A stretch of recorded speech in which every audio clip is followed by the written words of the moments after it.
microscopic organisms, soft-bodied creatures, primitive forms of life. But then, a massive change began in the oceans.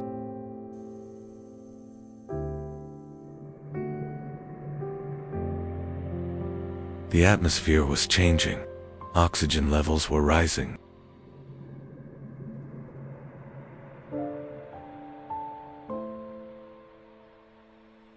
And this transformation allowed life to reach an entirely new level.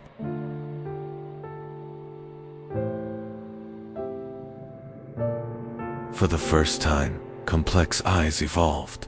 Hard shells appeared. Powerful muscle systems developed. Creatures could now move efficiently.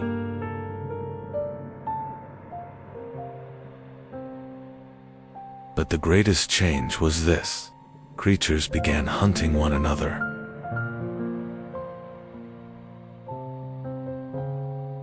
And so, Earth's first great predators emerged.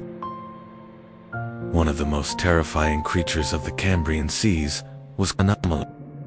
It was nearly 1 meter long. By the standards of its age, it was a gigantic monster. It had enormous eyes. It captured prey with sharp, grasping limbs. The trilobites were among the most common creatures of the Cambrian period. They had hard outer shells. Some could swim, while others crawled across the ocean floor.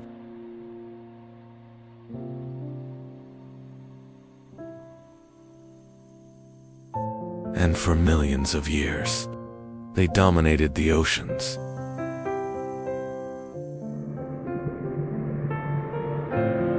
But the Cambrian explosion did not only create new creatures,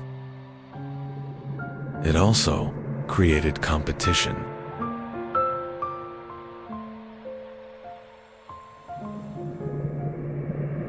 To survive, creatures had to become faster. They had to become stronger.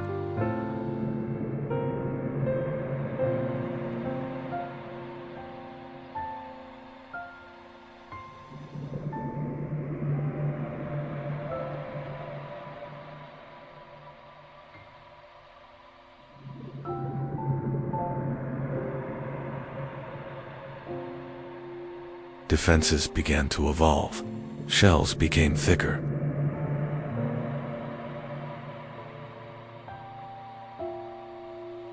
Spikes appeared. Camouflage began to evolve.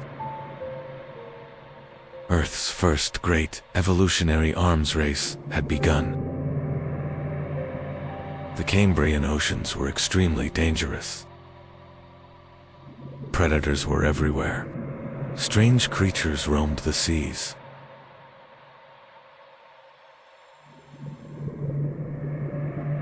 Some had long spikes, others had multiple eyes. Earth truly looked like an alien world. Many animal groups that appeared during this era became the ancestors of modern life.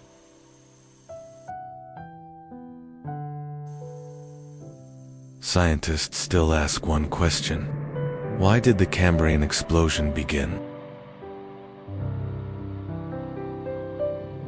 Some point to rising oxygen levels. Others believe genetic changes were responsible. But one thing is certain.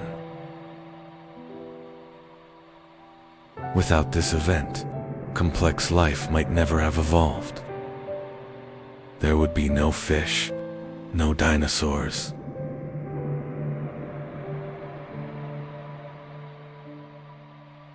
Because the Cambrian explosion was the beginning of Earth's great story of life.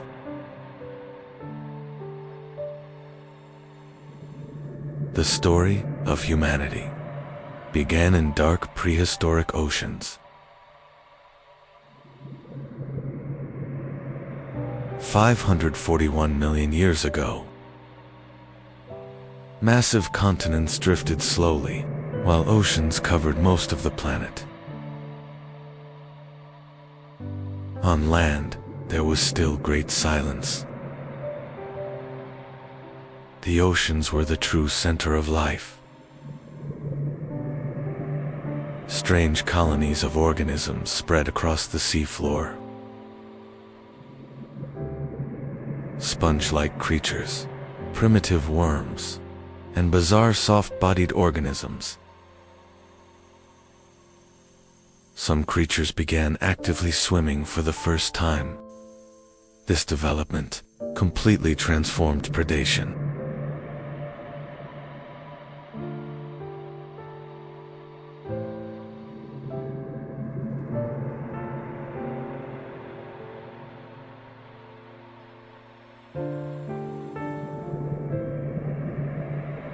Now, hiding was no longer enough.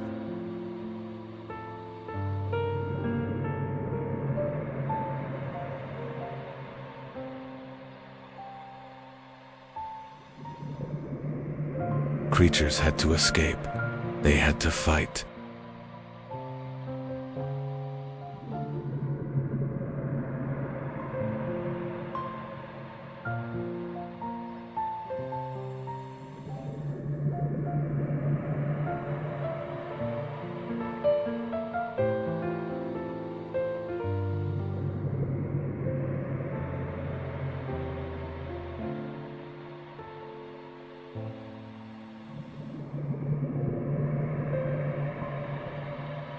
During the Cambrian explosion, evolution accelerated dramatically.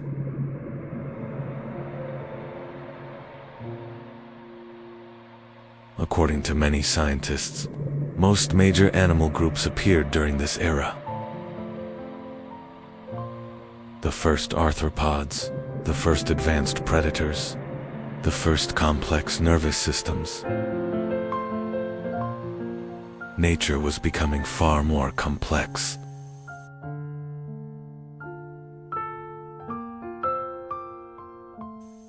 And this complexity became the foundation of all future life.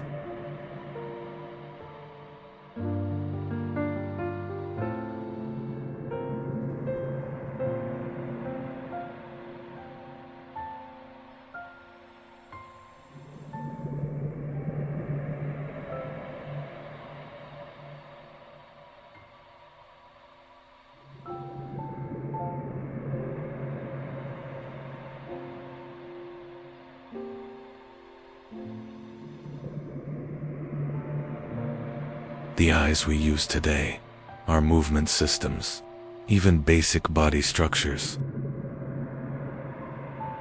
may trace much of their origin back to this period.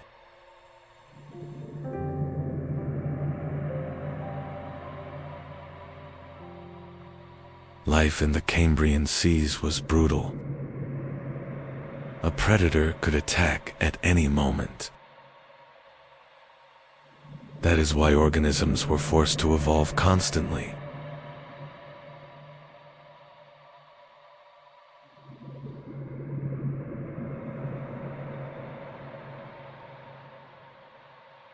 Faster fins, stronger shells, sharper senses.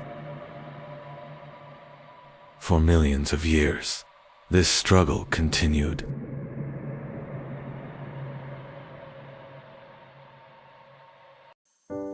$541 million years ago, Earth did not resemble the world we know today.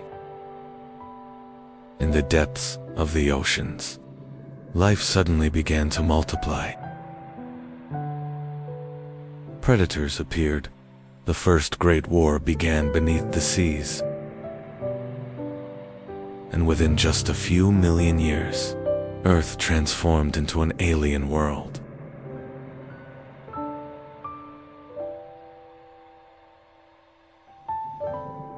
541 million years ago, an incredible event began on Earth.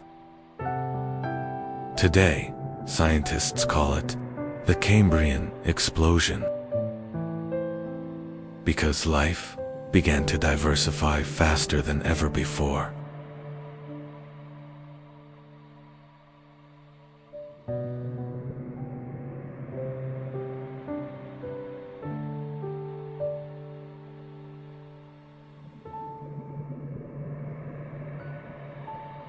Life had existed on Earth for billions of years, but most organisms were extremely simple.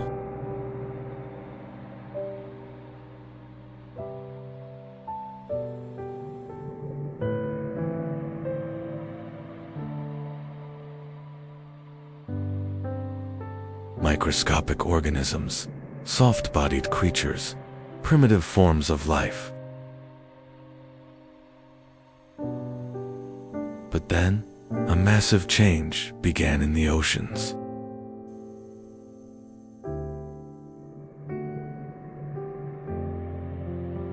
The atmosphere was changing. Oxygen levels were rising.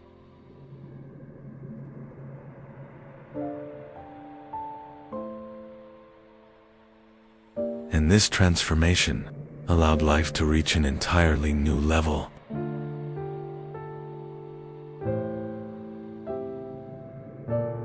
For the first time, complex eyes evolved. Hard shells appeared. Powerful muscle systems developed. Creatures could now move efficiently.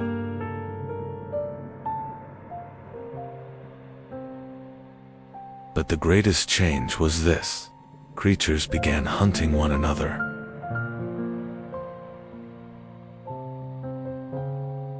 And so, Earth's first great predators emerged. One of the most terrifying creatures of the Cambrian seas was an anomaly. It was nearly 1 meter long. By the standards of its age, it was a gigantic monster. It had enormous eyes. It captured prey with sharp, grasping limbs. The trilobites were among the most common creatures of the Cambrian period. They had hard outer shells. Some could swim, while others crawled across the ocean floor.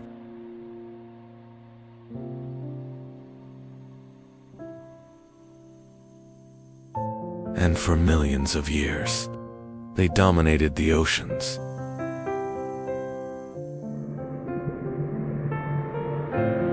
But the Cambrian explosion did not only create new creatures, it also created competition.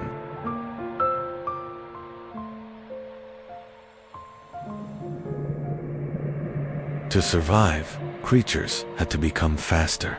They had to become stronger.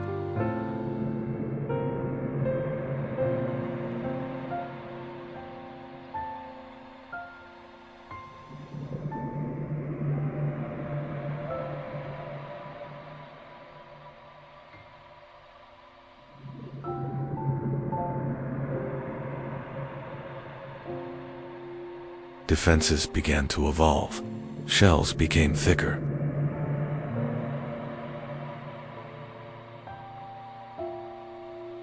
Spikes appeared. Camouflage began to evolve. Earth's first great evolutionary arms race had begun.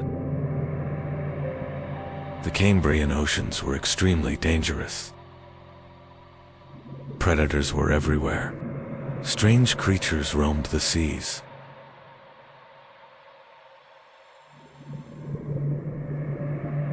Some had long spikes, others had multiple eyes. Earth truly looked like an alien world.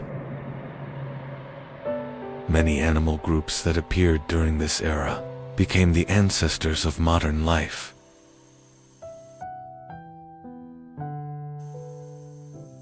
Scientists still ask one question: why did the Cambrian explosion begin? Some point to rising oxygen levels. Others believe genetic changes were responsible. But one thing is certain. Without this event, complex life might never have evolved. There would be no fish, no dinosaurs.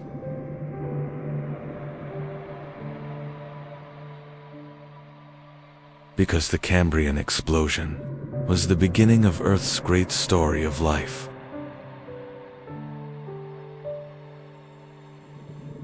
The story of humanity. began in dark prehistoric oceans. 541 million years ago, massive continents drifted slowly, while oceans covered most of the planet. On land, there was still great silence. The oceans were the true center of life. Strange colonies of organisms spread across the seafloor. Sponge-like creatures, primitive worms, and bizarre soft-bodied organisms. Some creatures began actively swimming for the first time. This development completely transformed predation.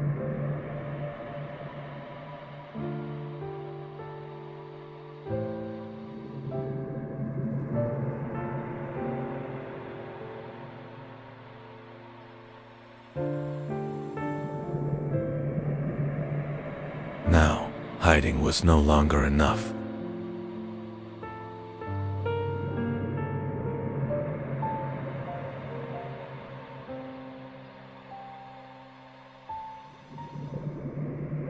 Creatures had to escape. They had to fight.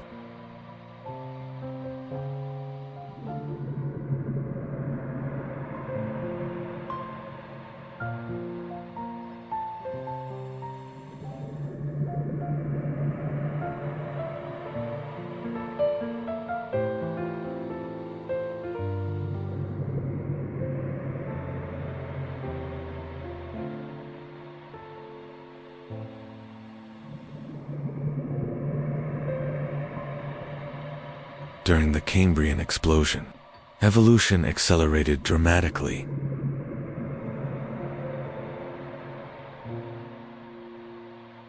According to many scientists, most major animal groups appeared during this era. The first arthropods, the first advanced predators, the first complex nervous systems. Nature was becoming far more complex.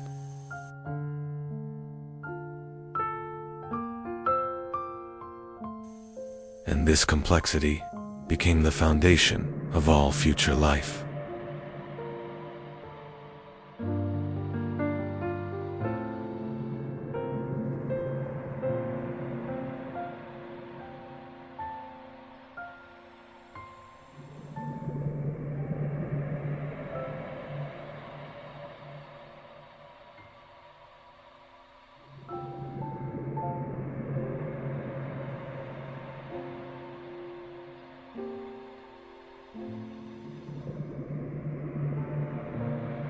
The eyes we use today, our movement systems, even basic body structures,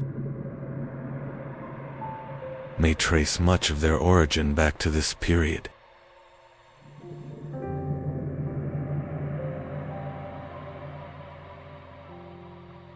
Life in the Cambrian seas was brutal. A predator could attack at any moment. That is why organisms were forced to evolve constantly.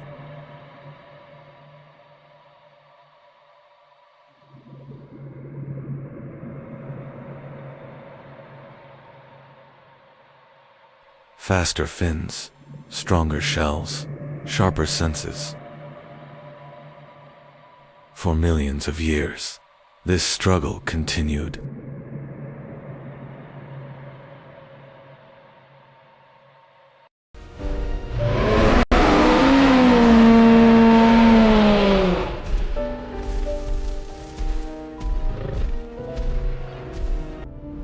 Long before dinosaurs walked the earth, 252 million years ago, the largest extinction occurred.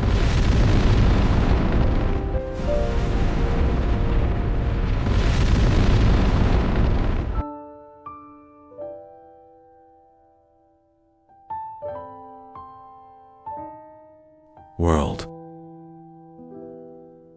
The world experienced hell.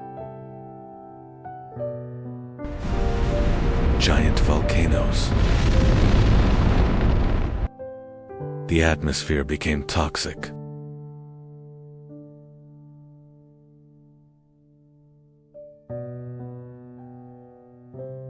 Oceans warmed and lost oxygen.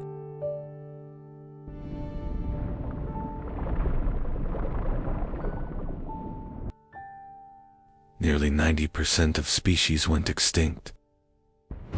The Earth began to reshape.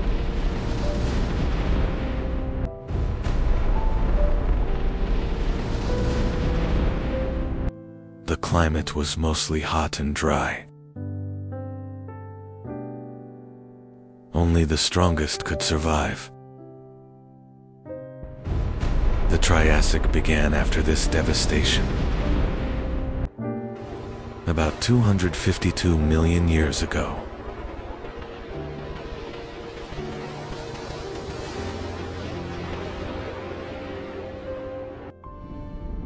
End of the Permian period. Pangaea. Our world is still a single continent. 252 to 247 million years ago.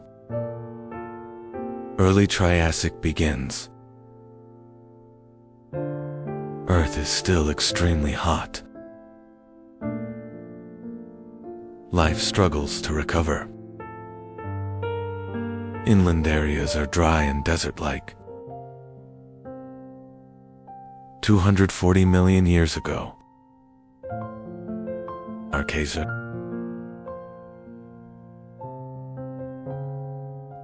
Ecosystems slowly stabilize.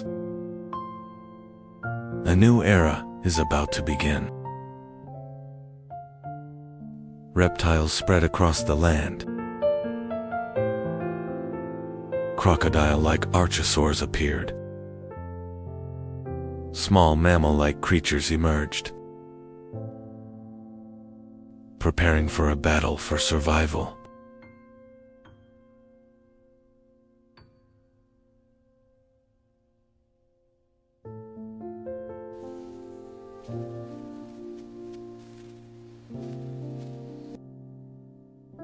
Giants had not appeared yet. Survival was the priority.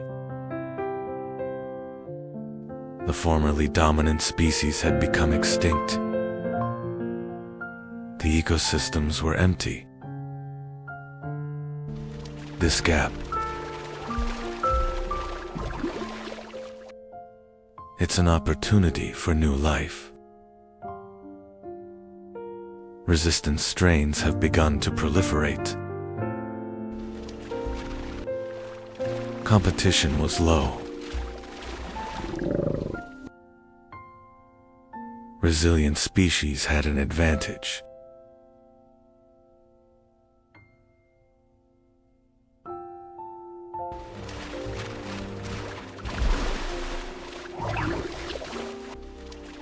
Reptiles began to spread.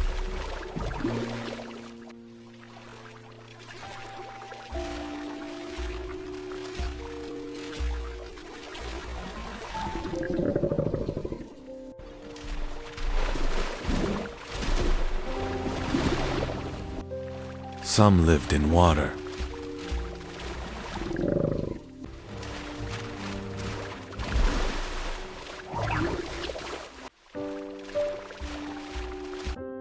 About 230 million years ago,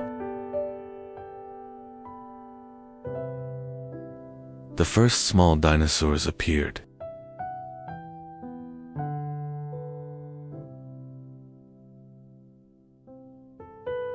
They were small in size.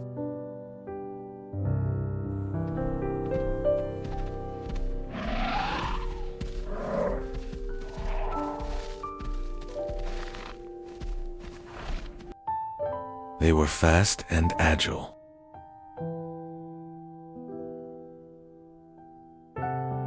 They were not dominant yet. Survival mattered more than hunting. They moved cautiously in open areas.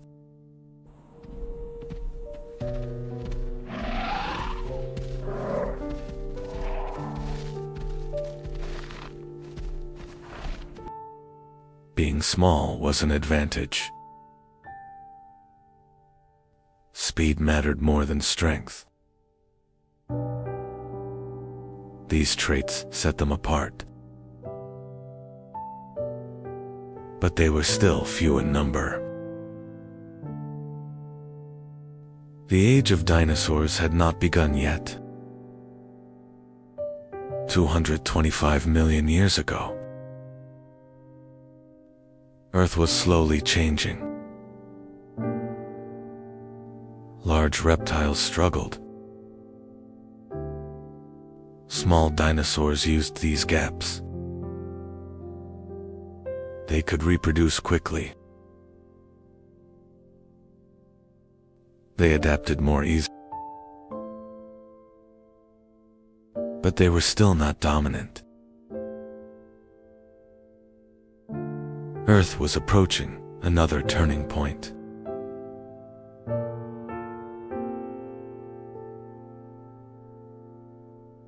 "215 million years ago, the climate became more stable. Rainfall increased. Plants spread across the land.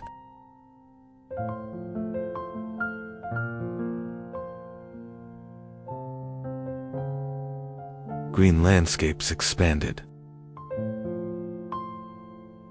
Ecosystems began to strengthen. Food sources increased. Survival became easier. Dinosaur numbers slowly increased. Species diversity grew. Small groups formed.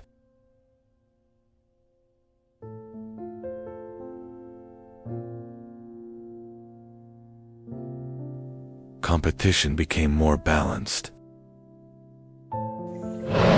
Earth became more humid.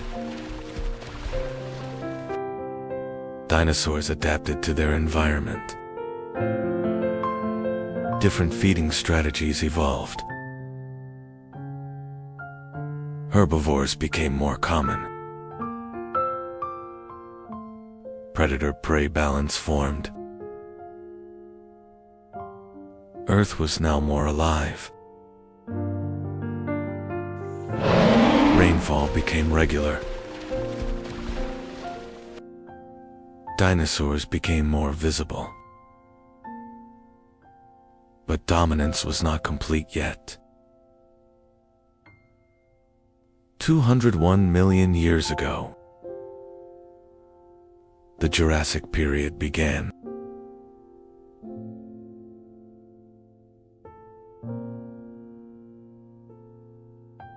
Climate stabilized. Plant diversity increased.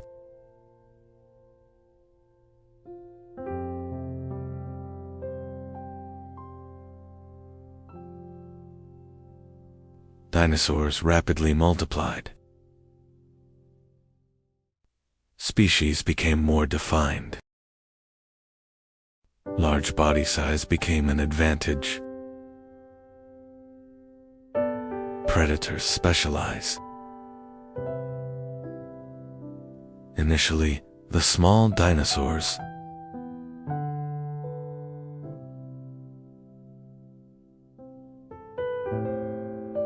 she became the ruler of the land. Jurassic is the heart of the age of dinosaurs. 190 million years ago, giant dinosaurs appeared. They are called sauropods. Earth could now support giants. When life found balance, it grew. Power came not from destruction, but from harmony. Subscribe and like. The world was changing. Life endured. The survivors.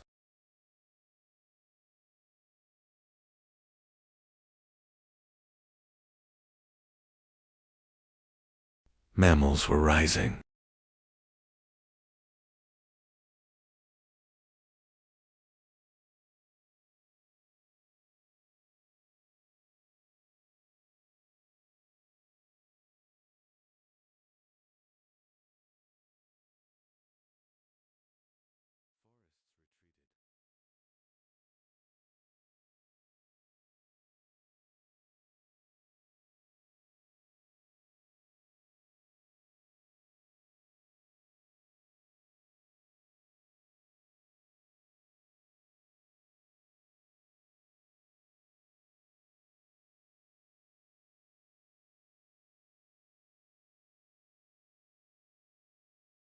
Open lands prevailed.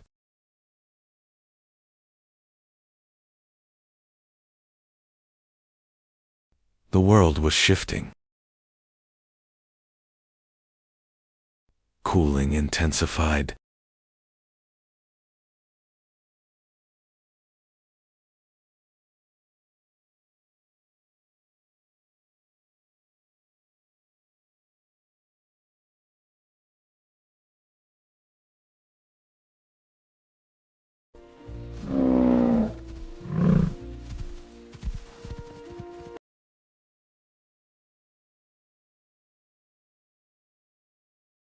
The adaptable endured.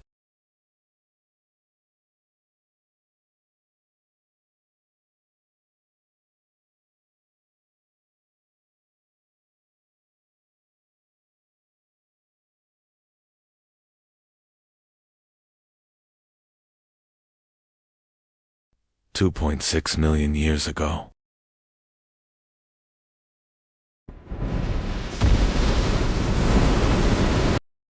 The Ice Age began.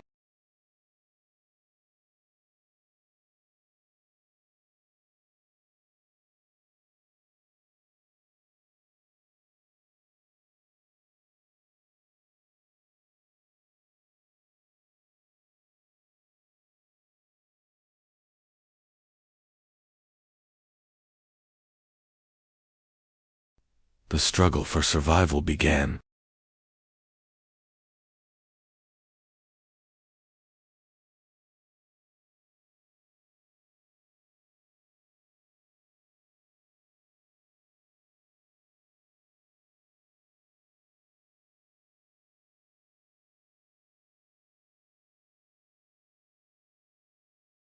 Cold and warm periods alternated repeatedly. Cold took control. Antarctica became isolated.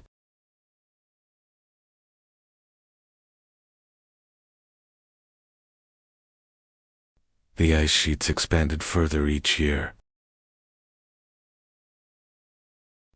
The hot springs could no longer reach the shores. Life had to adapt to the increasing cold.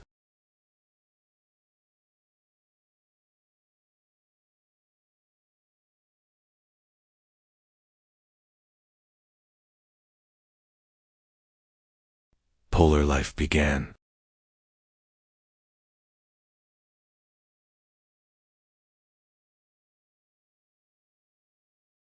Forests have begun to be replaced by open spaces.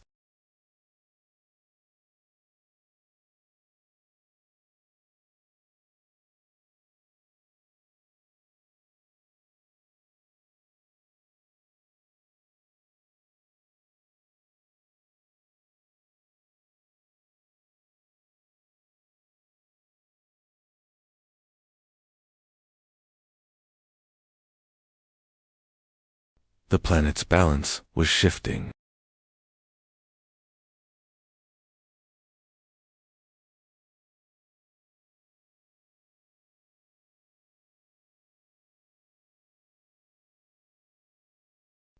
Marine life adapted.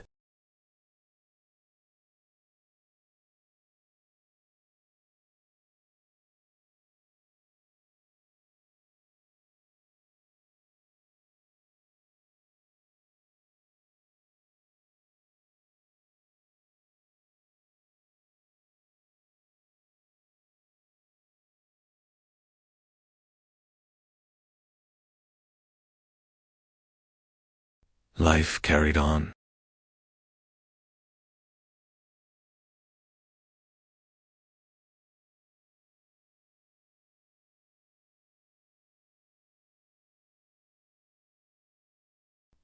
It was as if the world was preparing for something.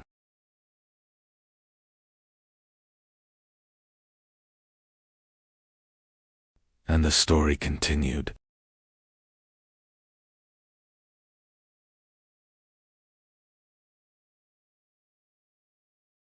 Life accelerated.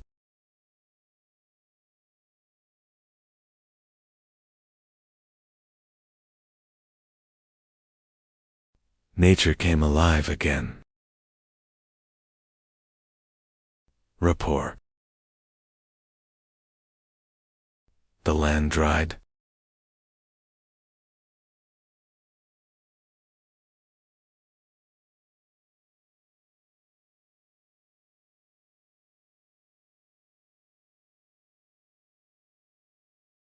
Drought spread.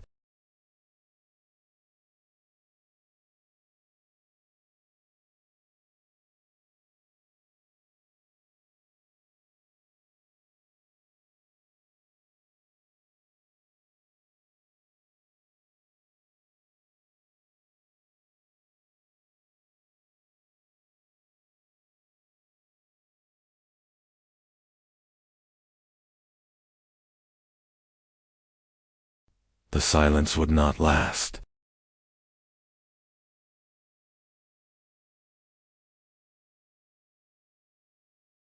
The change was very sharp.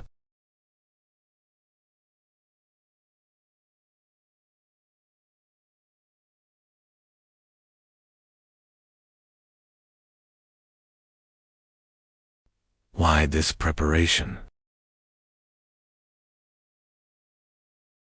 Years pass.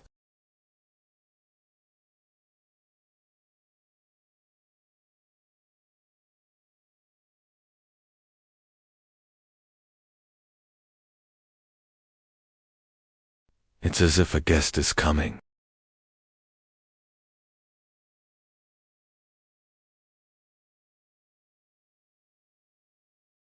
The house seems to be tidying up quickly. A system where only those who adapt survive.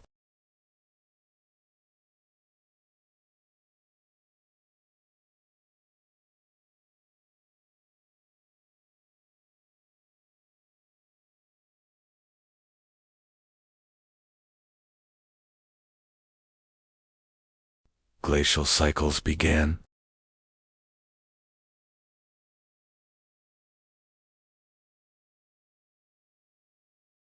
The Ice Age deepened. The ice began to melt.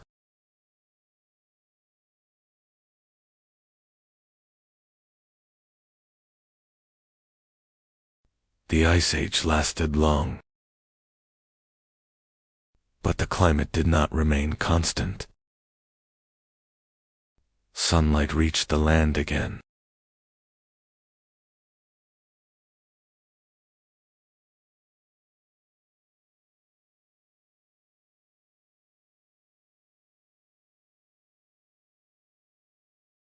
Rivers were set free. Grasslands expanded. Animals moved into open plains.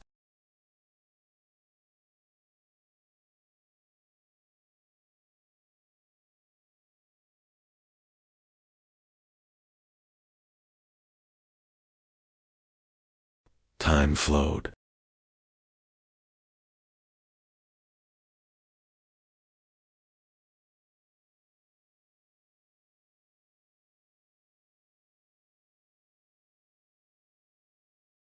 And one day, millions of years later, humanity appeared. And humanity entered the stage. The real story begins now. The story continues. Stay tuned. When humans learn how to survive.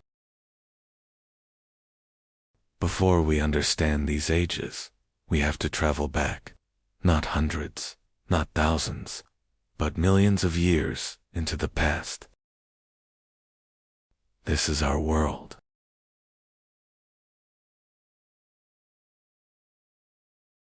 Travel back before humanity. A colder Earth ruled life. Much of the planet was covered in ice. Yet one region refused to freeze. The cold could not reach here. Animals gathered where life remained. Water meant survival. The first humans appeared here in Africa. Daylight was their safety. The open land meant life. But the night changed everything.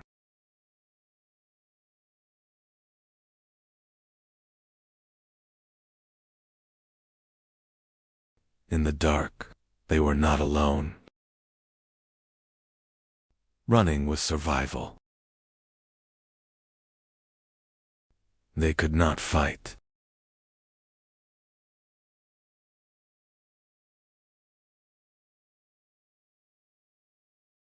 Only escape. Not every enemy had teeth. The wind could be stopped.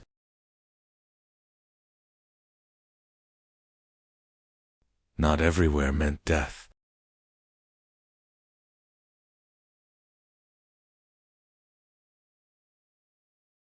For the first time, someone slept. Something was wrong with the stone. They had found a place the wind could not reach. The dark was deeper than night. For the first time, it felt safe. For the first time, they did not fear the darkness. They fed on wild plants and fruits they found in nature. The animal carcasses they found were their only source of protein. This was insufficient for existence. They had to organize and become stronger.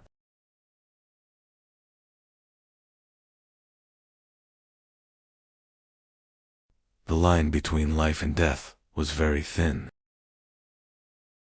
Survival came first. The stone broke. The edge was different. It cut the skin. Meat separated. They had never seen flesh open like this before. The smell was strange, but irresistible. Others noticed the smell. Something new was happening. For the first time, food brought them together.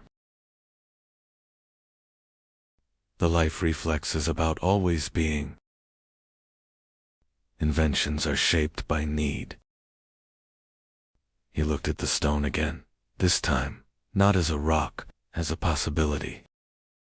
There wasn't much material where they lived. They didn't have time either. The strongest species was not human. The smartest had not awakened yet. One day, it picked up a stone. Not to throw. Not to hide. It looked at it. Something was happening. The bone cracked, not by teeth, but by stone. They had found a new force. He struck again. Same place, same motion. This time, on purpose. He struck. The others watched. The movement repeated. Now there was not only a doer, but learners. This was not a hunt. This became a lesson. Humanity began here. They fixed the sharp stone to a branch. It became the first spear. With the handle, the blow grew stronger. Even bone could break now. They moved together through the grass, not fleeing anymore, approaching. Step by step, they advanced. The sticks were no longer for defense. They stopped. So did it. No one fled. Something had changed. They held the spears tighter. Fear was still there, but controlled. For the first time, they faced nature, together. It stepped back. For the first time, they advanced.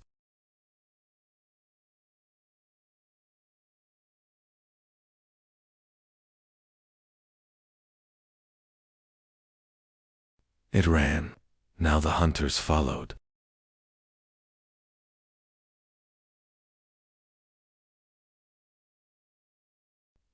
No escape remained. Everything was decided here. Closer and closer. There was nowhere left to go.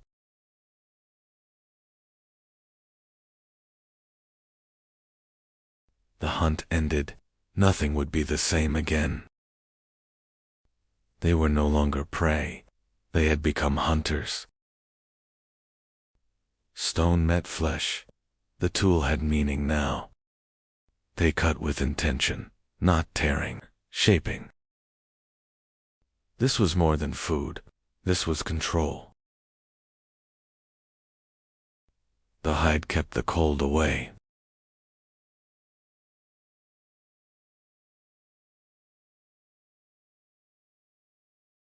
Stone-shaped bone, tools could now create tools. A tiny hole appeared. Nothing would fall apart again. They no longer searched for shelter. They built it. Bone, wood, and hide became walls. Nature was reshaped. For the first time, they had a place to return to. From stone came tools. From tools came life.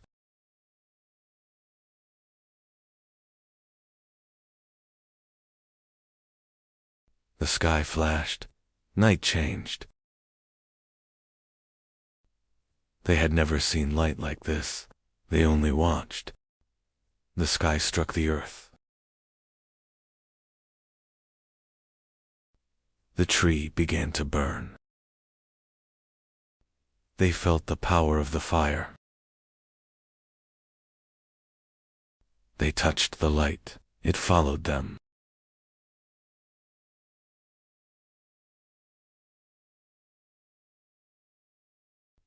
Now the night stayed away. The night was no longer theirs to fear. They had made their own sun. From the sky came fire. They carried it, and the darkness ended.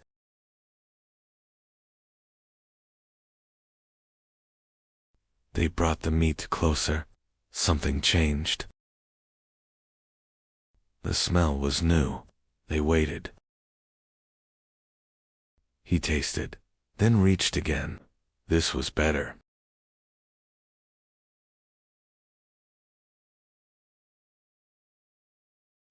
They all held the meat over the fire. The lesson spread without words.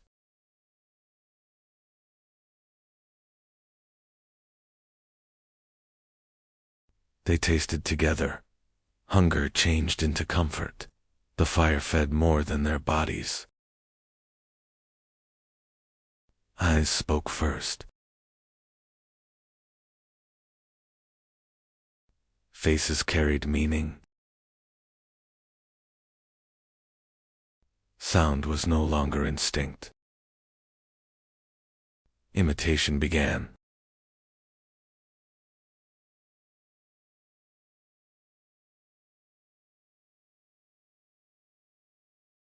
Sounds gained meaning. The first agreement was born.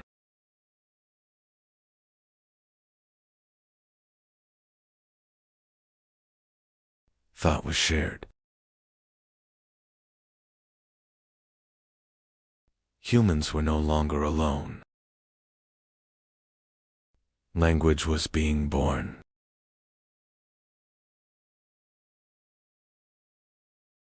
One night, humans stopped wandering. In the end, they understood each other.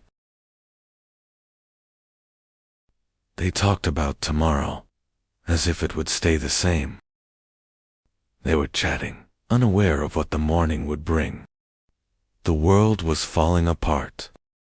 The world as they knew it was slipping away. Even the animals were running away. And they didn't know where to go. There was no road for the first time. For the first time, they fell behind. Knowing wasn't enough to understand.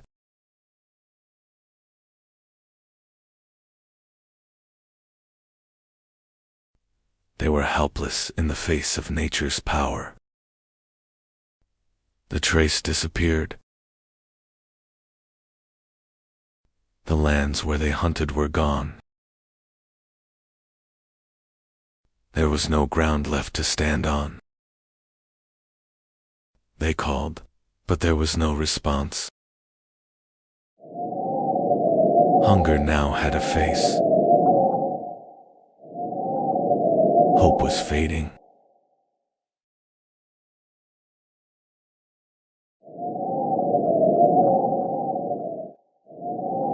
Fear divided the tribe.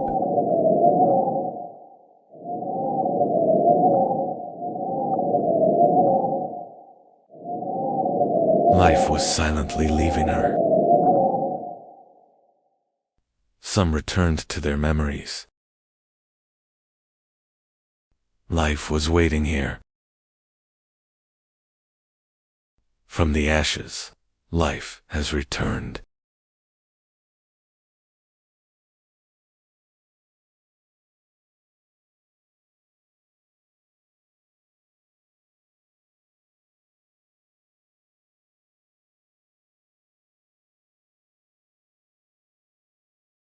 They didn't go this time.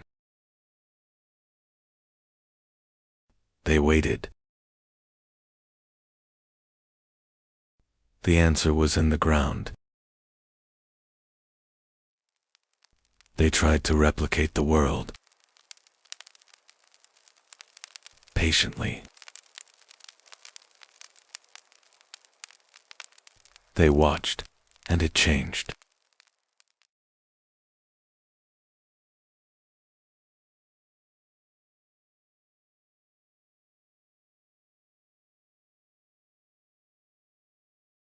They did it again.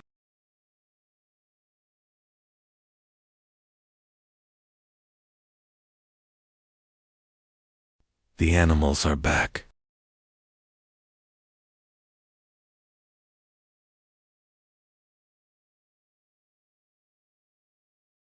But nothing was the same. They no longer had to follow them. For the first time, they could stay. And again.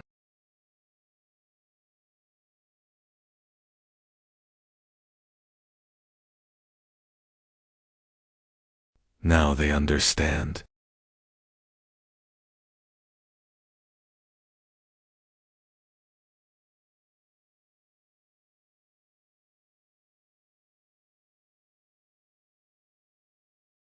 They could do tomorrow.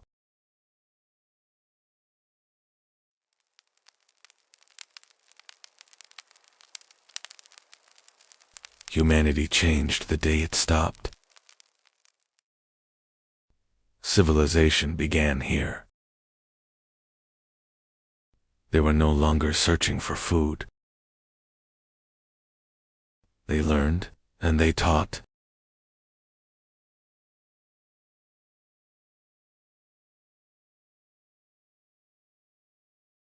For the first time, they watched life grow. Days passed.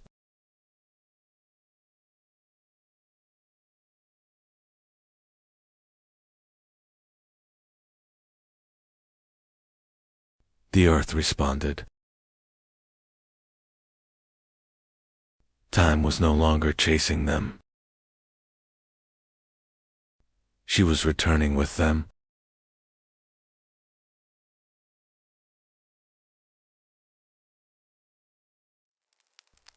They had entered the rhythm of the world. More fires were lit. More fires were lit.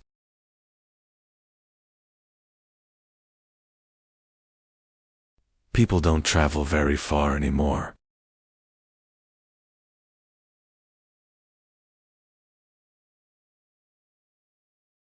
Walking around the camp, they reinforced the walls. What was temporary has become permanent.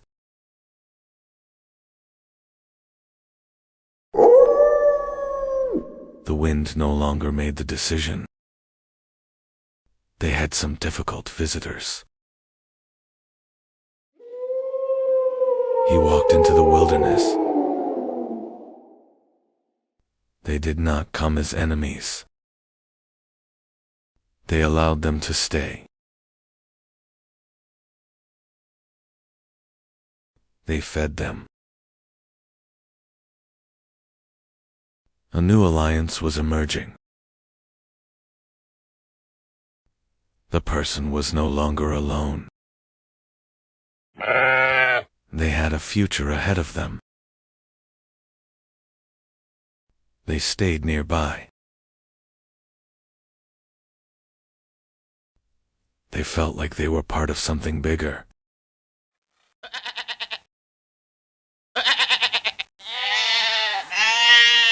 Farm life has begun.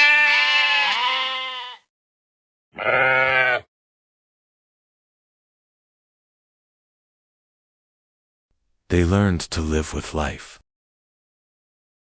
They led the flock. Fear has been replaced by confidence.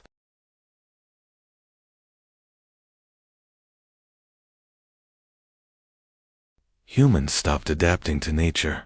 They started editing nature. Humans stopped adapting to nature.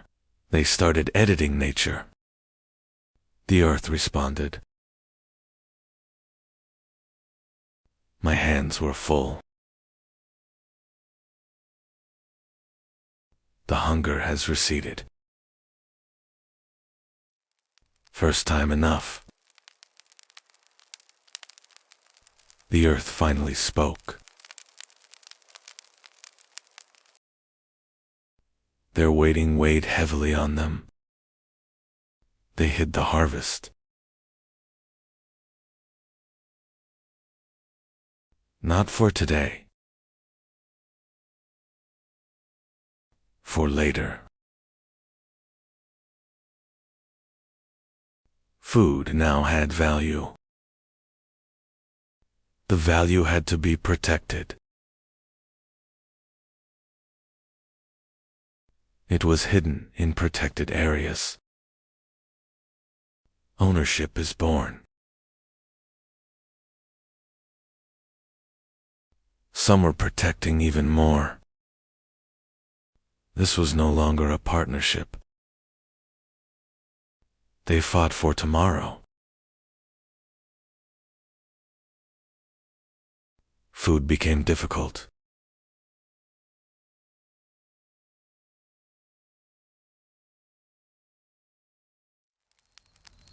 The union had ended. This chaos had to end.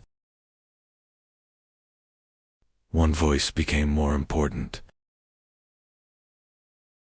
They chose to listen.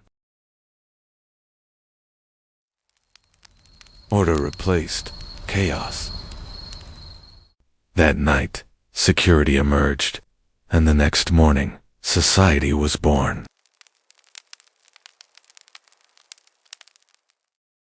Not everyone was a hunter anymore. Some protected, some produced. Some of them were no longer hunting. They were making tools. The information wasn't withheld. It was taught. Experiences were shared. A voice began to be heard. Nobody was right yet. It was no longer power. It was words that determined the outcome. The first verdict was given.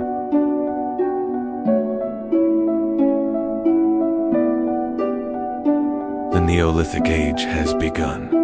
Next chapter, the Chalcolithic Age. You can continue this journey with us.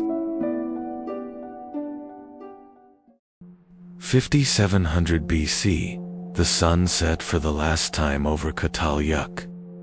In the heart of Anatolia, one of history's greatest secrets lay hidden. Thousands of years ago, this fertile plain became humanity's first great home. This place, where water and earth met, gave life to tens of thousands. On the banks of the Karsamba River, the first steps of civilization were taken. Why did tens of thousands of people suddenly abandon that giant home they lived in for millennia? While thousands poured into streets in Mesopotamia, Europe was still in the deep silence of endless forests and solitary wooden houses. The grandeur of stone had not yet begun on the Nile. Life consisted only of the river's mud and reeds. In the Far East, life flowed with the rhythm of the earth and collective serenity, far from the greed of property. Across the ocean, the door had not yet been invented. Humanity was migrating boundlessly, without property, in nature's lap. What was it that the great crowd on the roofs of Çatalhöyük couldn't fit, that they turned their backs on one another? Was that first gap between the walls a sign of a breakup or a new freedom? What did that transition period that gave birth to today's cities take from us, and what did it give? The 1,000-year experiment ended. The great city fell silent. Now begins the great void and the 1,000-year march. The earth turned bitter, the fertile marshes dried up. Granaries emptied, hunger seeped through the walls. Hearths went cold, the 1,000-year fire no longer warmed. It was time to leave. Nature was casting them out. Smoke trapped in cramped houses turned the air into poison. An invisible enemy, plagues, seeped through the walls. The price of living side by side was heavy, bodies grew weak. Now these sacred houses were turning into graves. The necessity of living in tight spaces gave way to rage. The silent harmony of 10,000 people broke with a great roar. Neither rules nor shared meals were enough anymore. The dream of living together was replaced by the ambition for independence. The great community shattered. Families broke away from the city one by one. Safe walls were abandoned. The first steps into the uncertain step were taken. Those dark holes where thousands of voices once rose fell into silence. Humanity was escaping into freedom from this giant prison of its own making. Walls were no longer shared. Houses began to separate from each other. That narrow gap between the houses was the first street in history. Humanity began to breathe and see sunlight at ground level. Now everyone had their own boundaries. Privacy was quietly being born. Walls were pierced from below. For the first time, entrances moved from roof to ground. There were no longer ladders, but thresholds. The first hello was said at the door. There were no longer ladders, but thresholds. The first hello was said at the door. The door was not just an entrance, but the first shield protecting man's fortress. When the door closed, the noise and gazes of the outside world remained behind. For the first time, humanity tasted the peace of breathing without others watching. Now we had secrets, private moments shared. Behind walls were born. When the door closed, the community ended, and the individual and family began. The colorful stones in the earth's bosom were heralds of a new power. Fire brought the hard rock to its knees. Copper melted in the glowing embers. Molten metal took the shape of a new world in stone molds. Now, not only stone, but also metal bowed to the will of man. Ketalyuk fell silent, but the dream it built was sealed beneath the earth. Though thousands of years passed, the desire to live together never died.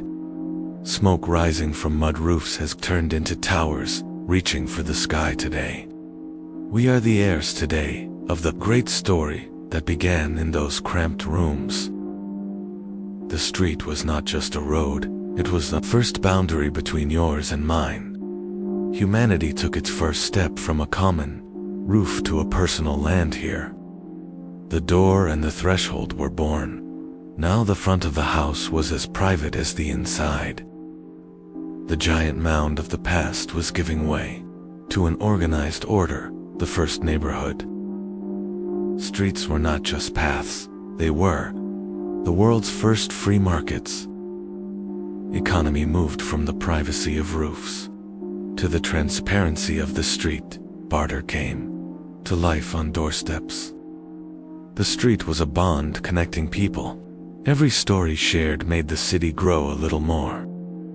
Loads were no longer carried on backs but on wheels that the streets now allowed. Ownership brought fear with it. Now it was necessary to protect not just the house, but the street as well.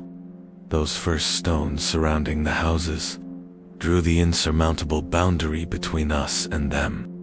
The door was now being locked not just for guests, but to keep the enemy out. Streets turned into the defense lines of civilization. Every corner became a new fortress. The street was no longer just a passage. It was a giant machine holding thousands of people together.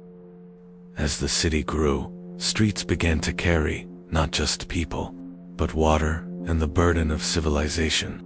Where the street ended, walls began. The city was now both a sanctuary and a giant prison. In Uruk, streets were no longer just passages. They were the first great social contract holding thousands of strangers together. Doors closed. Property became sacred. The street was now the sharp boundary between what belongs to all and what belongs to one. The sound of the wheel echoed for the first time on these unpaved roads. The street was no longer just for walking, but for hauling in trade. And then, time warped. Mud brick gave way to stone, and paths turned into imperial roads connecting continents. Light made the street livable at night. Random paths turned into a planned city. The gap between two houses was the street's first breath. Stone and gravel protected the street against mud. Crossing paths created the first public space. The cleanliness hidden under the street was civilization. The wheel widened the shoulders of the street. Climate changed. The Euphrates shifted. The street was condemned to the dust of a parched city. As the water receded, distant settlements were one by one plunged into silence. The streets became the dusty refuge for those fleeing to the city for survival.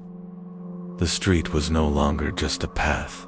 It was the last bastion of order. The wrath of the climate forced people to seek refuge behind massive walls. As the crowd grew, the rules of the street were carved into clay, not just memory. Records replacing words became the new and unshakable memory of the street. Information turned into an invisible power. governing the city and ending chaos. Water was trapped beneath the street. Hidden channels kept the city clean. Engineering turned chaos into health. Infrastructure became the foundation. The wheel made the street not just a path, but the main artery of civilization. Every brick was the work of a collective will that turned chaos into order. Randomness ended. The streets were now the work of a mind and a plan. The unseen revolution was under the street. The first channels gave life to the city. Speech faded. Clay tablets became the unshakable memory of the street. Millions of bricks protected the street from the chaos of the outside world. The street was no longer just a path, but the signature of a civilization. Randomness ended. Every street was the work of a mind and a plan. The story of the street didn't start here, but here it became immortal. It all began beneath this silent mound. For 9,000 years, this earth kept humanity's strangest secret in its heart. When the first shovel hit in 1958, all known history was torn apart like paper. What stood before us was not a village, but a giant labyrinth. As archaeologists gazed into that dark void, into the depths of a grave, a 9,000-year silence was shattered by a terrifying ritual. In this strange world, there were no roads or doors. The city was sealed together like a giant labyrinth. Life was on the rooftops. People lived their daily lives on these massive terraces that resembled public squares. So, what was the great fear that cut off 10,000 people from the outside world and trapped them in this breathless order? When science broke this deep silence and gazed into that dark void, into the depths of a grave, a 9,000-year silence was shattered by the coldness of the bones emerging to light. What we encountered was not just death. It was the first evidence of a terrifying and ancient ritual.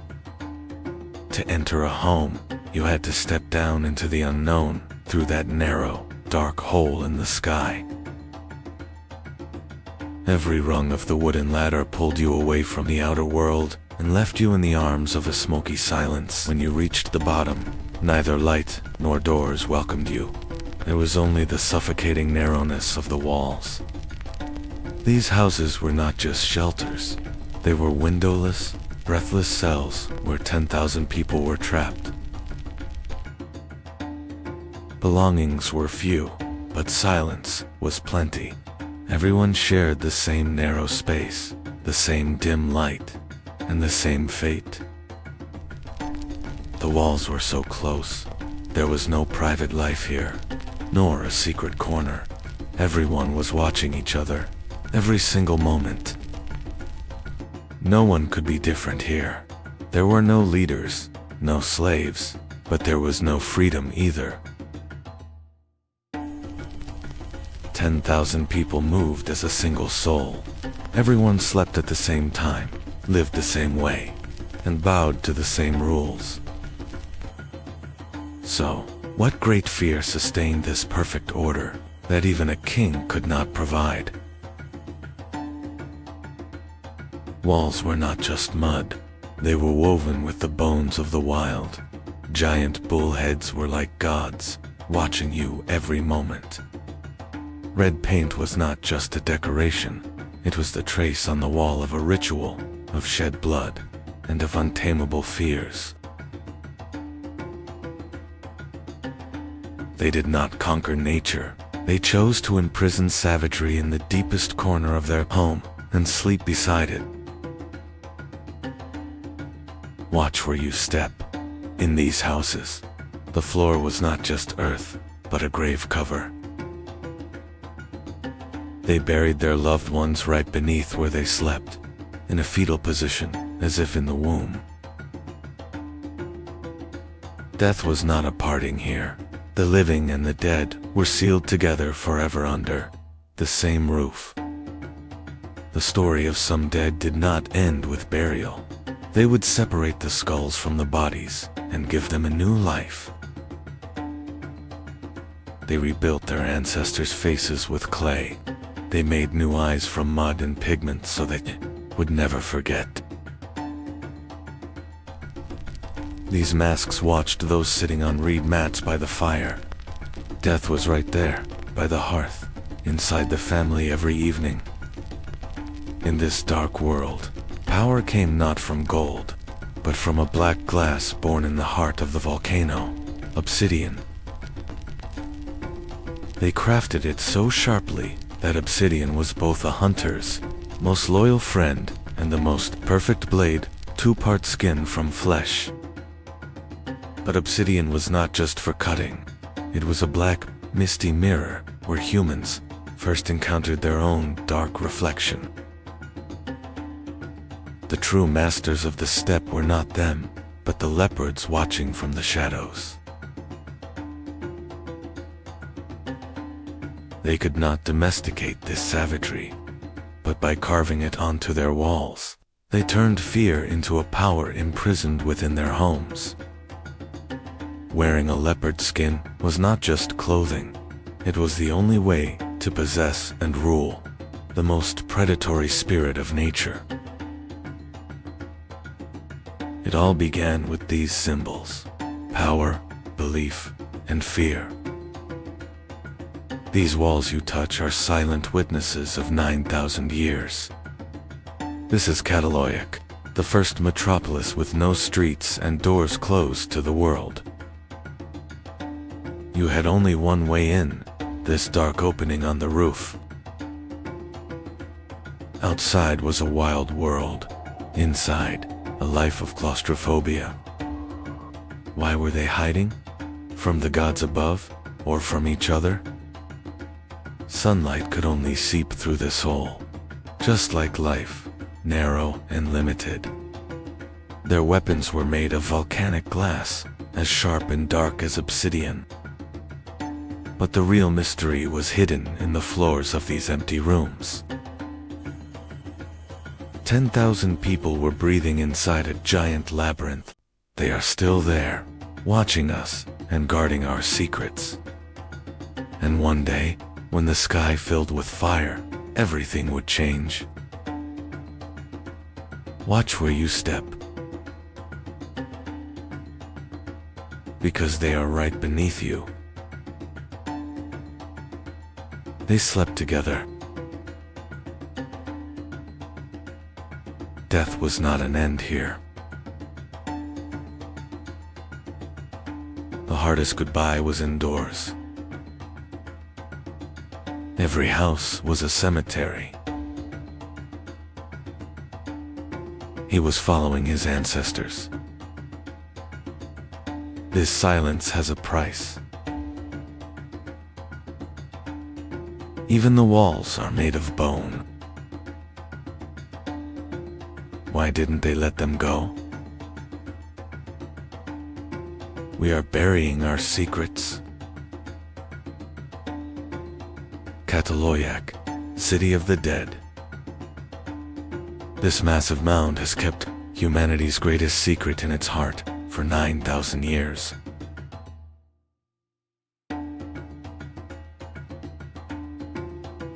Today, science dives into the heart of this silent giant to map the digital past. With every brushstroke, we return to a unique world, without property or hierarchy. There were no masters in these houses. Everyone was equal under the same sky. Art was coming back to life with the blood of the earth, through natural pigments. Yet life lived in the shadow of Mount Hazen, always ready to vent its fury. These lines on a wall were the first known landscape painting in history. Cleanliness was an obsession. They sealed their walls with fresh white plaster every year. They were devoted to their ancestors, burying them right under the rooms where they slept. As the first seeds of farming were sown here, humanity learned to domesticate nature. 10,000 people wrote history on the roofs of this streetless giant labyrinth. 10,000 people wrote history on the roofs of this streetless giant labyrinth. And now technology is finally beginning to break this deep, millennial silence. But then, the climate changed and rivers ran dry. The protective fire of the city slowly began to fade. The massive population of 10,000 succumbed to nature. All that remained were the soot marks on the walls. People abandoned the city with fear and uncertainty. After 2,000 years, Cataloic sank into silence. They even left their sacred figurines in the dust. No one knows exactly where they went. The roofs were sealed, never to be opened again.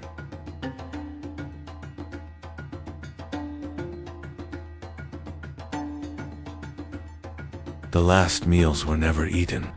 The pots remained empty. The city today is still waiting to speak beneath the earth. We are in a place where time and space lose meaning. We are touching the first great secret of humanity, 9,000 years ago. These bones, these lands, are not just remains. They are silent witnesses to a forgotten fear, a suppressed scream. But to reach this secret, you had to step down into the unknown, through that narrow, dark hole in the sky. Çatalhöyük fell silent. That great roar that lasted for thousands of years gave way to the dust carried by the wind. But this was not an end. It was the beginning of a vast void. Humanity escaped these narrow walls and set out on that great march that would last 1,000 years. In the next episode, what happened after Çatalhöyük? How did humanity change in that great void? We are going to that new and wild world called by the rivers, Mesopotamia. Stay tuned.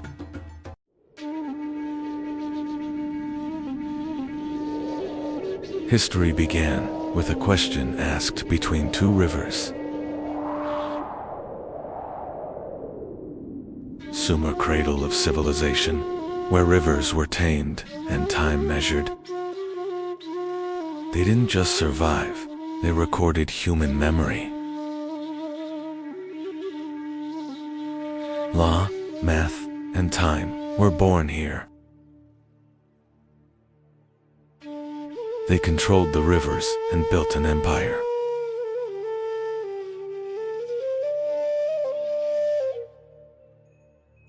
Logistics was born here. The wheel-powered trade.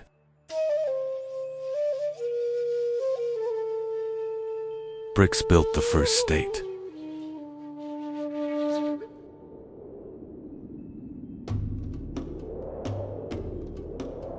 Wealth became numbers. Power became records. They divided time itself. The hour was born.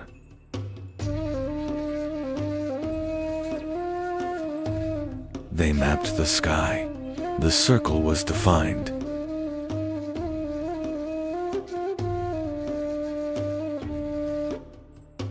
Writing began to tell stories and laws.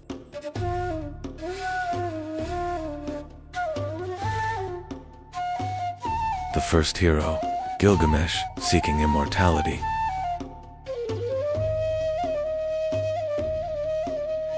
Enlil roared, the great flood came.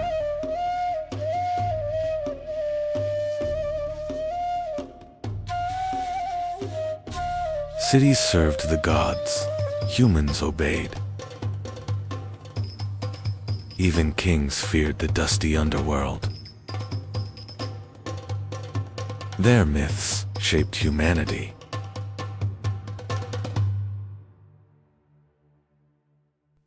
They fought for water, not unity. Internal wars ended their golden age.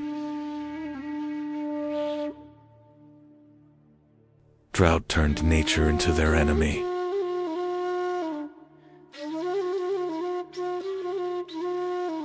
A northern power would replace the cities.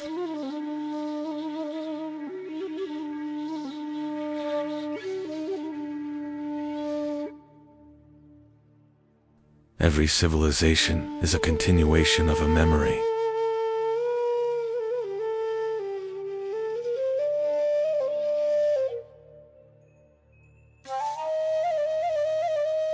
Thousands of years earlier, humans did not know cities, but they had learned to live together.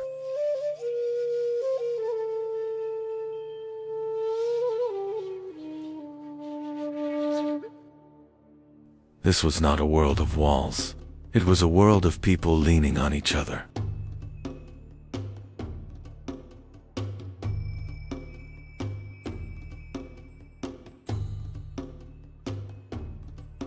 No streets, no doors, only life on the rooftops.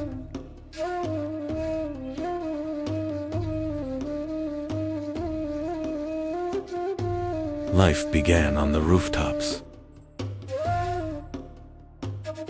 A streetless human hive. Change broke the old safety. In 5000 BC, the first souls took a leap of faith. They walked away from the only home they knew, heading south toward the wild marshes. They were not searching for a place. They were searching for a way to live.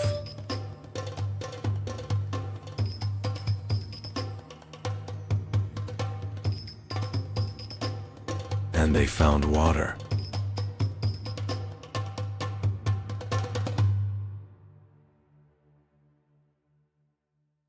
But water was not life. Water was chaos. Then someone cut the earth.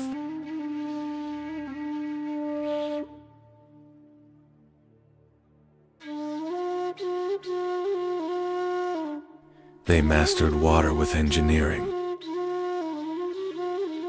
The wheel began a new era. The first Sumerian city, Uruk, began the Bronze Age. Before civilization, only rivers existed here. Humans had not yet built cities. This land was older than the Sumerians.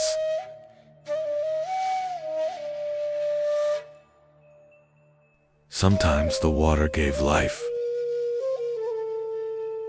Sometimes it took everything away. Humans here were not against nature. They were learning to live with it. Humans tried to stop the water.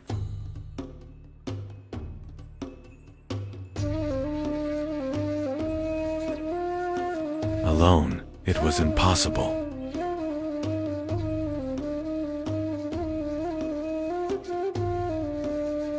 The land was no longer just plowed.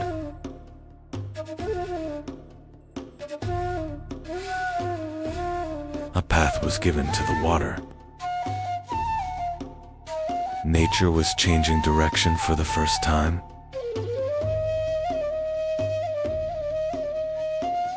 The homes began to multiply. People no longer lived alone.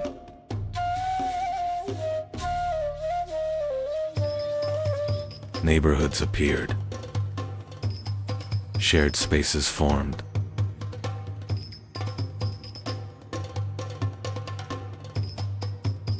Someone began to guide it.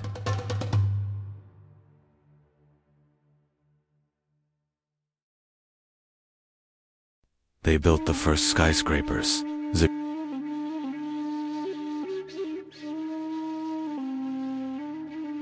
Writing was born from accounting.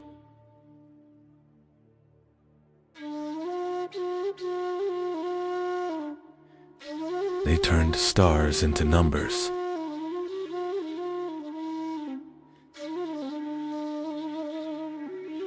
Water clocks measured the night.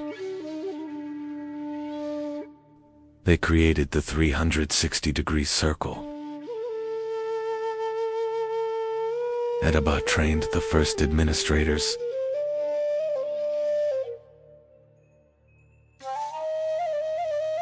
Information became power through records.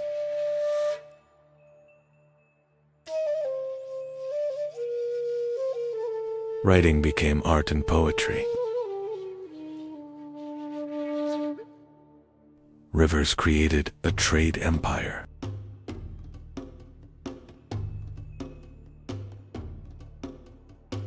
They created the state treasury system.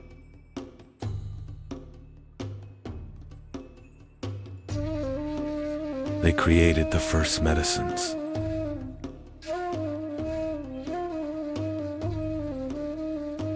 The cedar plow fed the first cities.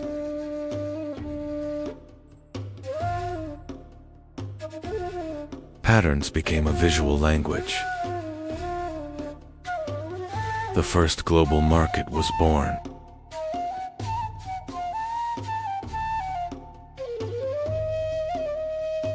Law replaced tribal rule.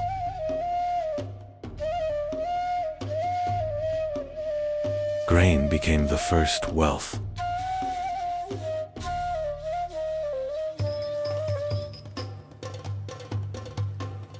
Bronze gave them power.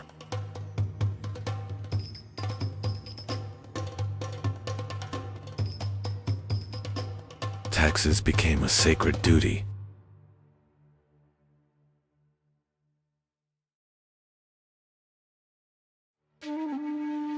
They connected east and west by sea.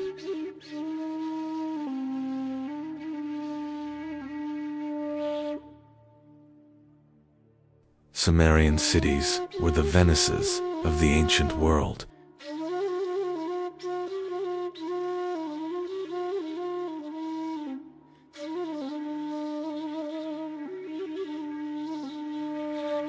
A city raised against the desert.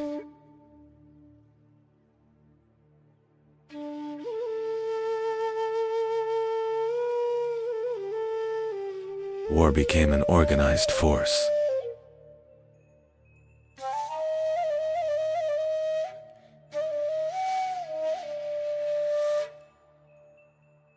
The first army marched as one.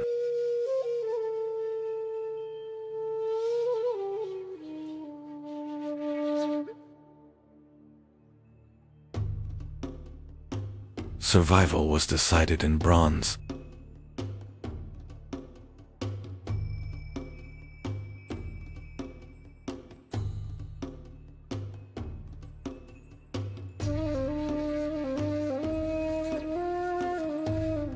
Sumer didn't die, it waited.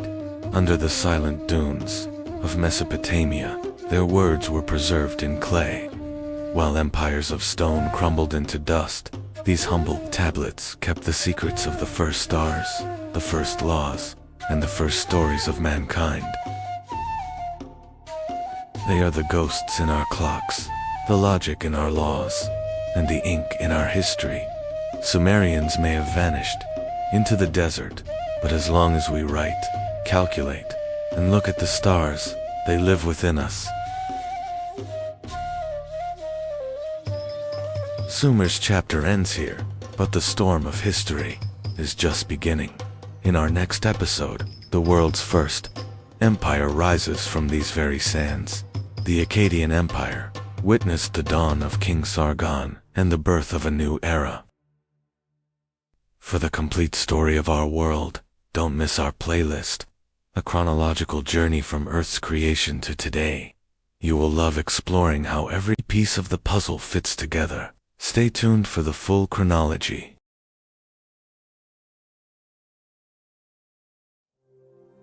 In the east of the ancient world, on the Iranian plateau, lived a people. These people would later be known as the Persians. And one day, they would build one of the greatest empires in history. At first, the Persians were not a great empire. For many years they lived under the rule of the Median Empire. But in these lands, a new power was about to rise. Soon a powerful leader emerged in these lands. His name was Cyrus, later known as Cyrus the Great. His leadership would completely change the fate of the Persians. In 550 BC, Cyrus launched a great rebellion against the Median king. The Persian army faced the Median forces on the Iranian plateau. This war would mark the beginning of the Persian Empire. Cyrus' army defeated the Median forces and achieved a great victory. This triumph marked the moment of Persian independence. And thus, the Achaemenid Persian Empire was born. After his victory, Cyrus continued his conquests. He marched west toward the powerful kingdom of Lydia in Anatolia. This campaign would greatly expand the Persian Empire. Cyrus's army reached Sardis, the capital of Lydia. The city was protected by strong walls, but the Persians began a siege. In the end, Sardis fell, and the kingdom of Lydia became part of the Persian Empire. After conquering Lydia, Cyrus turned his attention eastward. His next target was Babylon, the greatest city of Mesopotamia. This campaign would shape the future of the Persian Empire. The Persian army marched toward the heart of Mesopotamia. Their target was Babylon, one of the greatest cities of the ancient world. For centuries, the city had been a powerful center of the region. In 539 BC, the Persian army reached Babylon. The city fell into Persian hands with little resistance. Mesopotamia now became part of the Persian Empire. Cyrus entered Babylon not just as a conqueror, but as a new ruler. He worked to maintain order in the city. This policy would define Persian rule. The conquest of Babylon greatly strengthened the Persian Empire. From Anatolia to Mesopotamia, vast lands were now under Persian control. The Persians had rapidly built a great empire. Cyrus's rule strengthened the foundations of the Persian Empire. The conquests were not only about land, they were also about building a strong system of governance. Cyrus ruled the empire for many years. After his death, the throne passed to a new king. The Persian Empire would continue to expand. Cambyses II, who took the throne, began new conquests. His target was Egypt, one of the strongest kingdoms of Africa. The Persian army marched south. In 525 BC, the Persian army conquered Egypt. This victory expanded the empire into Africa. The Persian Empire now stretched across 3 continents. One of the most important kings of Persia was Darius. His rule made the empire even stronger. Darius introduced major reforms. Darius launched massive construction projects. The city of Persepolis was built during this period. It became a symbol of Persian power. The Persians built a vast network of roads. The royal road connected distant regions of the empire. These routes improved trade and communication. At its greatest extent, the Persian Empire had become a vast power. Its lands stretched from India to Egypt. One of the first true super-empires of the ancient world had emerged. The Persians influenced the world not only through war, but also through trade. Their roads connected distant regions. This network strengthened the economy. The Persian Empire included many different peoples. These cultures continued living under Persian rule. This system helped the empire remain stable for a long time.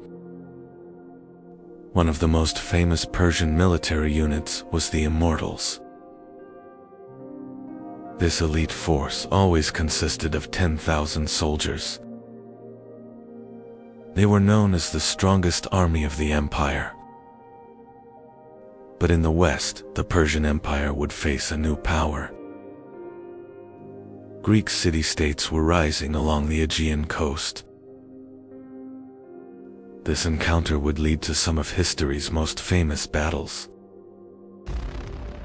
In 490 BC, Persian and Greek armies met at Marathon. It was one of the first major battles of the Greco-Persian Wars.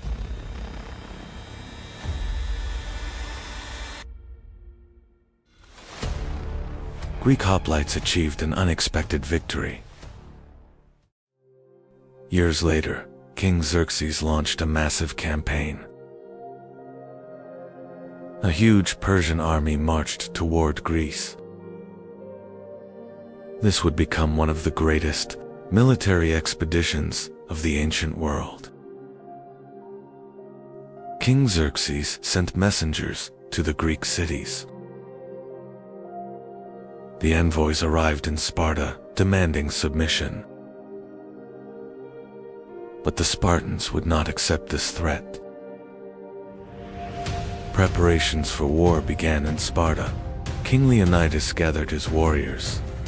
The Spartans were ready to face the Persian army. The Persian Empire was advancing toward the Greek lands.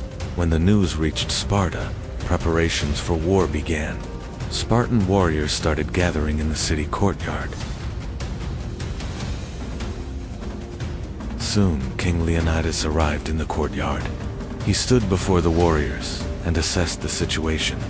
The Persian army was marching toward Greece.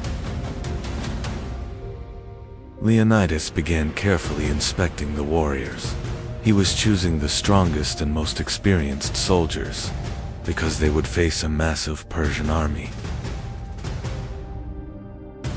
In the end, 300 Spartans were chosen. This small force would march with Leonidas to Thermopylae. They were preparing for one of the most famous battles in history.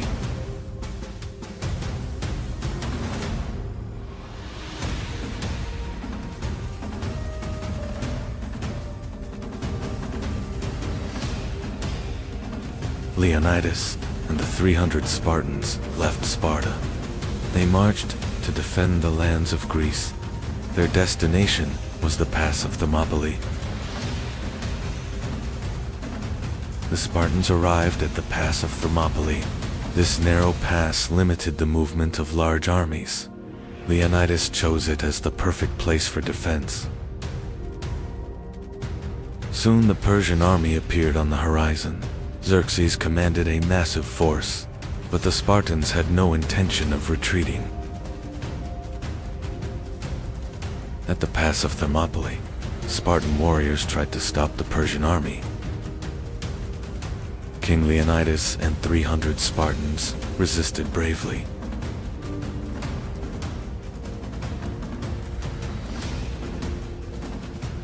The battle began at the pass of Thermopylae. The Spartans fought in a tight phalanx formation. In the narrow pass, they managed to stop the Persian army. The Persian army attacked again and again, but the Spartans continued defending the pass. The battle lasted for days. Eventually, the Persians found a way around the pass. The Spartans were surrounded. Leonidas and his warriors chose to fight until the end. In the end, the Spartans were completely surrounded. King Leonidas and his warriors refused to retreat. They fought until the end and fell at Thermopylae. This moment became one of the most famous battle stories in history. The Persian navy met the Greek fleet at Salamis. In the narrow sea, the battle became a major defeat for Persia.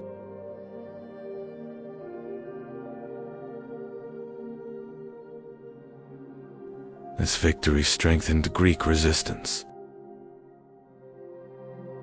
Despite the Greek wars, the Persian Empire survived. The empire continued ruling its vast lands. But over time, its power slowly weakened. In the 4th century BC, a new power emerged in the west.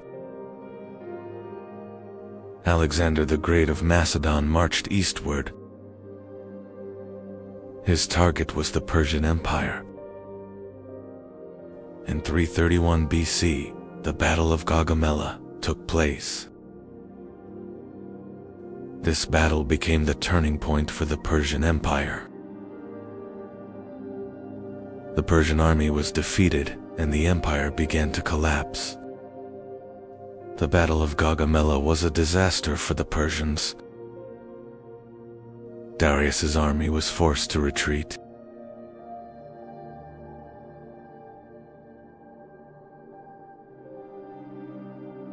Alexander continued advancing deeper into the east.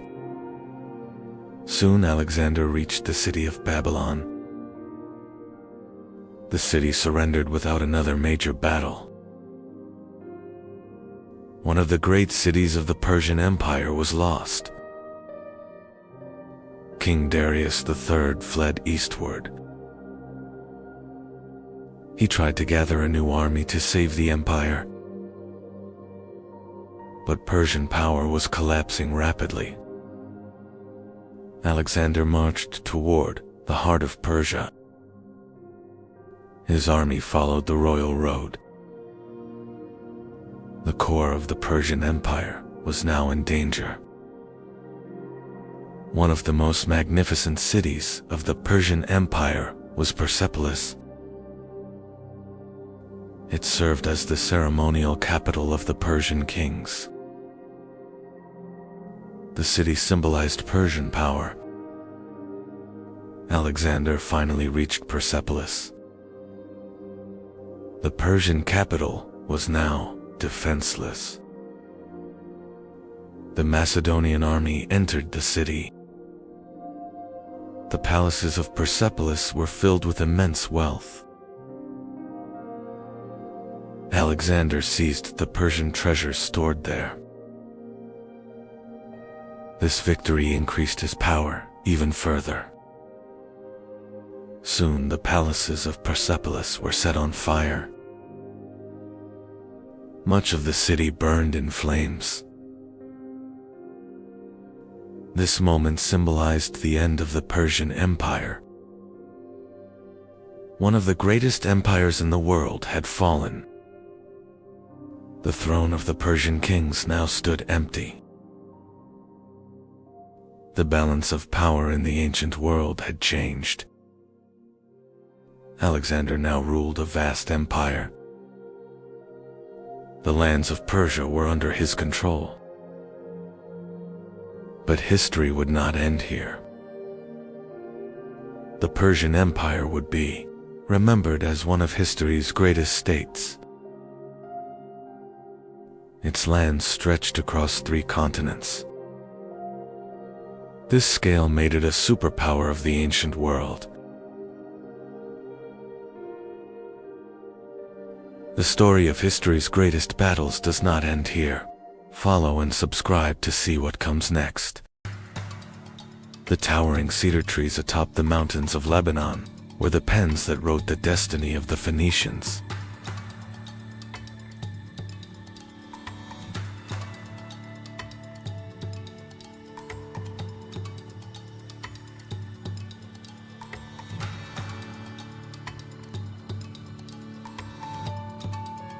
These trees were so remarkably strong that the ships built from them defied the fierce waves of the Mediterranean.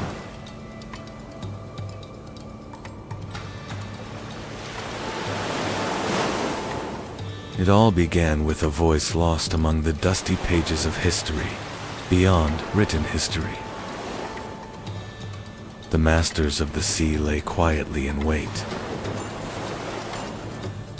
With the launching of these vessels into the sea, history's first true seafaring people emerged. The Phoenicians were not a single empire, but a series of interconnected giant port cities.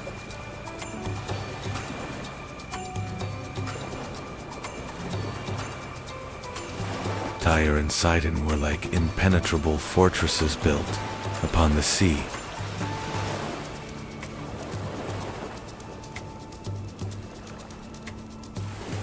These ports became the first great metropolises where goods, languages, and cultures from across the world blended together.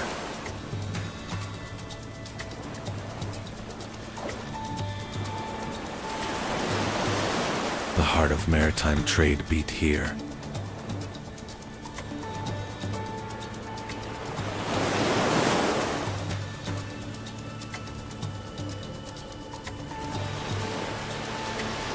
And the wealth of Phoenicia flourished within these harbors.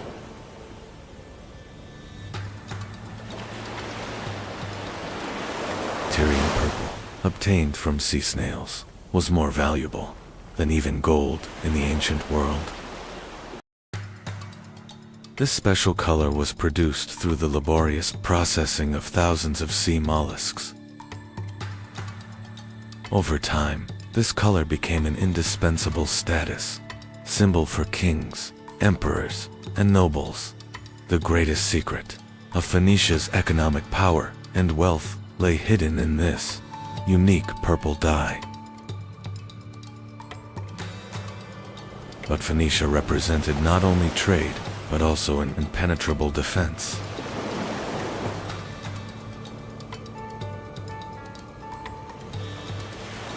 A circular waterway leading to the center, with a small island in the middle, where the admiral was positioned. When the enemy entered, they would find themselves facing a massive fleet. This was strategy written in stone and water. The Cotton Harbor, rising in Carthage, was the most advanced military engineering marvel of the ancient world. From the outside, this circular harbor appeared to be a quiet trading center, but inside, there were secret hangars housing more than 200 warships.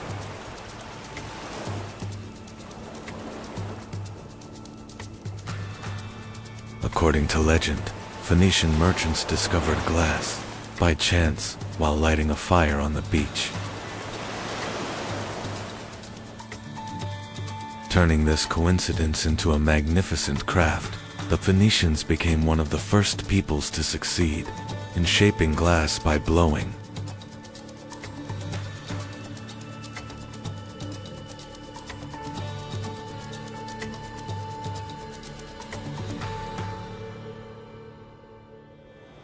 Transparent glass vessels, elegant vases, and colorful beads became the most sought-after luxury goods, everywhere from the Mediterranean to Mesopotamia.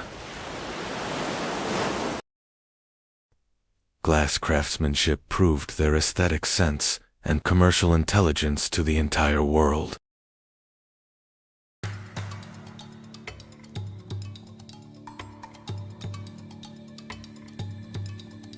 They were drops of light spreading to every corner of the Mediterranean. This was the greatest proof of how the Phoenicians mastered the elements of nature, fire, and sand. Now we turn our camera thousands of miles away, across the Atlantic Ocean, to the rainforests of Mexico. While the Phoenicians were shaping glass, the Olmecs, a major culture of the Americas, were rising to prominence. They were carving colossal basalt rocks to erect mysterious 20-ton statues and developing complex calendars.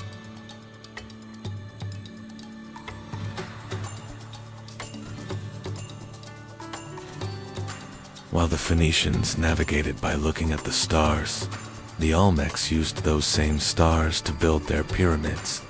Two different worlds, with one shared curiosity: the sky. Meanwhile, in the east, in the heart of China, the Zhou dynasty reigned supreme. This empire, which proclaimed the sanctity of governance, with the concept of the regency of the heavens, was laying the foundations of philosophy and social order. While purple-dyed fabrics adorned kings in the west, an empire of silk and wisdom was rising in the east.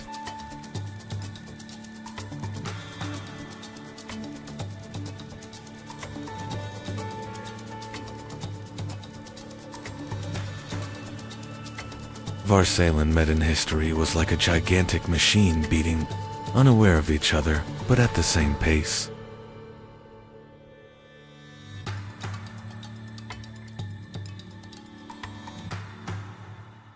They set aside complex hieroglyphs and cuneiform scripts to create the first alphabet, consisting of only 22 letters. Thanks to this revolutionary invention, reading and writing moved beyond the monopoly of palaces and reached the common people and merchants. The foundation of the modern alphabets we use today was laid with this knot tied by Phoenician scribes thousands of years ago. The Phoenicians did not just build ships, they also learned to read the language of the sea. They were the first sailors to find their way during night voyages by following the North Star, known at the time as the Phoenician Star. Their double-rowed galleys, the biremes, provided both agility in war and high capacity in trade. This technological superiority made them the undisputed sole masters of the open seas.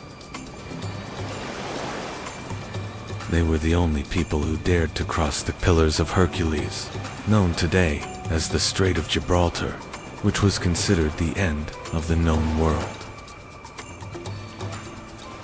They fearlessly ventured into the fierce waters of the Atlantic Ocean, circumnavigated the African continent, and reached the British Isles to trade in tin.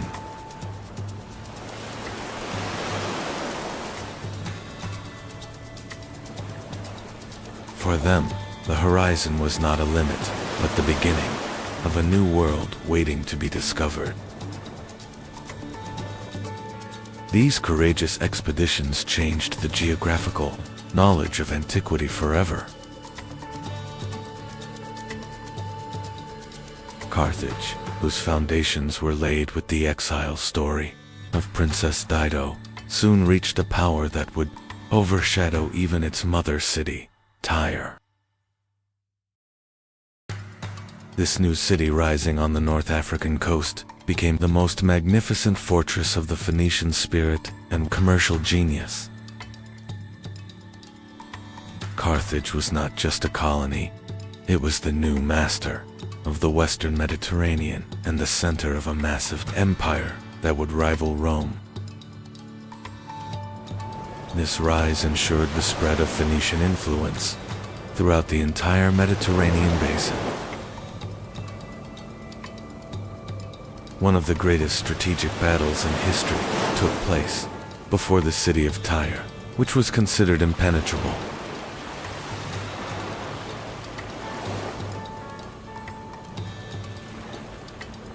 To capture this island city on the sea, Alexander the Great achieved a massive feat of engineering by building a causeway from the shore to the island.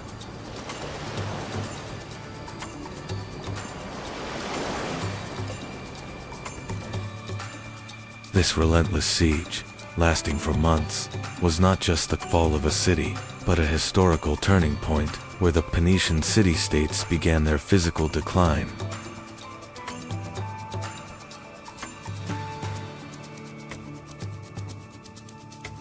With this event, the absolute dominance of the ancient world over the seas began to change hands. Even though the Phoenicians have withdrawn from the stage of history, their indelible footprints still remain in every letter we write today, in our maritime rules, and in our global trade system. They were the first true global civilization to connect distant lands. Their courage, intelligence, and cultural legacy continue to shine like jewels embedded in the foundations of the modern world. Although the masters of the sea are gone, we touch the legacy they left behind every single day.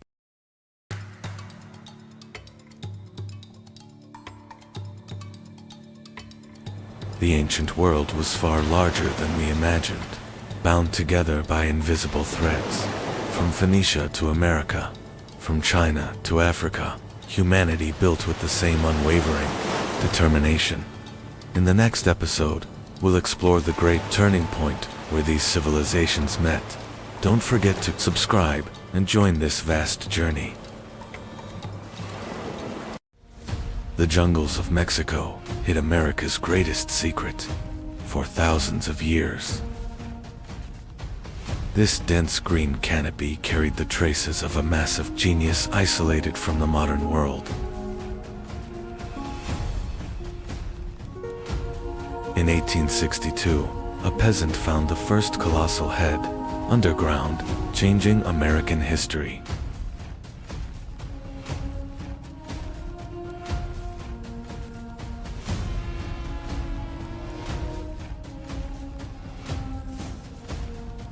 Around 1200 BC, a massive civilization suddenly rose in these jungles.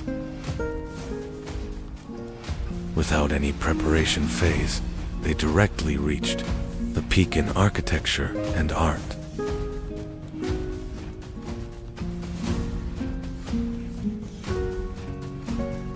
Before the Aztecs and Mayans were on the scene, the Olmecs had already discovered the calendar and writing. They are the mother culture that laid the foundation for all great Mesoamerican cultures. The name Olmec was given to them by the Aztecs thousands of years later, meaning rubber people. What they called themselves in their own language remained hidden in the dark and lost pages of history. It still astonishes the scientific world that they emerged with such flawless stonework without a primitive beginning. It was as if this advanced technical knowledge had come to them from across the ocean. Olmec engineers built massive artificial mountains by moving millions of cubic meters of earth in the middle of the swamp. These structures were designed to prevent destructive floods and to be closer to the sacred sky.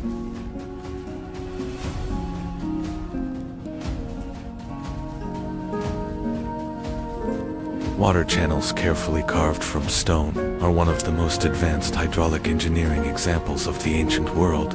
This system, which brought continuous clean water to the city, is tangible proof of the Olmec's technical genius.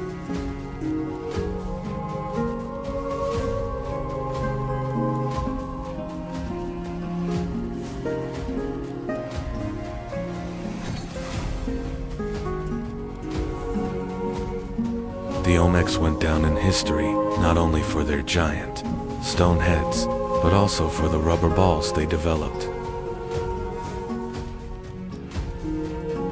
By processing latex obtained from rubber trees growing in forests, they managed to produce flexible and durable balls.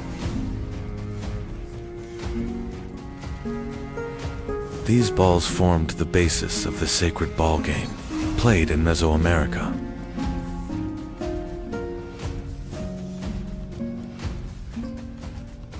The game was not just entertainment, it also represented cosmic symbolism.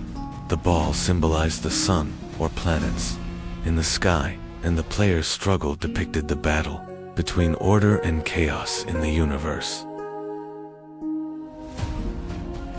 The rubber technology developed by the Olmecs later spread to the Maya and Aztec civilizations, marking the beginning of a tradition that would last for thousands of years. Every street and structure in the city is not random, but aligned according to specific star systems and planets.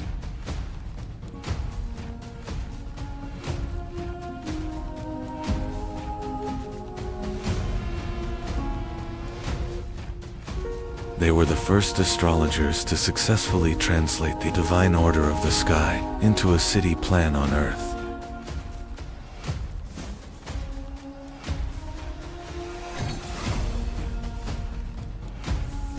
They not only observed the sky, but also interpreted the cycles of Venus and the movements of the stars as sacred signs.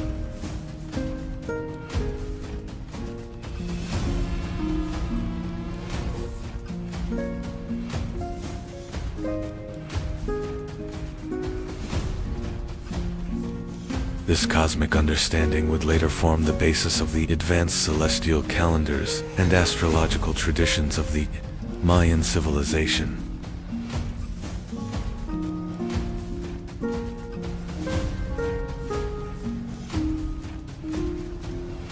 How did a people without wheels or pack animals bring these blocks from the mountains 100 kilometers away?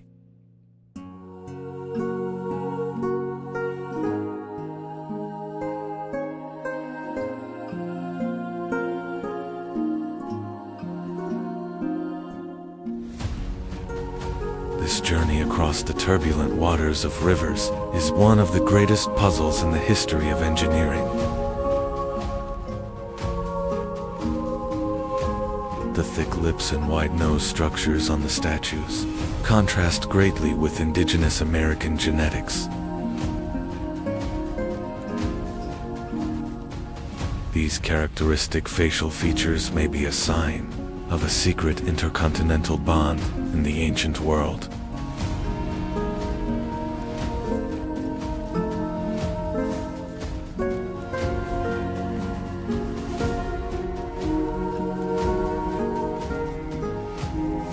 The helmets on the heads bear striking and inexplicable similarities to ancient Middle Eastern and Phoenician warrior helmets.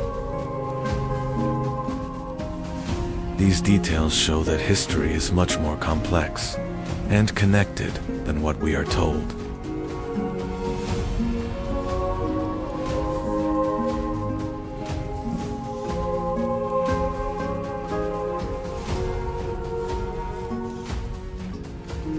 Each head has its own expression and soul.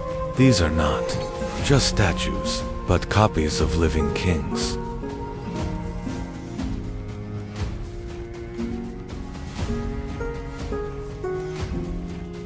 The Olmecs defied time by carving the immortality of their leaders into these massive stones.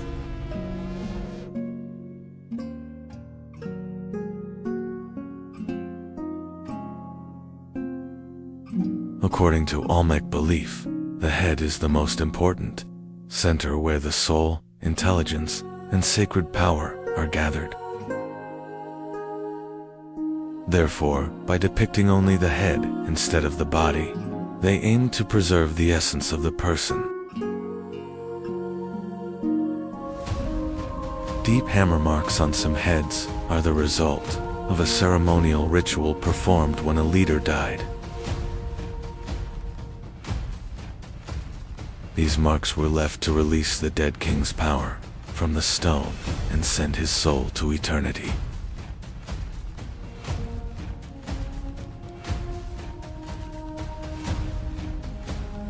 Many colossal heads were hidden by being buried underground in a grand ceremony shortly after being made. These statues may have been intended to serve the underworld gods rather than the physical world.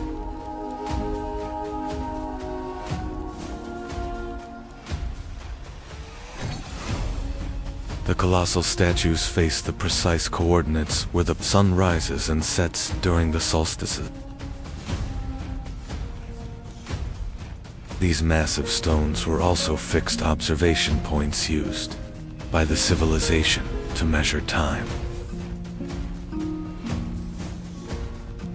Long-bearded strangers with different clothing, never seen among the local people, are depicted in the reliefs. These figures are the memory of mysterious guides who set foot on the American continent thousands of years ago. The La Venta Pyramid is America's first pyramid and symbolizes a sacred volcano. This massive earthen structure was the first spiritual bridge the Olmecs built between heaven and earth.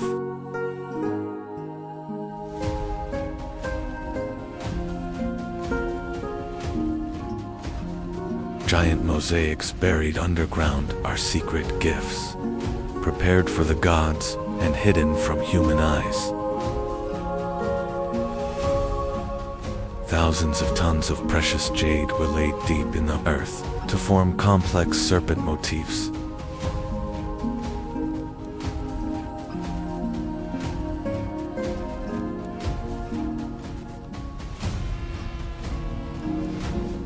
The tools they made from hematite may be the first examples of a compass, showing they discovered the Earth's magnetic field. This technology proves they tracked not just the stars, but the invisible forces of the Earth.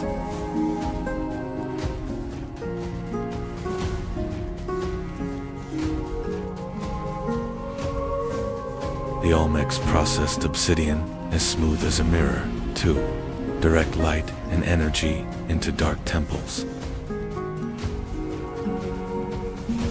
These mirrors were used in rituals, both for divination and to control the power of the sun.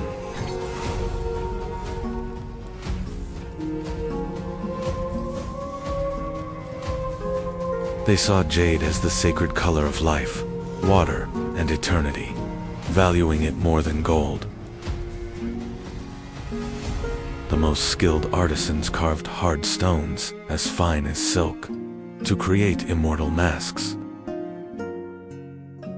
The Cascile block is the oldest and most mysterious, evidence of the first complex writing system in the Americas.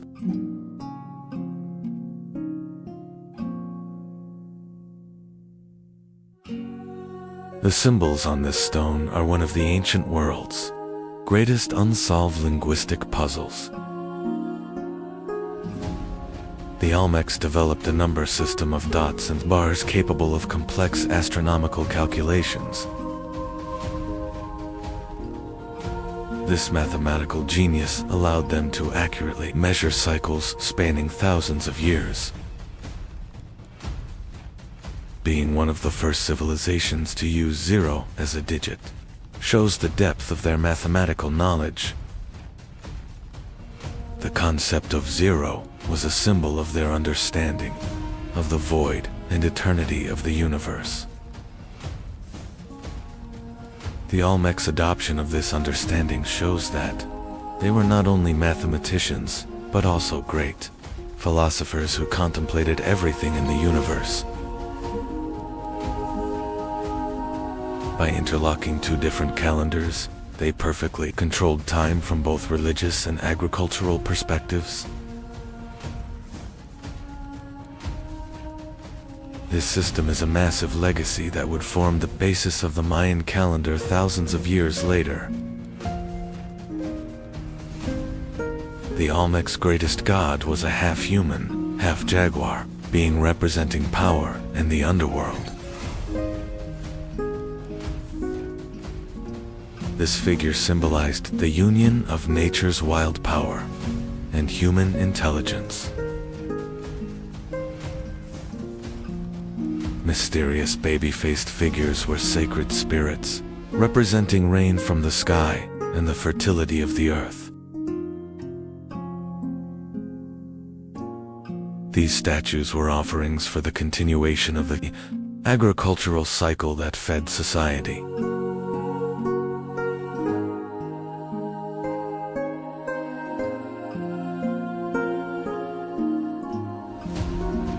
It was believed that priests transformed into jaguars during rituals and communicated with the spirit world. This shamanic transformation was the most feared and respected ritual of Olmec society.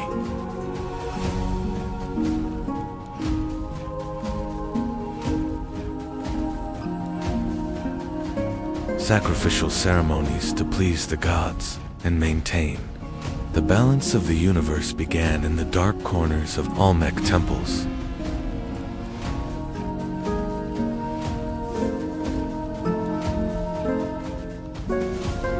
These bloody rituals were seen as a price to be paid for the continuation of life.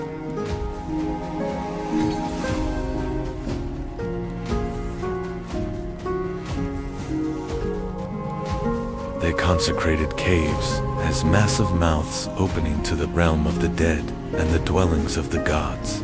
These dark passages were sacred spaces where the fine line between life and death met. The oldest traces of the Mayans' famous feathered serpent god Kukulkan are hidden in these depictions of winged snakes. This motif represented the eternal connection between earth and sky and wisdom. They saw mountains as the true home of the gods and built massive altars to reach these peaks. Every mountain was a ladder stretching to the sky and a source of divine power. Around 400 BC, these massive cities began to be abandoned, suddenly and mysteriously. Although there is no certain evidence as to why the population dispersed, environmental disasters are the most likely possibility.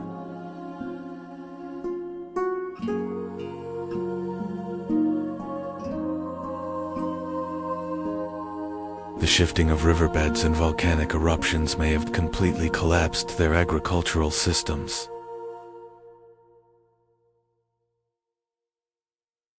Nature, taking back the fertility it offered, also paved the way for the end of this great civilization. This was not an escape, but a farewell ceremony. They entrusted those imposing, wise faces to the compassionate embrace of the earth, so that the spirits of their kings, even if their cities were destroyed, would live forever in the heart of the land. This was not a defeat, but an act of preserving memory and honor.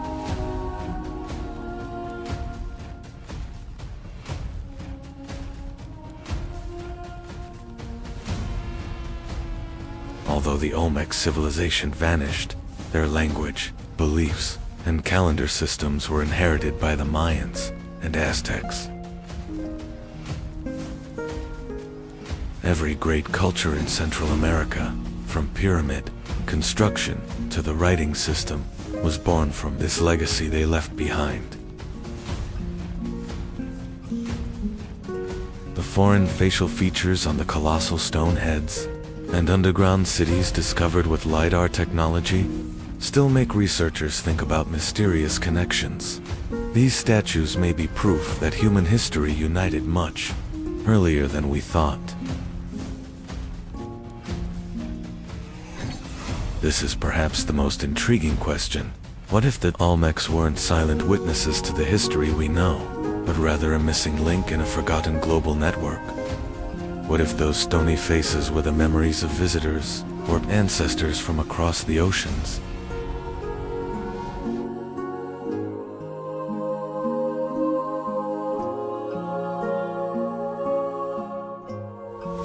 Olmec, the beginning of civilization, mystery itself, and the common heritage of humanity. Remember, these colossal, heads deep in the jungles, continue to whisper the truth and ancient knowledge to us. The beginning of civilization, mystery itself, and the common heritage of humanity. We will continue to trace these ancient secrets. Don't forget to subscribe to the channel to join us on this journey into the depths of history and not miss the rest of the series. Hundreds of thousands of years ago, in the caves of Zhaokutian, primitive humans control fire for the first time. The struggle for survival begins amidst dark forests and wild animals. As the Ice Age ends, people leave the caves and settle. Along the Yellow River, the first millet fields are planted, and the art of painted pottery leaves the first marks of civilization.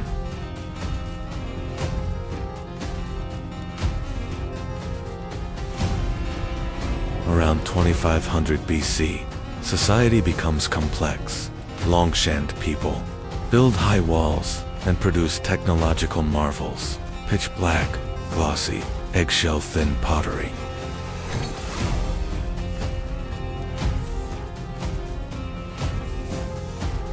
The legendary Yellow Emperor Huangdi gathers the scattered warrior tribes along the Yellow River under one roof, laying the political and cultural foundation of Chinese civilization. Empress Li Su, while sitting under a mulberry tree in her garden, unspools silk fibers from a cocoon that fell into her teacup, starting the silk weaving that would dominate the world for millennia.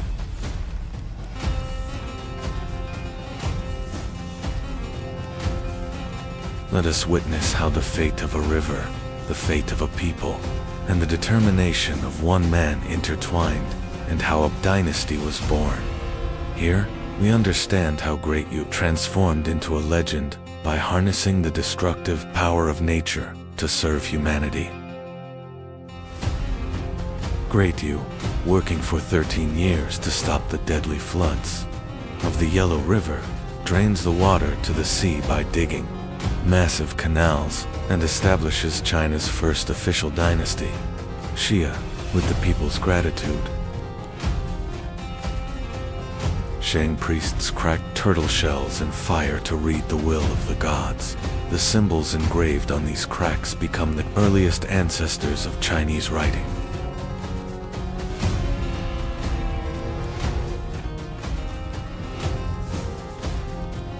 The last Shang king, Di Xin, falls in love with the legendarily beautiful but cruel Daji, indulging in luxury in palaces with lakes of wine while his people starve.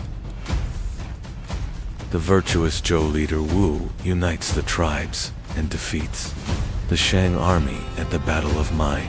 King Di Xin sets himself on fire with his treasures, ending the dynasty.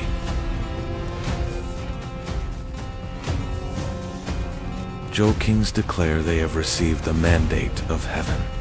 They established China's first major feudal system by distributing land to nobles gathered in the palace square. Amidst political turmoil, the sage Confucius teaches morality and loyalty to his students under a willow tree as philosophies that will forever change China's mindset begin to flourish. As central authority collapses, China divides into 7 great states. Technology shifts from bronze to iron, and massive armies clash to rule all of China.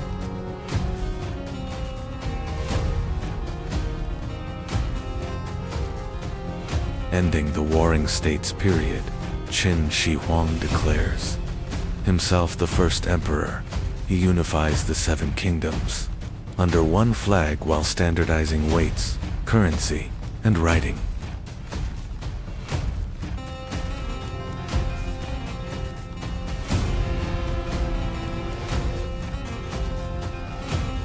To stop nomadic raids from the north, the emperor connects previously built walls into a massive defense line. Thousands of workers raise the world's largest structure on mountain peaks.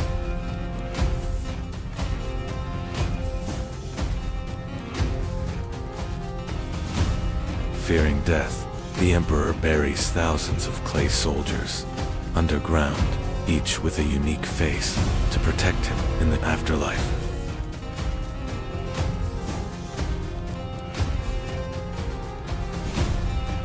The Silk Road carried not only silken horses, but also the arts and riches it encompassed.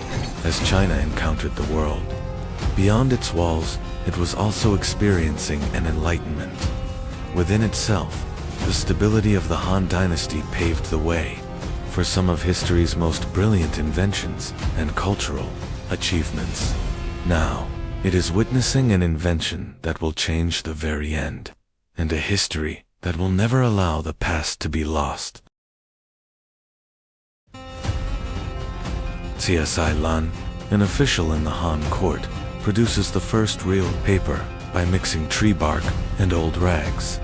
This invention changes the world by allowing knowledge to move from bamboo sticks to light pages.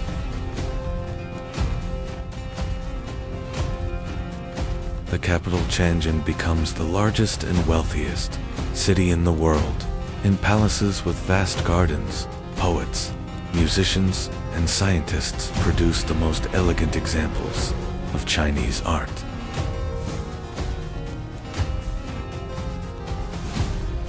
A massive fleet on the Yangtze River is engulfed in flames as the strategic genius Zhuge Liang turns the wind.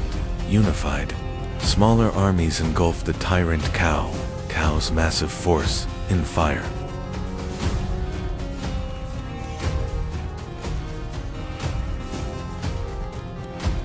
Three legendary warriors under blooming peach trees, Liu Bei, Guan Yu, and Zhang Fei, swear an oath to remain brothers until death, to protect the people and save the empire.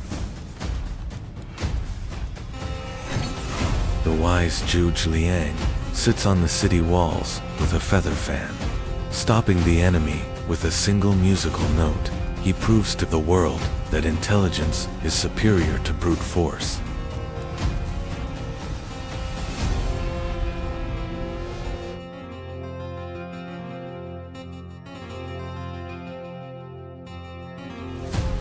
The Tang capital Chang'an becomes the world's largest city with a population of 1 million.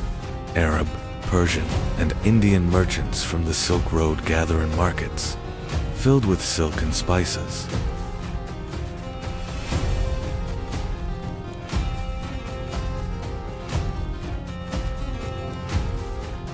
Wu Zixin, the first and only woman to sit on the throne in Chinese history, rules the empire with her intelligence and iron fist.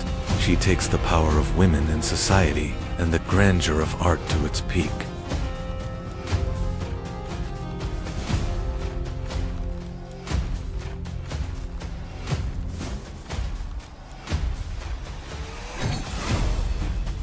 Wise poets Li Bai and Du Fu write their poems by the river, under the moonlight, as Chinese literature and painting produce the most elegant examples that will not be forgotten for millennia.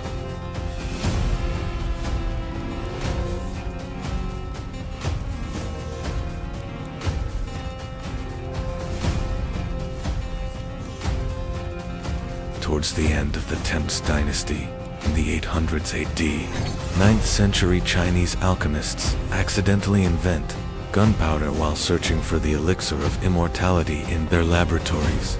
Although this explosive mixture was initially just a matter of curiosity, it ignited the fuse of a fire that would radically change human history.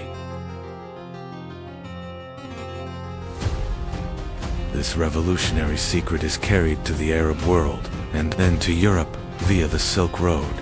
Caravans setting out from China carry not only silk and spices, but also the formula for this destructive power that will shake the world on an intercontinental journey, forever changing the nature of war.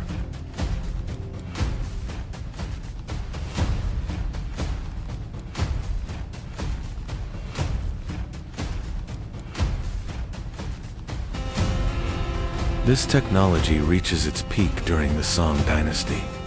Gunpowder arrows and the first cannons begin to roar on the battlefields.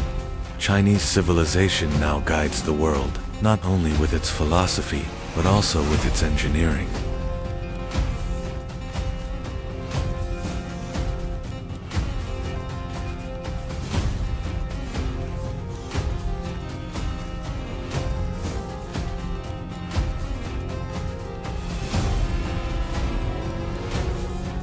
From the first fire by the Yellow River to the world shaking invention of gunpowder, Chinese civilization, like a river, flowing uninterrupted for thousands of years, shaped the soul with its philosophy and the world with its engineering. On this journey, we only saw the foundations, the wisdom of Confucius, the ambition of the first emperor, and the grandeur of the Silk Road.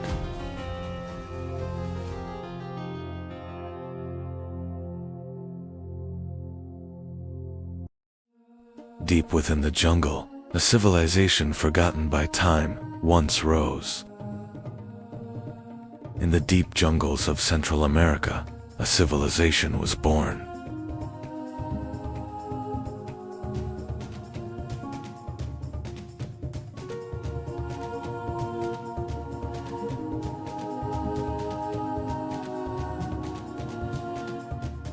A civilization beyond time. What an accurate description. The verdant lands of Mesoamerica, a civilization that was constantly evolving, not just in its calendars. Its pyramids were ladders reaching to the sky, and each GLF on its walls was a code whispering the secrets of the universe.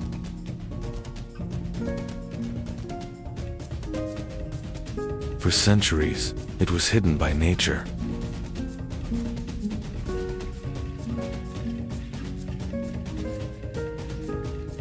Here are those lost ruins, once nestled in nature. Every stone, every vine tells a story.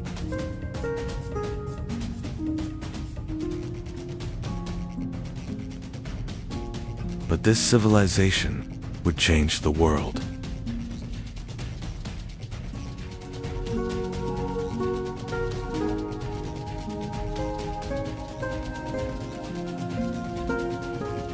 The Maya civilization spread across a vast region.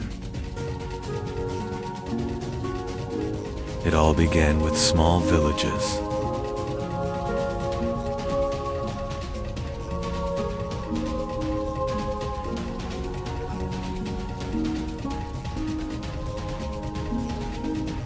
Corn was at the center of life. To them, humans were created from maize.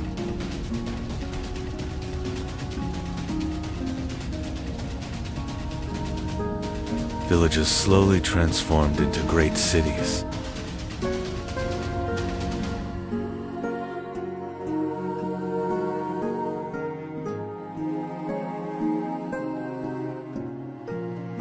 Cities rose in the heart of the jungle. Stone structures reached toward the sky. They built massive pyramids without metal, only with intelligence.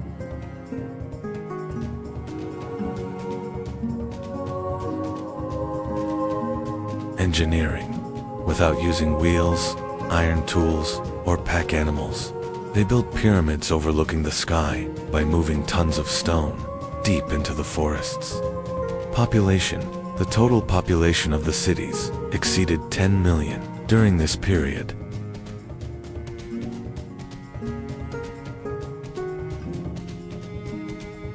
These structures were not just architecture, they were connected to the sky. On certain days, sunlight touched the pyramids and moved like a serpent of light. Architecture, they developed an acoustic and astronomica. Architecture so precise that during the equinoxes, the sun's rays would cast a serpentine shadow on the pyramid steps.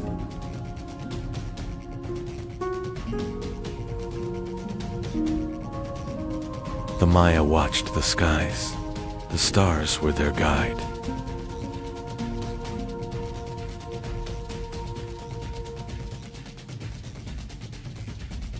Astronomy and calendar, they calculated the movements of Venus with accuracy. The solar calendar they developed differs from our modern calendar by only seconds.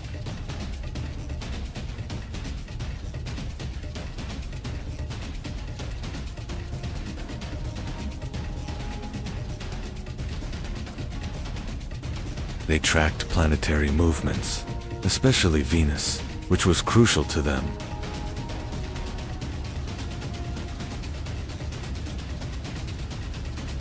They tried to understand time and found ways to measure it.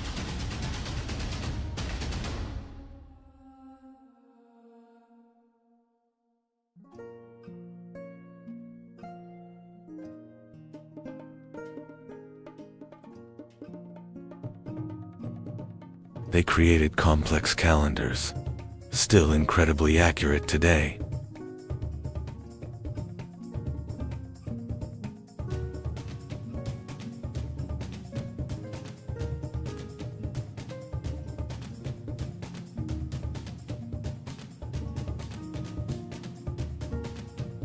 They were one of the first civilizations in the world to use the concept of 00. They developed a base 20 number system.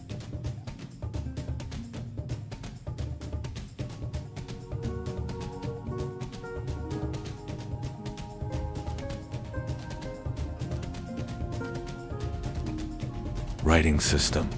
They possessed the most advanced writing system hieroglyphs in the Americas. They wrote history books using over 800 symbols.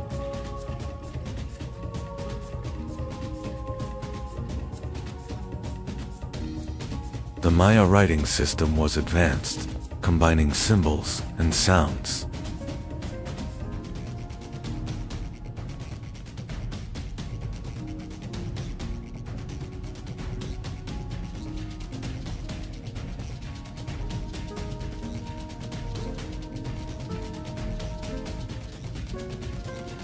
They imprisoned Venus in time, carved history into stone, and discovered zero.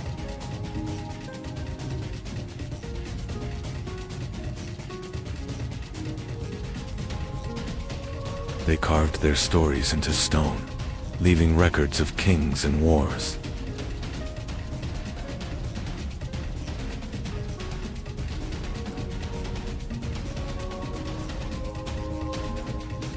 Kings were not just rulers, they were believed to speak with gods.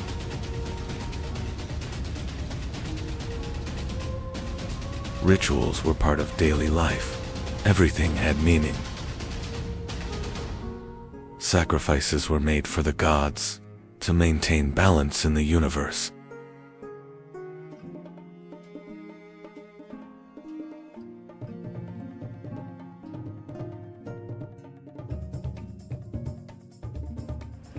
But the Maya world was not peaceful. Cities were constantly at war.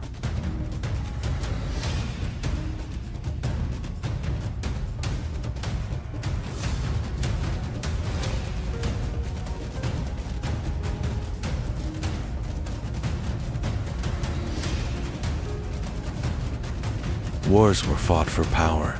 Blood was spilled for control.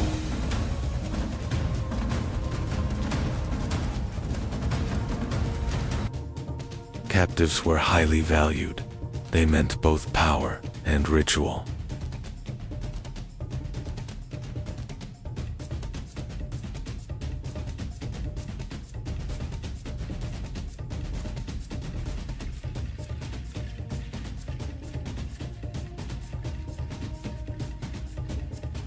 Then nature began to change. Drought made life harder.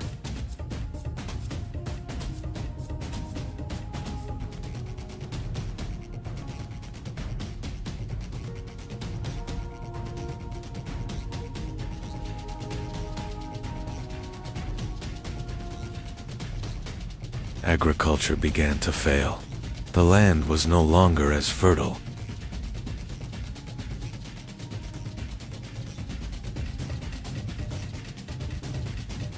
Cities were slowly abandoned. People left their homes behind.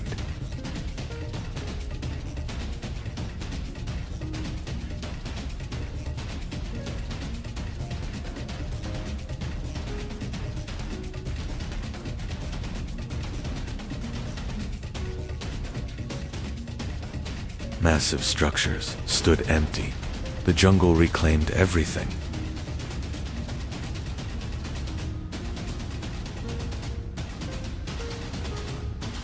A great civilization collapsed, but the reason remains unclear. One thing is certain: the collapse was sudden and deep.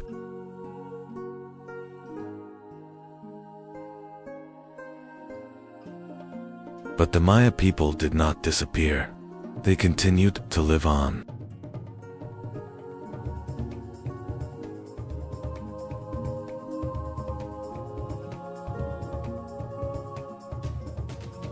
Today, millions of Mayas still exist.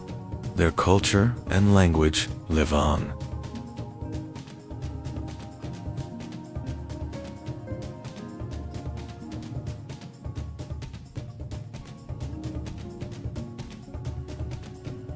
Their past still lives within them, and their story continues.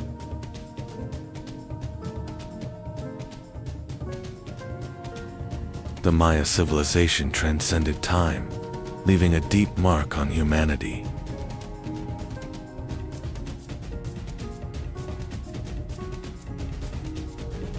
And some mysteries remain unsolved. Perhaps they never will be.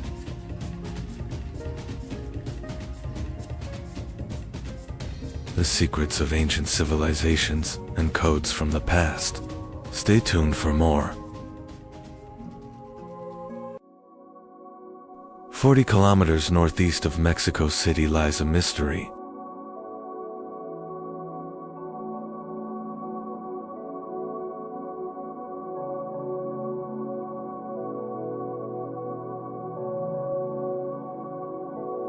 Its name comes from the Aztecs,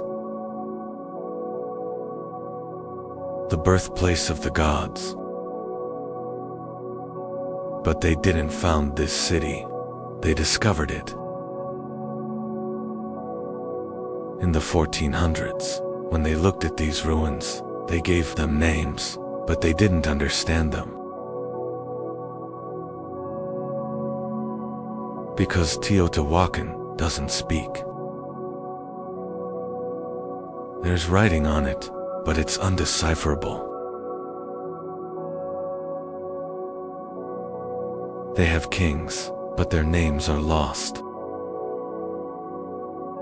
And today, 2,000 years later, we are still asking the same question: who were they?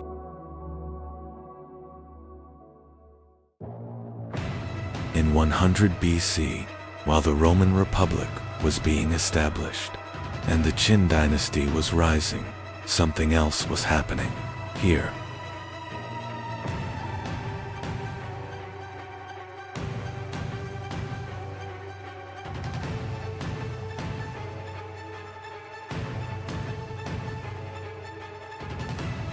In the middle of the valley, there was no river, no harbor, but someone was building one of the world's greatest cities. No wheels, no iron, but 100,000 men and a plan, a terrible plan.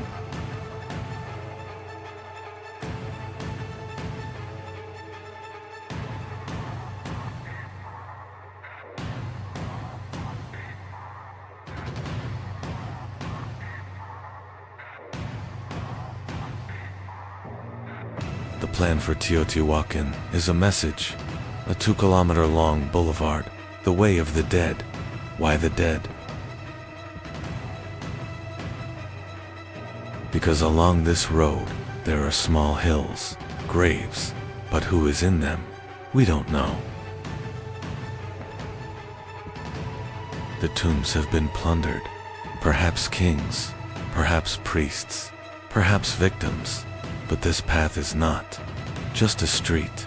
It is an axis between the earth and the sky.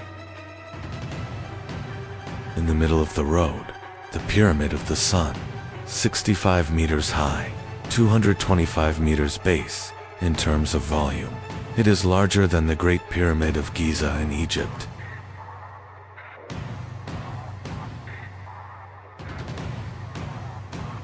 But it's different. This pyramid is made of limestone and volcanic tuff, and it's not hollow. In the 1970s, a tunnel was discovered. It's 100 meters long. From underground towards the very center of the pyramid. But what's in the center? A tomb? A treasure? No, a room. And in that room, in 2015, mercury was found. Tons of mercury, liquid metal, for the journey of souls, for the passage of the dead.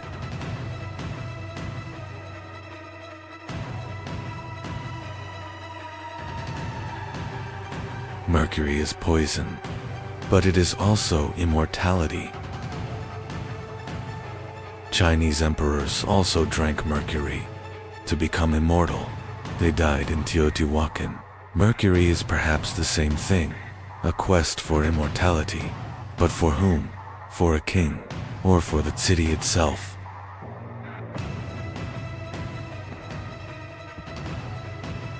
At the end of the road, the Pyramid of the Moon, smaller, older, more mysterious. 12 platforms in front of it, 12 a number, 12 moons, 12 planets, 12 gods. We don't know.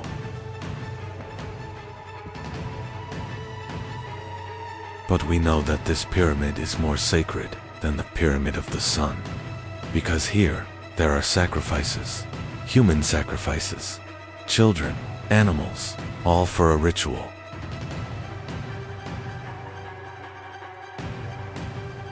Every 12 years, every 52 years, at the 0 point of the sacred calendar, we don't know, but the bones speak, and blood has seeped into the stones.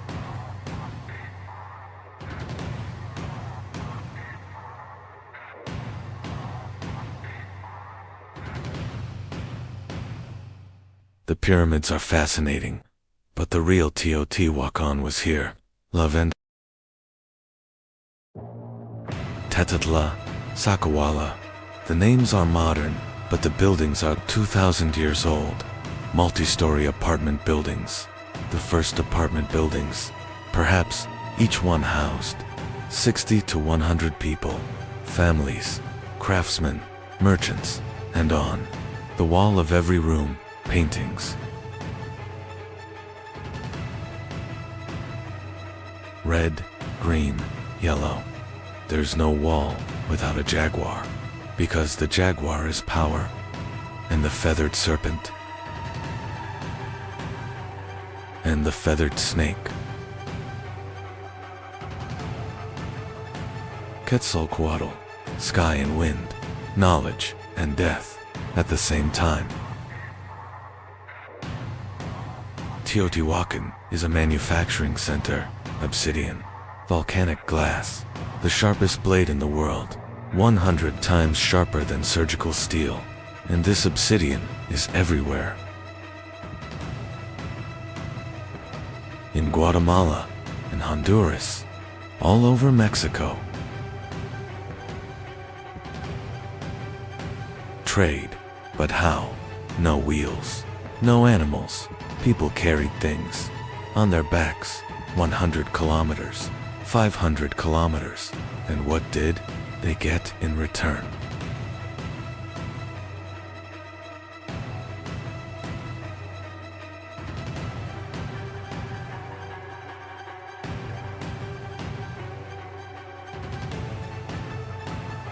Jade from Guatemala, 1,000 kilometers, feathers from the Amazon, seashells from the Pacific. This city is the center of a network, and this network has enveloped the continent.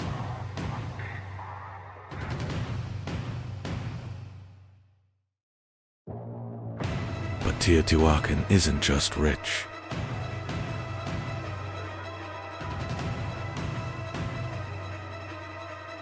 Everything is planned. The streets are like cages. Every block is a square. Water, sewage, perhaps. 2,000 years ago, and there are no portraits of kings, no monuments. How was this city governed? The priestly class? A military aristocracy? or a system we don't understand. Perhaps the first megacity, the first anonymous power. 1,000 kilometers to the south, another world, the Maya. Tikal city-states, hieroglyphic writing, kings. But in 378 AD, something changes in Tikal. A new dynasty, a new architecture, and this architecture comes from Teotihuacan, Stela 31, stone monument. On it, a figure, Teotihuacan-style clothing, black glasses, the black-eyed squirrel. Its name is the black-eyed squirrel, and from that day on, Tikal grows up. It's fighting, it's expanding. Did Teotihuacan influence the Maya, or did it invade them? In Guatemala, at Caminal-Ju, there's the Teotihuacan pyramid, the same style, the same technique. In Honduras, in Copan, there is Teotihuacan obsidian. This is not just trade. This is power, perhaps an embassy. Perhaps a prince ascended the throne through marriage. Perhaps an army came and changed a dynasty. But the result is the same. The influence of Teotihuacan stretches thousands of kilometers. This is not a city, it is an empire. Silent, unwritten, but real. And here's the interesting thing, the Maya wrote. They recorded everything, but about Teotihuacan, they wrote almost nothing. It was simply, that day, people came from faraway lands. Faraway lands, 1,000 kilometers, and then, silence. Why was Teotihuacan so frightening, or so secretive? Around 550 AD, maybe 600 AD. It's not certain, but something is happening. The city center is burning. The temples are being destroyed. The temple of the feathered serpent in particular. Symbols are being broken. Statues are being shattered. Is this an external attack, or an internal rebellion?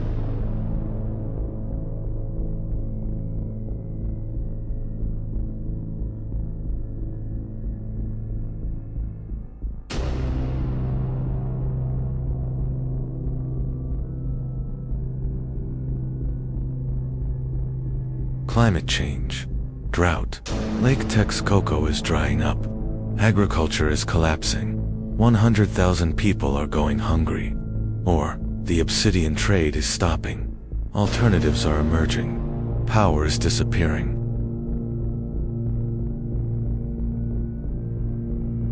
But this isn't a sudden end, it's slow.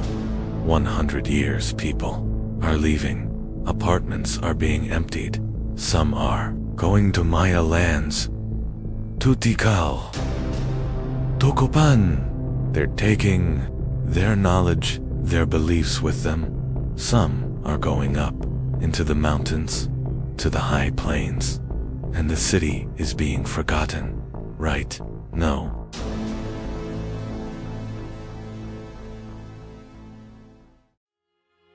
Because 600 years later, the Aztecs arrive. And they don't forget. They call it the birthplace of the gods, and they build temples here for their gods, layer upon layer, history upon history.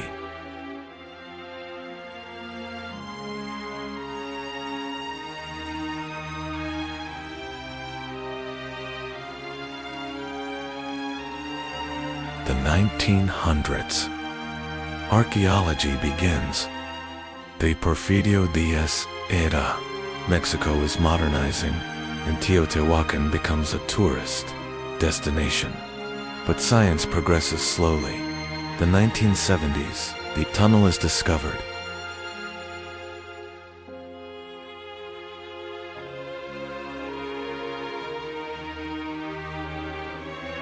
1980s, radar. More structures beneath the city. 2003, A new chamber beneath the Temple of the Feathered Serpent.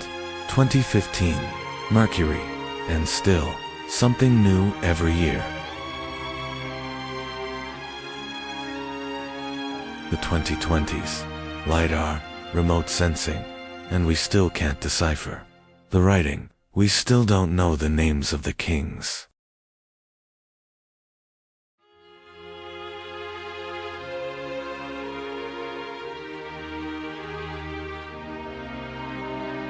Today, Teotihuacan is a UNESCO World Heritage Site. Every year, it receives 4 million visitors, but still, the same mystery remains. Who were they? Why did they go? And, perhaps most importantly, what can we learn from them?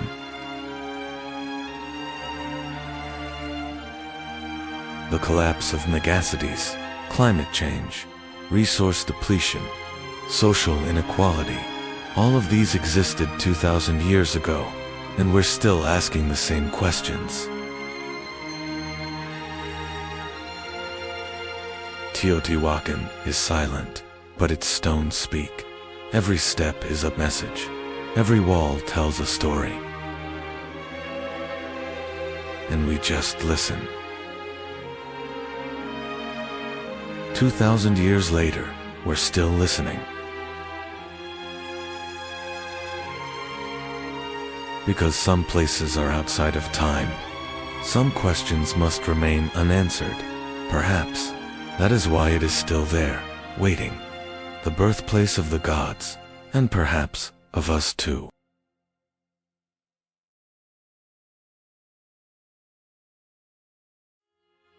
Teotihuacan is still being excavated. Every new discovery updates this film. The city was aligned. Mercury discovered in 2015. Everything was deliberately analyzed. The writing system remains a mystery. Everything followed a deliberate plan. And perhaps we could never figure out should remain mysteries why they were built. Here they are, pyramids beneath the aligned stars. This city exists. There's secrets forever hidden, but no one knows who built it. One of the greatest mysteries in human history. Don't forget to subscribe to my channel. There is a city 400 meters above the Oaxaca Valley, on top of a mountain, Monte Alban. The White Mountain. This name was given by the Spaniards, who arrived in the 16th century, but they did not found this city. The Zapotecs built this city, yet even today, we still do not know the original name they gave to this mountain, because the Zapotec writing system has not yet been fully deciphered. 700 BC, that's 300 years before Rome founded the city. The Olmecs had collapsed. The Mayans were rising. But here, in southern Mexico, something else was happening. A people leveling the mountaintop, a construction project that lasted 300 years, and the resulting city with a population of 15,000 terraces, temples, observatories, and a message: we are here and we are watching. The construction of Monte Alban seems like madness. Why the top of the mountain? Why 400 meters up? Defense, perhaps? But there's more to it. Surveillance, control. The Oaxaca Valley is one of Mexico's most fertile agricultural areas. And this mountain is right in the middle of the valley. It sees everything. It controls everything. The city center, Grand Plaza, 300 meters long, 200 meters wide, flat, symmetrical, planned. This is the oldest planned city in Mexico, and this plan hasn't changed for 1,000 years. The J platform, the South platform, the Eyes Monument, all remained faithful to the original design from 700 BC. Why? Because that plan was sacred. The J platform, Monte Alban's most mysterious structure. Shaped like the letter J, but why J? Astronomical alignment, calendar calculation, or is it a burial complex? In the 1930s, more than 170 tombs were discovered here. Mummies, jade masks, obsidian knives, and one name, the 12 Apostles. Lady 12 Macaw. A female ruler, circa 450 BC, the most powerful period of the Zapotecs. Monte Alban's most famous monument, the dancing figures. Stone reliefs, over 300 figures, men, women, children. Some are dancing, some are in pain, some are dead, and above all, names, glyphs, hieroglyphic writing. The Zapotecs invented writing.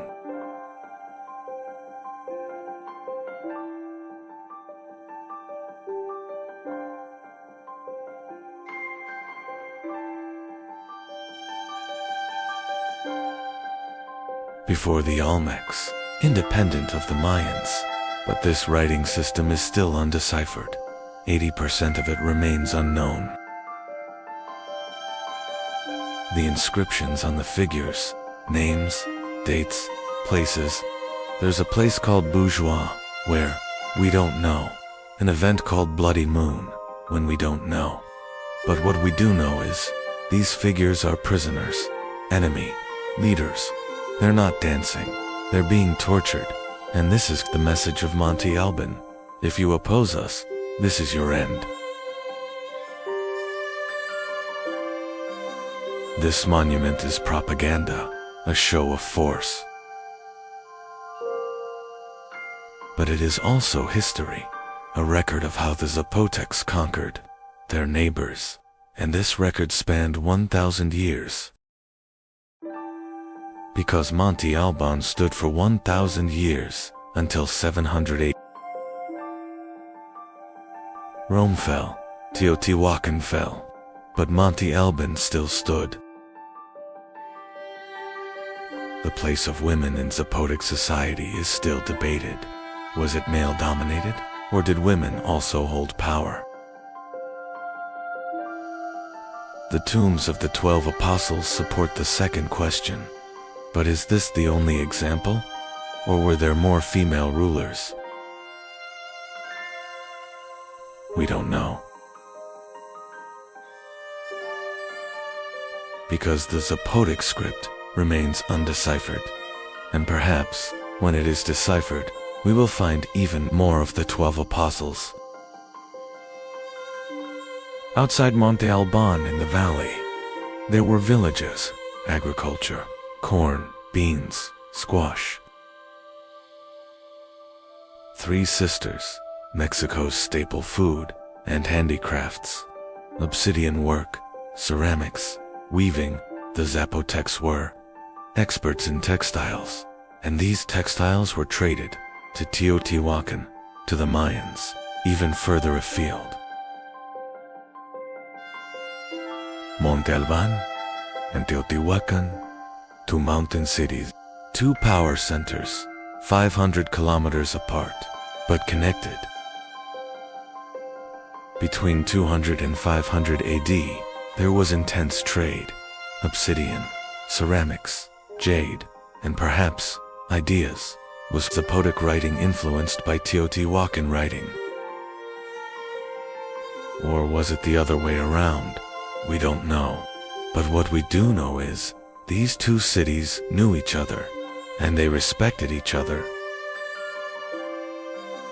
Teotihuacan-style ceramics have been found at Monte Alban. Talak figures, feathered serpent motifs, and Zapotec jade from Teotihuacan. It came from Guatemala, but passed through Zapotec hands. This wasn't just trade, it was diplomacy, perhaps an alliance. 2 superpowers, not enemies, but partners. but there were differences too. Teotihuacan is anonymous. It has no king. The Zapotecs have names like the 12 apostles. Teotihuacan was unwritten. The Zapotecs were written, and perhaps that writing made the difference, because writing is identity. It is history, and the Zapotecs recorded their history. On tombstones, on monuments, and we are still trying to decipher those records. By AD, Monte Alban is being abandoned. Why? Drought, civil war, depletion of resources, perhaps all of them. The city on the mountaintop was unsustainable. The water was below, the agriculture was below, and the people moved down to Mitla, a new city, smaller, but Zapotec culture lived on. Mitla, the place of the dead, the new center of the Zapotec civilization. And here, a unique form of art emerged. Mosaic walls, geometric patterns in red, white, and black. These designs became the final expression of Zapotec identity, and that identity endured until 1521, until the Spanish arrived. In 1521, the Spanish conquered Oaxaca, but the Zapotecs did not surrender. Their resistance lasted for 50 years in the mountains, in the forests, and in the end, an agreement was reached. Zapotec leaders took positions within the Spanish colonial administration. Their language survived, their traditions survived, and today, even after 2,000 years, more than 400,000 people still speak Zapotec.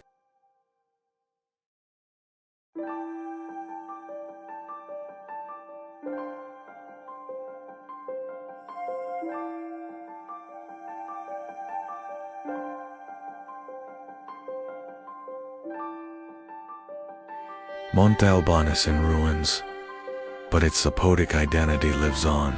In Oaxaca, the Guelaguetza festival every year. Zapotec dances, Zapotec music, and in those dances, perhaps, we see the dancing figures of the Grand Plaza. 2,000 years ago, on a mountaintop, eyes are still watching us, and we are still looking back. Because Monte Alban is not just stone. It is a people's defiance against the mountain. A nation's struggle to conquer time, and perhaps its success. The Zapotec script remains undeciphered, but one day it will be deciphered, and on that day we will hear the voices of the 12 apostles, and perhaps that voice will say, "We were here, and we have not been forgotten." Monte Alban was added to the UNESCO World Heritage List in 1987. Zapotec is still spoken by 400,000 people in Mexico. Archaeologists have only excavated 10% of Monte Alban. Deep in the mountainous valleys of Mexico's Oaxaca, on ancient peaks peering out from the mists, the shadows of a civilization still live on. They called themselves New Savvy People of Rain. Historians call them the Mic. January 1932, Mexican archaeologist Alfonso Caso, while digging in the hills of Monte Alban, touches one of history's most astonishing treasures. 7 Tomb contains over 500 artifacts made of gold, silver, turquoise, and jade. But this is just the beginning. Because behind these treasures lies the dramatic story of a forgotten civilization. A people who ruled the rugged mountains of southern Mexico from around 1500 AD to 1523 AD. They weren't just warriors. They were the world's finest, masters of gold craftsmanship. They were decorating buried mummies with turquoise mosaics. Using lost wax techniques, they created decorations that are still inimitable today. But this story isn't just about gold and precious stones. This is the story of the eight-deer jaguar paw, the greatest leader in the history of the Rain People.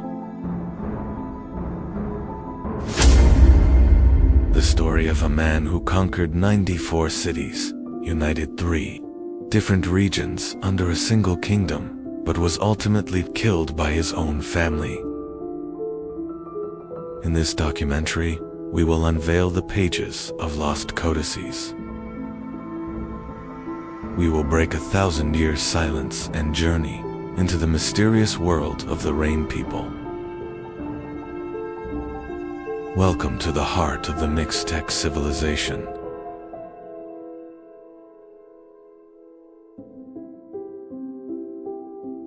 The Mixtec people call themselves Nu, Savvy, the people of rain. This name reveals the fundamental truth underlying their existence. Rain. In the rugged mountainous terrain of Oaxaca, agriculture depended on rain, and rain was a blessing from the god Jehovah. The Mixteca region was divided into 3 main areas. High Mixteca, mountainous and cold, difficult for agriculture, but rich in minerals. Low Mixteca, warmer, more suitable for agriculture, and coastal Mixteca, tropical, famous for its cocoa and salt trade. Tilantongo was the sacred capital of the Mixtecs. From the 8th century AD onwards, it became the center of Mixtec politics and religion. The codices record the birth of the 4 crocodiles, the first ruler of Tilantongo. This is the beginning of Mixtec history. The Mixtecs were recording their own history centuries before the arrival of Europeans. These codices, drawn on deerskin, tree bark, and cotton cloth, recounted the births, marriages, wars, and deaths of rulers. But these codices were not merely historical records. They were also mnemonic tools, recalling oral tradition and serving as guides for storytellers. Each image held a story, a legend, an epic. In 1063 AD, a prince is born in Tilantongo. He is named 8 Stags because he was born on Stag Day, the day of the 8th stag. But history will remember him by another name, Jaguar's Claw. 8-Deer was the son of 5 Crocodile the High Priest, and 9 Eagle. He had 2 siblings, 12 Earthquake, and 9 Flower. But 8-Deer was the one fate had chosen.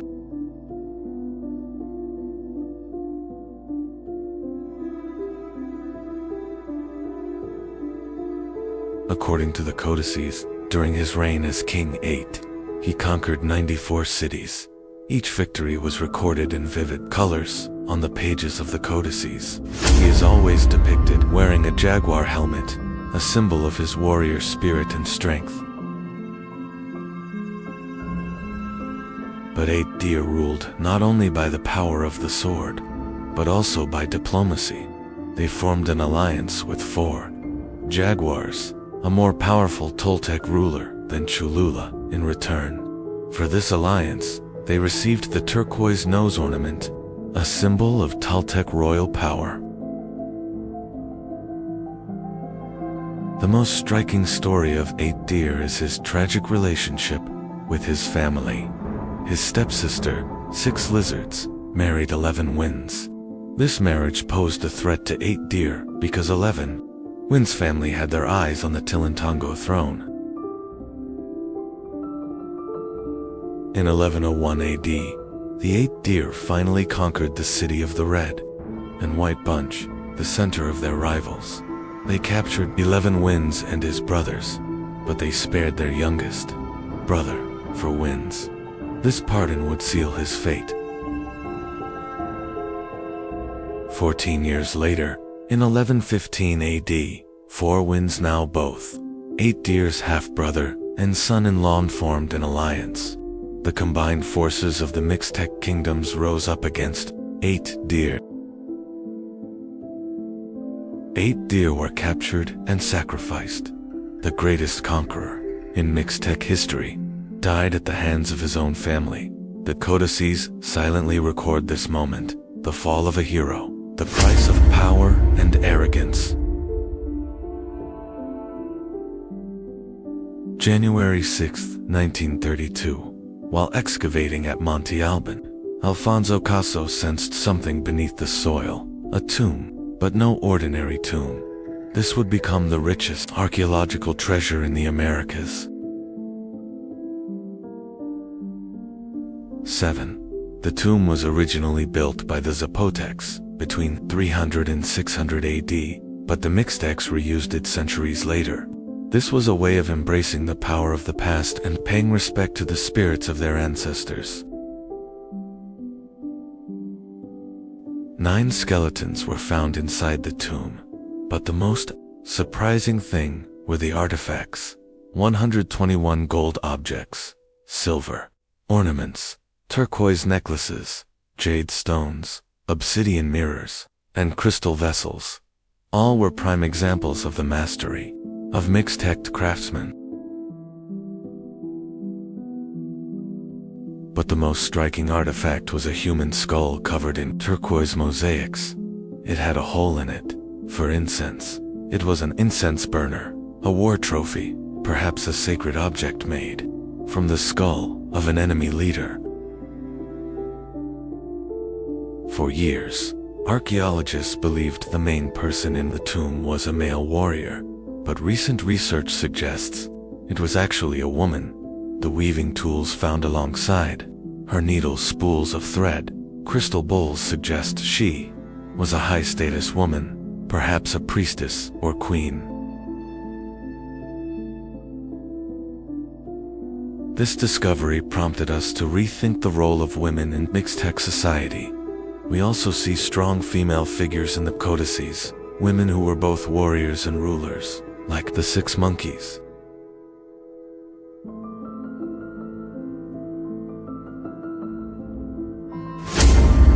The tomb's treasures are now on display at the Oaxaca Cultural Museum, but the tomb itself, high up in Monte Alban, still awaits visitors. Although the lights inside are out, its stories live on. For the Mixtecs, rain was not just a meteorological event. Rain meant life, and Jehui, the god of rain, was their supreme god. Jehui is typically depicted wearing a blue or green rain goggles mask with a jaguar-like expression and bared teeth. Rain or steam is thought to emanate from his nostrils. This imagery symbolizes both his life-giving and destructive power. Ceremonies were held on mountaintops in honor of Jehui. During severe droughts, much darker rituals were performed.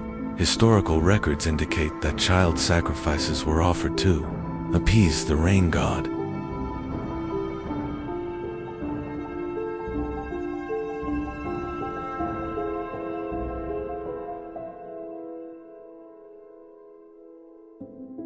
This practice reveals the deep fear and reverence inherent in Mesoamerican religions.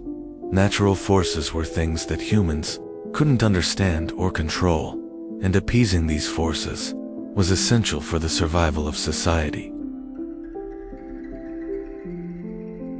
The Mixtec religion was based on an animistic worldview. Mountains, caves, rivers, all were filled with spirits. The world consisted of 3 layers: Earth, Nu, Sky, Yuchi, and Underworld, Nu Nador. The codices recount the earliest creation stories. 1 deer, the jaguar snake, and 1 deer, the puma. Snake created the world's first beings, Noah, When the sun rose, these first beings turned to stone. Some survived by taking refuge in caves and continued to live there. This belief system explains the cave cult of the Mixtecs. Caves were sacred places. The dead went there, and spirits lived there, and some caves are still visited today as sacred pilgrimage sites. In 1521, Hernán Cortés and the Spanish conquerors captured Tenochtitlan. The Aztec Empire collapsed, and the independence of the Mixtecs came to an end.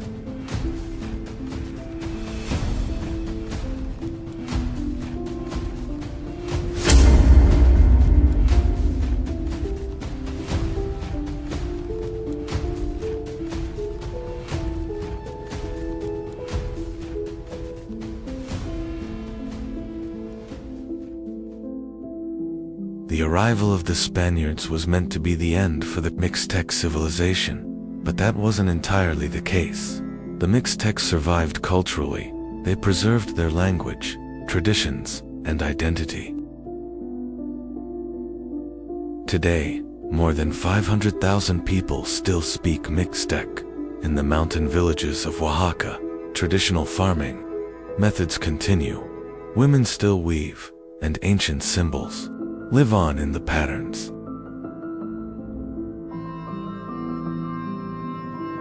The story of the Mixtecs is a testament to the resilience of indigenous cultures. Despite the devastating effects of European colonialism, they were a people who wrote their own history, created their own art, and worshipped their own gods.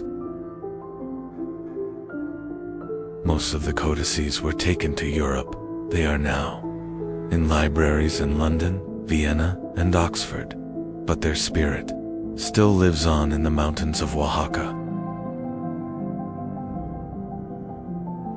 The jaguar claws of 8 deer happened in 1115, but its story is still told more than 1,000 years later.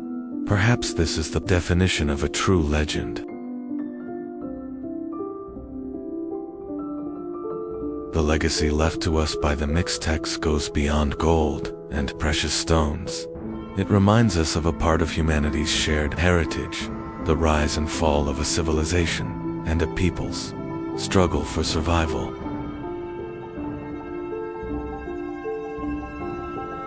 And when the mists cover the valleys of Oaxaca, when the wind blows through the mountains, you can still see the jaguar helmet of the 8 deer.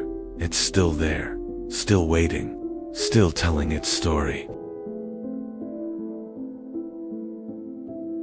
We are traveling through world history in chronological order, civilization by civilization, step by step across thousands of years, from the first cities to great empires, from forgotten kingdoms to legendary rulers. This journey has just begun. Join this journey through world history. Subscribe and explore the story of humanity with us.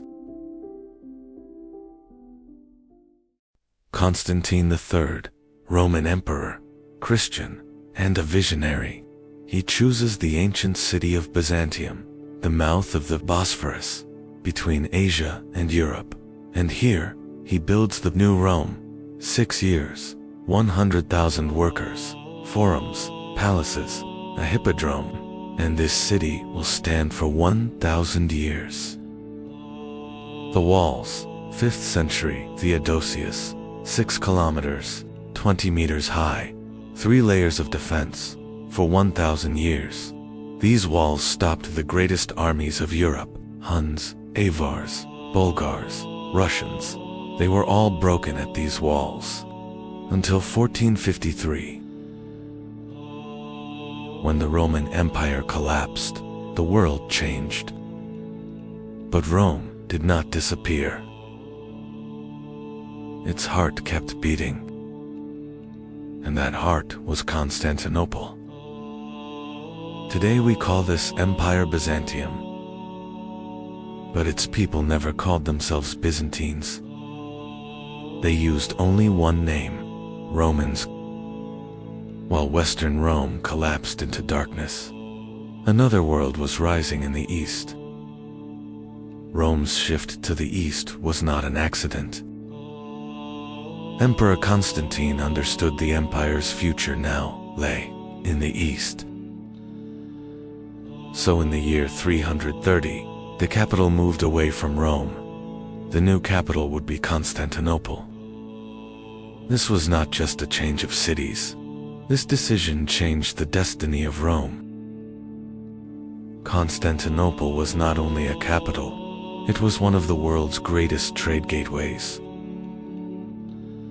And this city was not only wealthy, it was protected by one of the strongest defensive systems in the world. As Western Rome collapsed, central authority across Europe rapidly disintegrated. But in the east, Constantinople remained a powerful, imperial center. The city became one of the most important crossroads of trade between East and West. This trade network gave Byzantium enormous economic strength. Byzantium was powerful, not only militarily, but also through diplomacy. In the 6th century, Emperor Justinian became one of the most powerful rulers in Byzantine history. Justinian's greatest ambition was to restore the former borders of the Roman Empire. Byzantine armies advanced into North Africa and ended Vandal rule. Soon after, Byzantine forces advanced into Italy, and Rome returned to imperial control. The Mediterranean once again began to resemble the center of the Roman world. During Justinian's reign, Hagia Sophia was built and became a symbol of imperial power.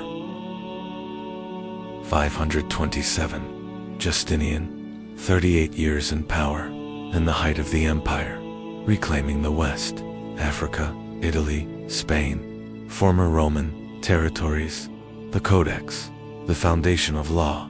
We still use it today. And Theodora, the Empress, coming from slavery, fighting for women's rights, 1500 years ago.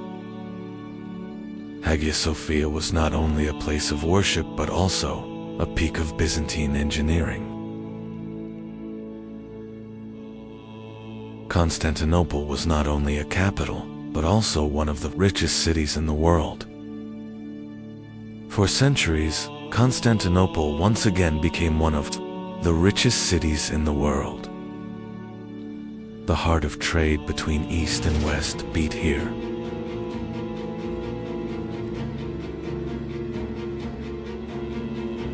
Eighth century, iconoclasm, icons banned, war within Christianity, and this war weakens the empire. 1054, the Great Rome and Constantinople, Catholic and Orthodox. They never united. In 1204, the Fourth Crusade, the Crusaders plunder the Christian city. Byzantium falls to its own brethren. 50 years of occupation, and then a resurgence. But weaker, always weaker. Justinian reorganized Roman law and left a lasting legacy. However, Byzantium entered long and exhausting wars with the Sasanian Persians in the east. After these wars, the Arab conquests began, and Byzantium lost important territories. Yet Constantinople survived thanks to its powerful defensive walls. Byzantium survived not only through war, but also through diplomacy. The empire developed new military systems to defend its borders. But in 1071, the Battle of Manzikert became a major turning point for Byzantium. After the defeat at Manzikert, the gates of Anatolia began to close for Byzantium. Byzantine control in Anatolia rapidly weakened. During this period, Byzantium was forced to seek military support from the West. but the Crusader armies unexpectedly turned toward Constantinople. In 1204, Constantinople was captured by the Crusaders. The city was looted, and Byzantium suffered a devastating blow. Byzantium recovered, but it never regained its former strength. The 14th century, the Ottoman Empire, rising from Anatolia, Byzantium, now a city-state, just Constantinople and the Peloponnese, in 1451, Mehmed II, 19 years old, and his goal is clear. This city, April 1453, 80,000 Ottoman soldiers, 7,000 Byzantine defenders, and a 21-year-old emperor, Constantine XI, the last Roman emperor. Meanwhile, a new power was rising in Anatolia, the Ottoman state. Ottoman ships were transported over land into the Golden Horn. In 1453, Sultan Mehmed II arrived before the walls of Constantinople. This move neutralized the city's strongest defensive line.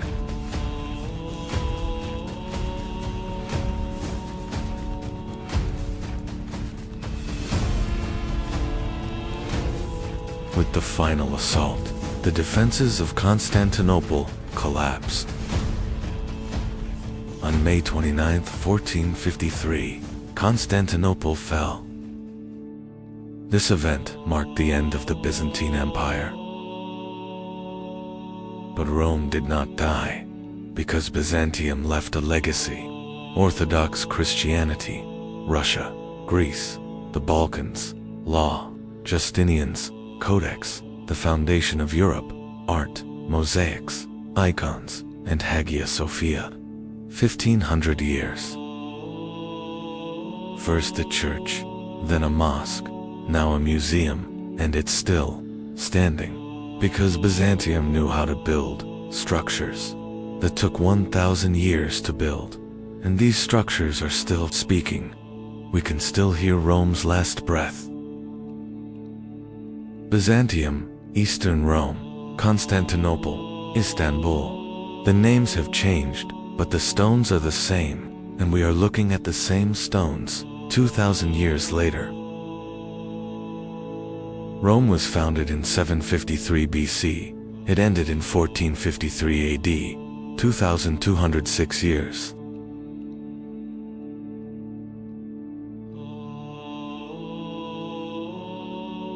Byzantium protected Hagia Sophia for 1,000 years. Istanbul is still situated between two continents. Hagia Sophia welcomes its visitors in all its splendor on Turkish soil. This great transformation, stretching from the last heir of Rome to the rise of the Ottoman Empire, was one of the most important turning points in history. We continue to trace the footsteps of world history together. Don't forget to subscribe to the channel and stay with us on this journey for the continuation of the series.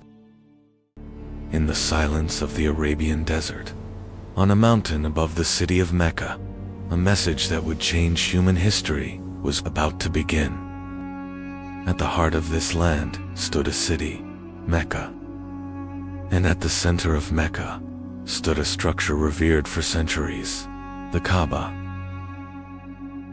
In the early 7th century, the Arabian Peninsula, a land of vast deserts, tribal rivalries, and intersecting trade routes. In this land, a message would emerge that would change the course of world history. At the time Islam emerged, the Arabian Peninsula was politically fragmented. There was no central state. Society was organized around tribes, and each tribe governed itself. Rivalries and conflicts between tribes were part of everyday life.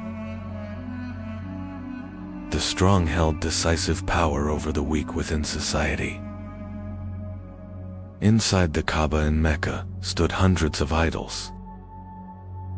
It was in this very environment that a new message would soon emerge.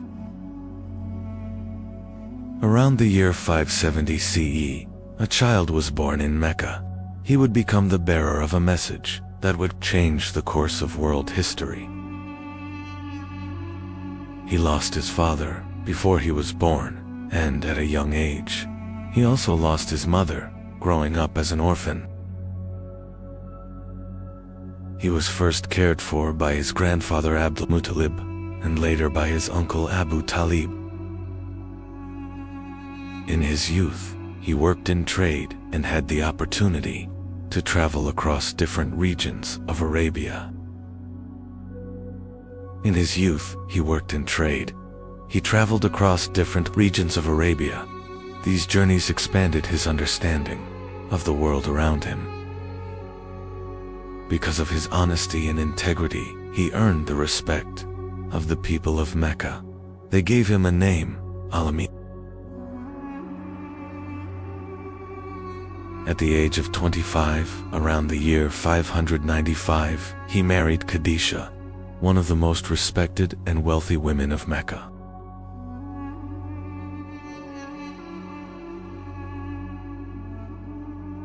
The year was 610. He had withdrawn to the cave of Hira, near Mecca. There an event was about to unfold that would change the course of human history. One night, inside the cave of Hira, the first revelation began that would change the course of human history. And that night, the first word was revealed. Read. After that night, as he descended from the mountain, nothing would ever be the same again. He returned home that night. He was deeply shaken and trembling. He asked his wife Khadijah to cover him. His wife Khadijah comforted him. She reassured him and stayed by his side. She told him this was not something to fear. He went with his wife Khadijah to Waraka ibn Nawfal. Waraka said that what had happened was a divine revelation. The first to believe in his message were his wife, Khadijah, Ali, Abu Bakr, and Zayd. Thus the first small community of believers began to form. In the early years, Islam was taught in secret. A small community quietly began to grow in Mecca. He later gathered the people on Mount Safa. There, he openly called them to Islam. However, the leaders of Quraysh opposed this message. The open call was met with strong resistance in Mecca. As Islam began to spread, persecution started in Mecca. The early believers were subjected to severe torture because of their faith. As persecution intensified in Mecca, some Muslims migrated to Abyssinia. It became the first migration in Islamic history. A harsh boycott was imposed on the Muslims and the Banu Hashem in Mecca. They endured great hardship for 3 years. Persecution against the Muslims in Mecca continued to intensify. The leaders of Quraysh surrounded his house to stop him. That night, Ali stayed in his bed. That night, he quietly left Mecca. To hide from those searching for him, they took refuge in the cave of Thor. They remained hidden in the cave of Thor for 3 days. After a long journey, they approached Medina. After 3 days, they continued their journey toward Medina. They arrived in Medina. Before entering Medina, the first mosque was built in Quba. The people of Medina welcomed them with great joy. The Prophet's mosque was built in Medina. Brotherhood was established between the Muhajirin and the Ansar. an agreement was established between the communities of Medina. Around 313 Muslims faced a much larger Meccan force at Badr. The battle ended with a Muslim victory. At Uhud, the Muslims faced the Meccan army once again. The battle became a difficult test for the Muslims. A trench was dug around Medina to defend the city. The siege failed. An agreement was made with the Meccans at Hudaybiyah. This agreement became an important turning point for the spread of Islam. In 630, Mecca was conquered. The city came under Muslim control with little fighting.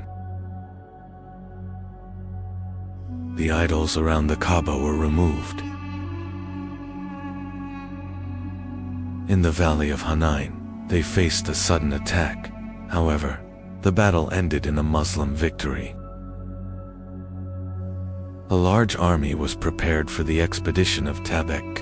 However, no battle took place. In 632, the farewell pilgrimage was performed.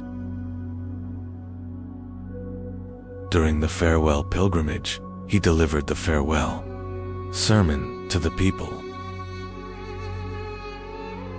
He passed away in Medina in 632. The legacy he left spread rapidly across a vast region. In 632, Abu Bakr was chosen as the first caliph.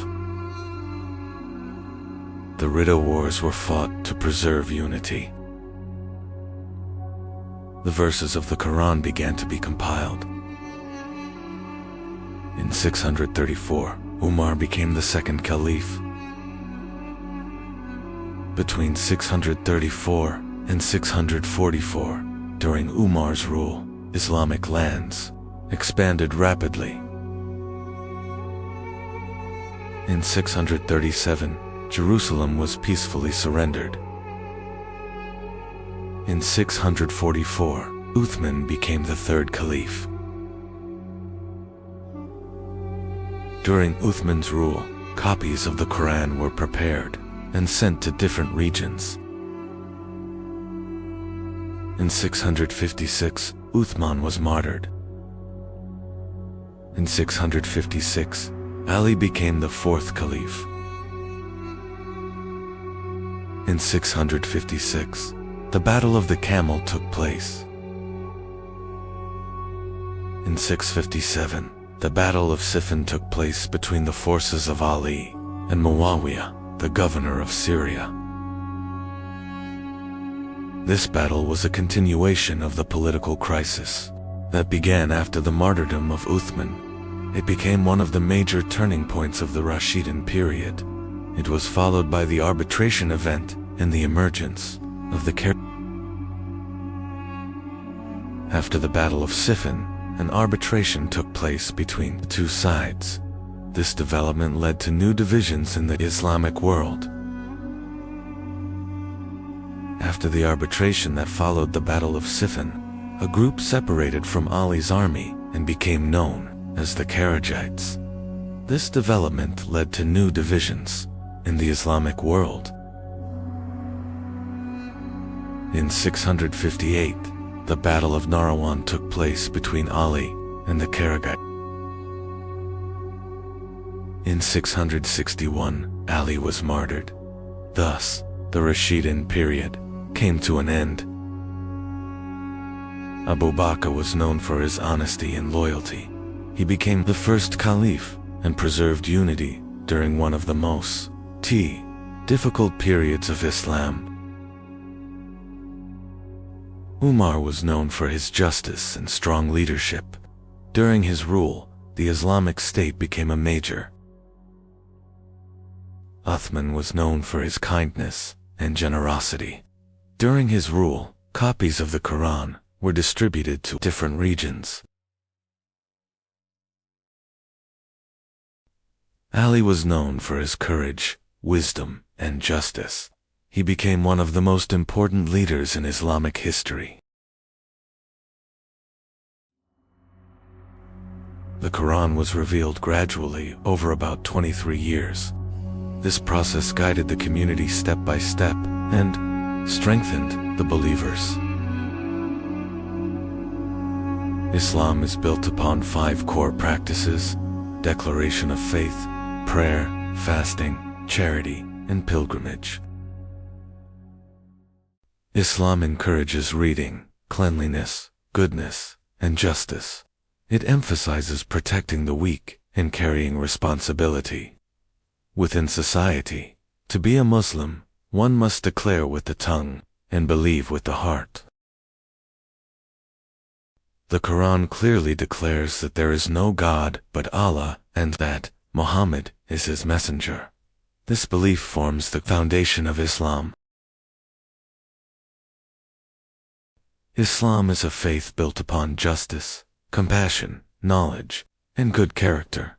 For centuries, it has continued to guide the lives of millions of people.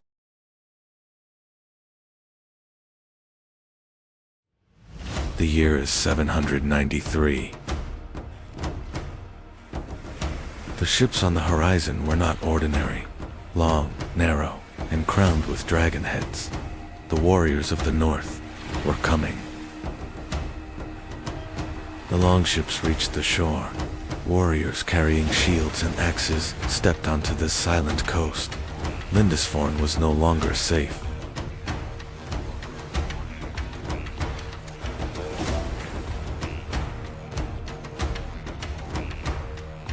A monk wrote in his chronicle, "God protect us from the fury of the Northmen."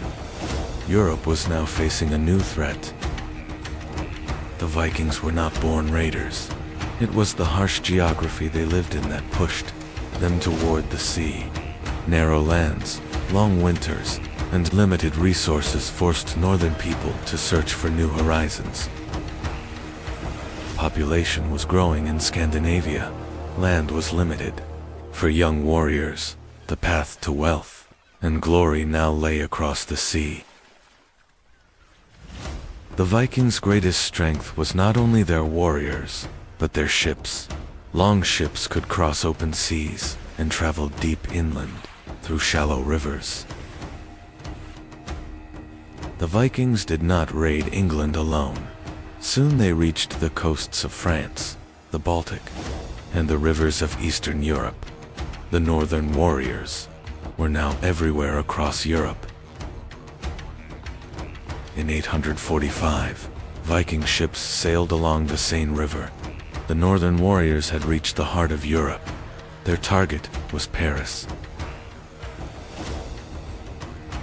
King Charles the Bald was forced to pay a large tribute to save Paris. European kingdoms were now negotiating with the Vikings, instead of stopping them. The Vikings were no longer only raiders. They settled across large parts of eastern England. These lands became known as the But England did not completely fall. King Alfred the Great of Wessex managed to stop the Viking advance. His resistance changed the future of England. Some Vikings turned east instead of west. Traveling along great rivers, they reached Byzantium. They were now known as the Varangians.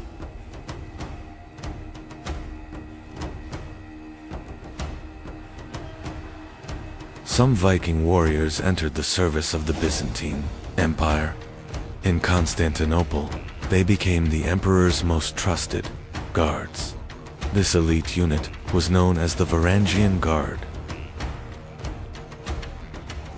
The Vikings were not only raiders, they explored new lands and settled there. Iceland became one of the most important colonies founded by the northern people. Viking explorer Eric the Red sailed even farther west.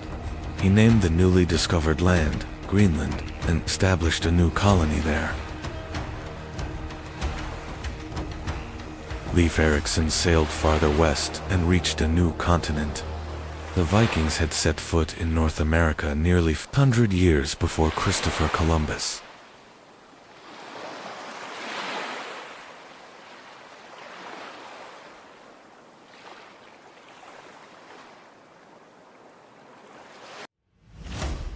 The Vikings were not only warriors, they built powerful trade networks stretching from the Baltic to the Black Sea, transporting furs, silver, and valuable goods. Viking society was divided into three main classes. Jarls were the ruling elite. Carls were the free people. Thralls stood at the lowest level as slaves. In the Viking world, battle was more than survival. They believed in Odin's wisdom, Thor's strength, and that brave warriors would enter Valhalla after death. Over time, the Viking world began to change. Scandinavian kings accepted Christianity. The old gods were slowly replaced by a new faith. The Viking Age came to an end, but the legacy of the northern warriors lived on in Europe's culture, trade, and exploration. They were not only raiders, they were explorers who helped shape history. One of the most mysterious figures in Viking history was Ragnar Lothbrok. According to some sources, he was a great warrior. According to others, only a legend. Ragnar Lothbrok later turned toward the shores of England, but this time, the campaign would not end as he expected.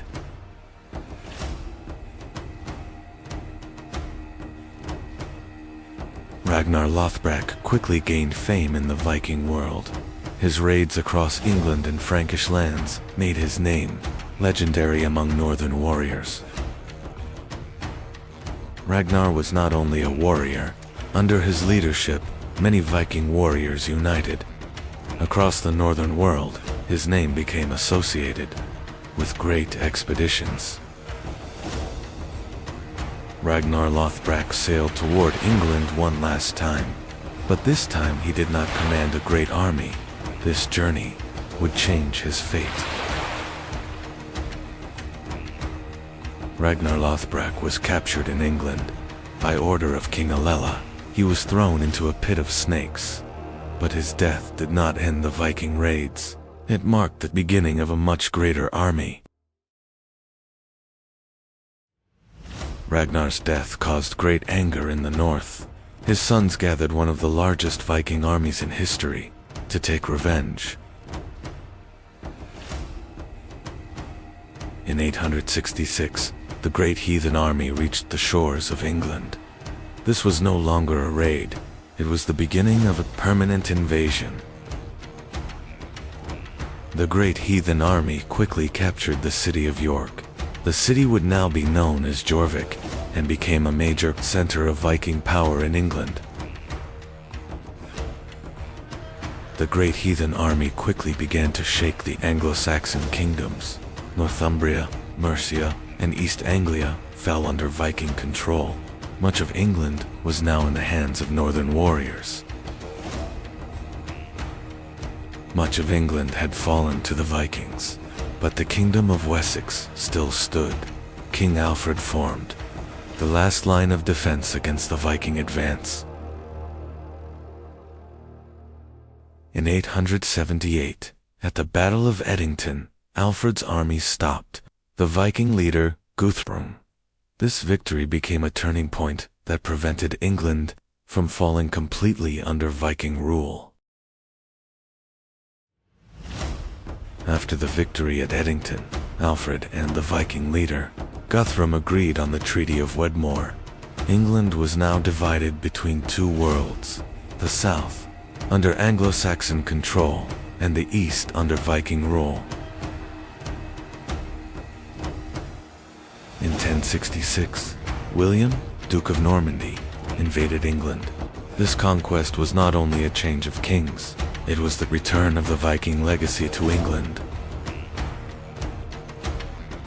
The Norman descendants of the Vikings reached not only England, but also the Mediterranean. In southern Italy and Sicily, they established new kingdoms and shaped the politics of southern Europe. In 1066, Viking King Harald Hardrada launched his final campaign into England. but he was defeated at the Battle of Stamford Bridge. This defeat marked the end of the Viking Age. The Vikings changed Europe not only through war, but through the legacy they left behind. The cities they founded, the trade routes they opened, and the kingdoms they shaped permanently influenced the continent. The Vikings became the first Europeans to reach North America. The settlement at Vinland was short-lived, but it marked the first known European journey across the Atlantic. The Vikings were not only raiders, they were traders, explorers, warriors, and the legacy they left behind changed the course of European history.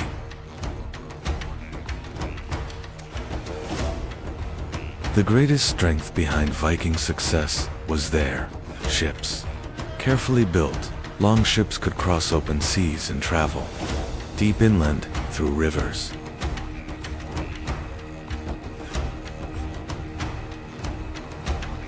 The Vikings were not only brave, they were skilled navigators. Using the sun, the stars, and signs from the sea, they were able to travel across the open ocean. The Vikings were not only warriors from the north, they were explorers who expanded Europe's horizons, sailors who reshaped trade routes, and a civilization that influenced the course of world history.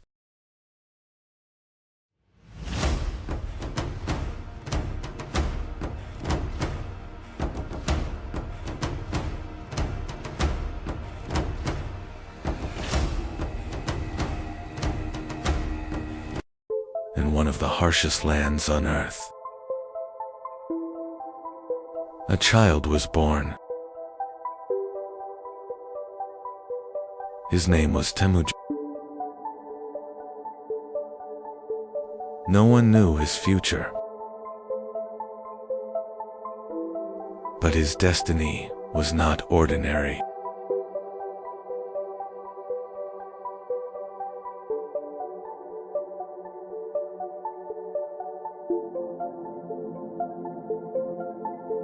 His father was a tribal leader,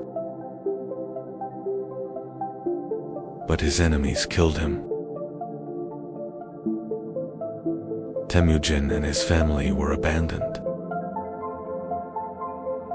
They had to survive. Temujin and his family were abandoned by their tribe. He grew up fighting hunger. Temujin brought food back to his family.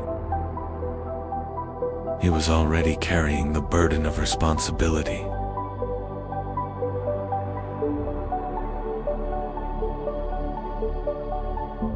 But being alone on the steppe was dangerous. He did not yet know the threat approaching him. One day, he was captured. But he managed to escape.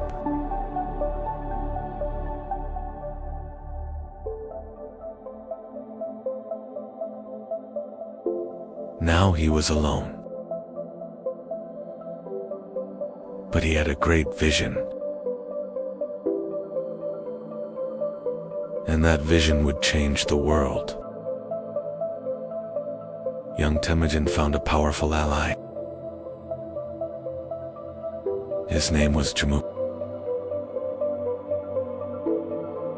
They grew up together. They fought together. Temujin began gathering loyal warriors. He was no longer alone. But leadership was not easily earned. Jamuka was chosen as leader. Temujin chose a different path. He chose ordinary warriors over nobles.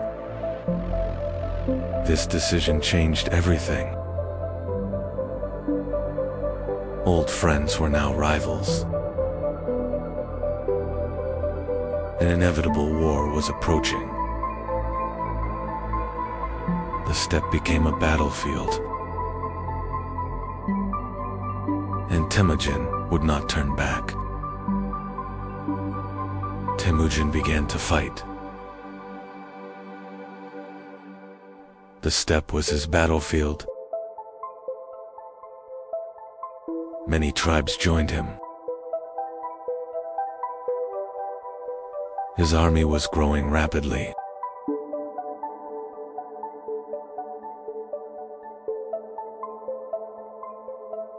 But Jamuka still stood against him. A great battle began. Temujin did not retreat. Jamuka was defeated. His old friend was captured. And their destinies changed. Now the tribes were uniting. A great Kurultai was called. A new leader would be chosen. All eyes turned to Temujin. The tribes supported him. And a decision was made. A new era was beginning. Temujin was now Genghis Khan. The Mongols were now one army, and the world had not yet met them. Genghis Khan built a powerful army. The strength of the army was speed and mobility. They could shoot arrows while riding. Their bows were deadly.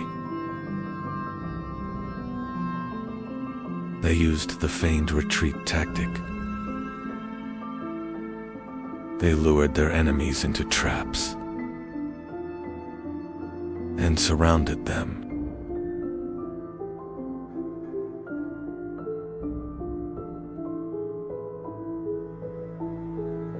The army was disciplined. Every unit was organized. Orders moved quickly. A relay system was created. This system sped communication.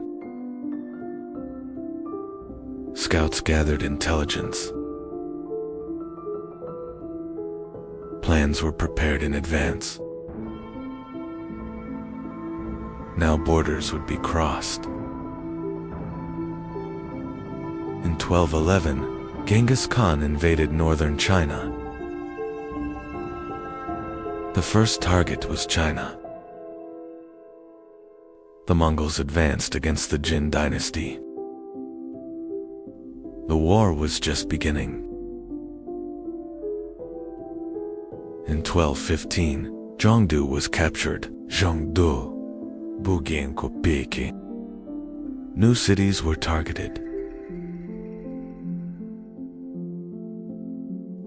Northern China was now under Mongol control.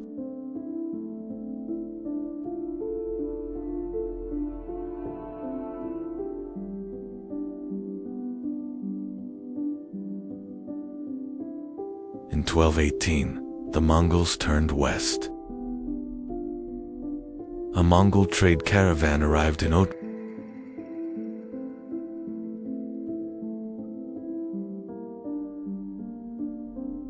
But the caravan was arrested.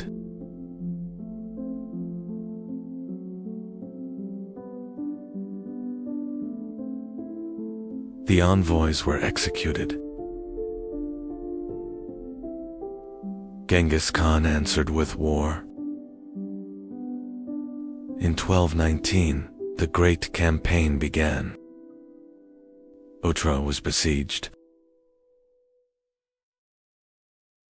The city was captured. The next target was Bukhara. In 1220, Bukhara fell. Genghis Khan entered the city. The next target was Samarkand. Samarkand was besieged.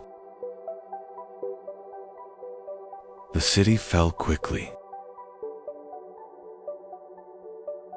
The Khwarezm Shah fled. The Mongols pursued him. The Khwarezm Shah died in the Caspian Sea. The Mongols advanced into Persia. Many cities fell.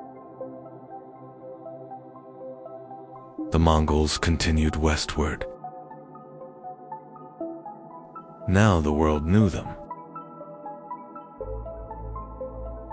The Mongol army crossed the Caucasus Mountains.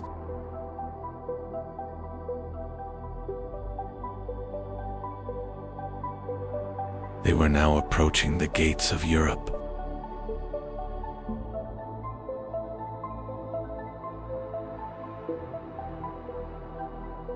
Mongol scouts were watching the Rus principalities.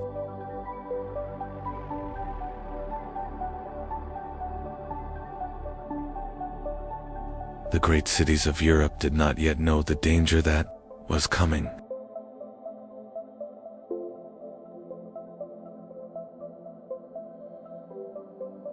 Mongol reconnaissance forces moved across the Russian steppe.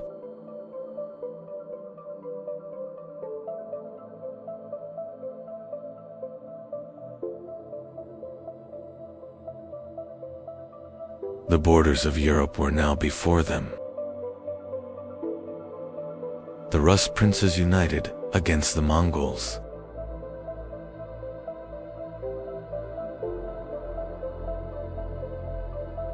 Europe was preparing a common defense for the first time.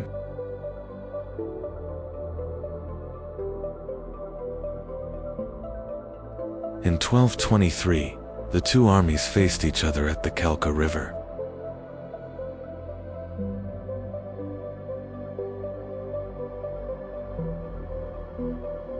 This confrontation marked the beginning of a new era for Europe.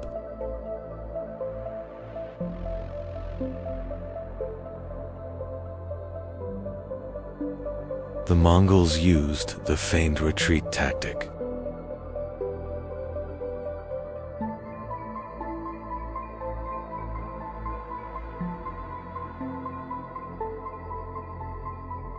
They were drawing the Rus army into a planned trap.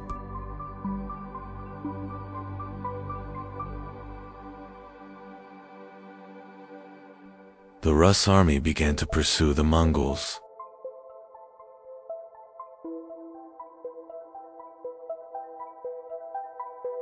But this advance was leading them into a trap.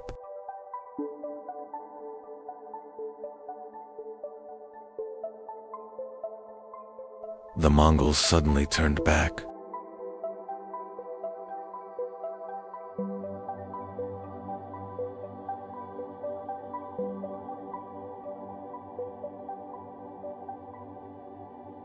The Rus army was now surrounded. The Rus army suffered a devastating defeat.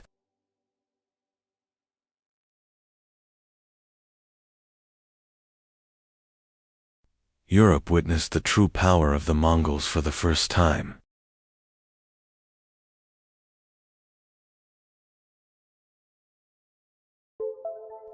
This victory was the result of Subutai and Jeeb's strategy.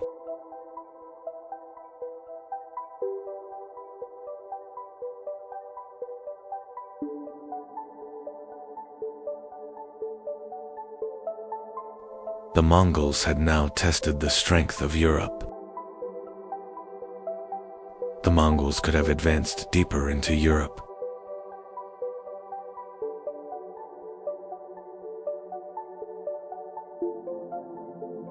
But this campaign was only a reconnaissance mission.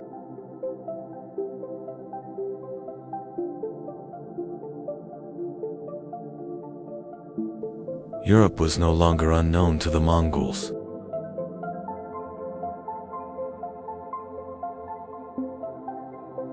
This reconnaissance laid the foundation for future invasions.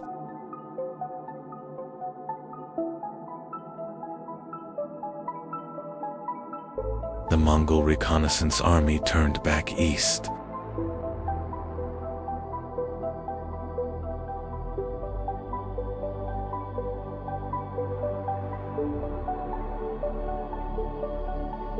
The knowledge they gathered would shape future campaigns.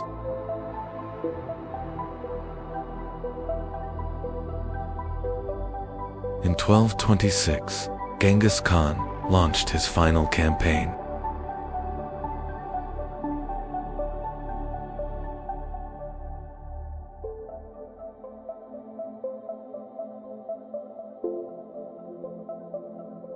The target was the Western Shia Kingdom.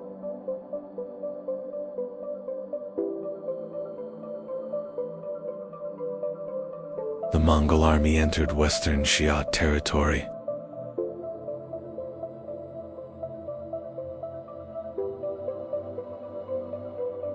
Soon, major cities were placed under siege.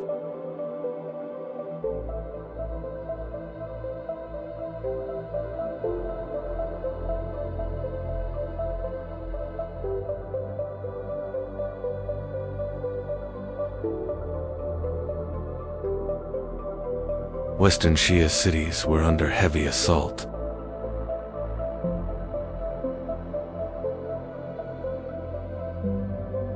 The Mongols were tightening the siege ring. During the Western Jia campaign, Genghis Khan fell ill.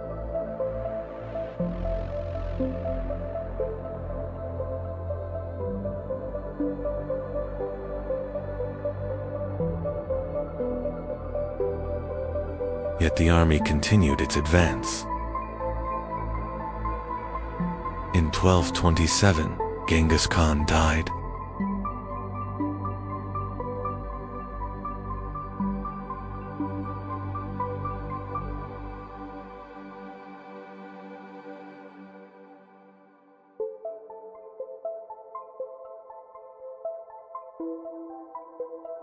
The death of Genghis Khan was kept secret from the army.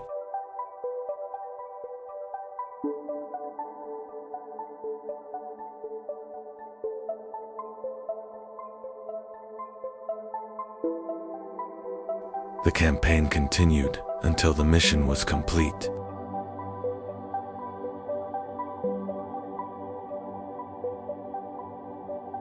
Genghis Khan was buried in a secret location. The place of his grave remains unknown even today. In 1229, Ogedei Khan was proclaimed Great Khan. The Mongol Empire would continue to expand.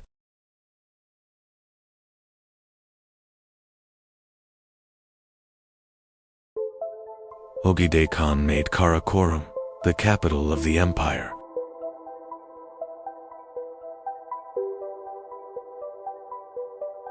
From here, campaigns across Asia and Europe were directed.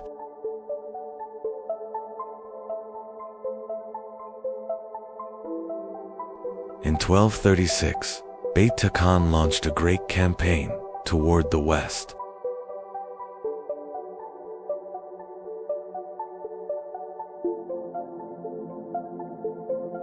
Subutai was the strategic architect of this invasion.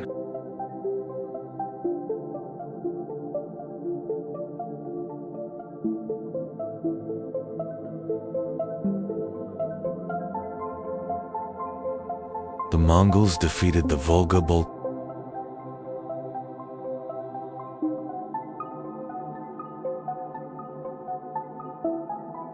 The gates of Eastern Europe were now open. In 1237, Ryazan was besieged by the Mongols.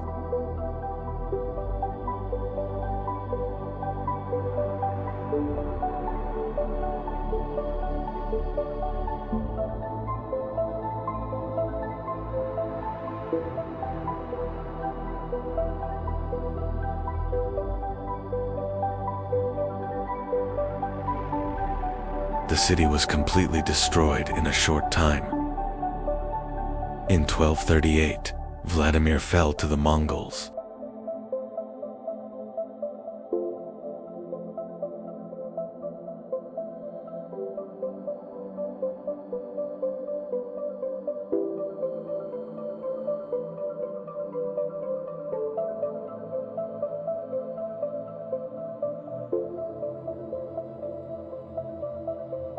The resistance of the Rus principalities began to collapse rapidly.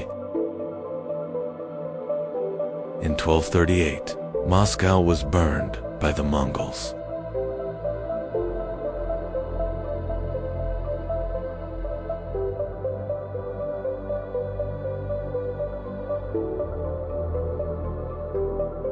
Though still a small settlement, it was completely destroyed.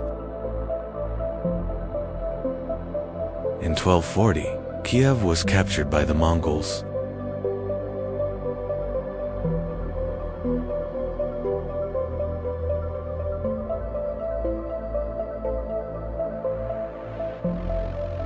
One of the greatest cities of Eastern Europe had fallen. The Mongol armies were now advancing towards Central Europe.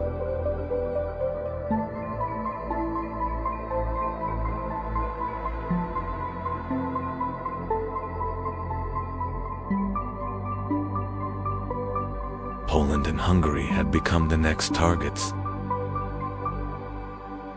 In 1241, European knights faced the Mongols at the Battle of Lignita. But once again, the Mongol army proved superior. In 1241, the Hungarian army suffered a devastating defeat at the Battle of Mohi.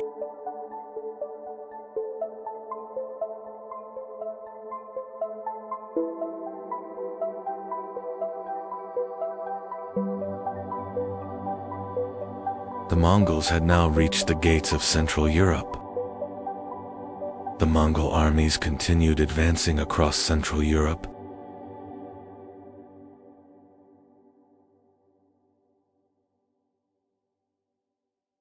Europe now appeared defenseless. In 1241, Ogedei Khan died.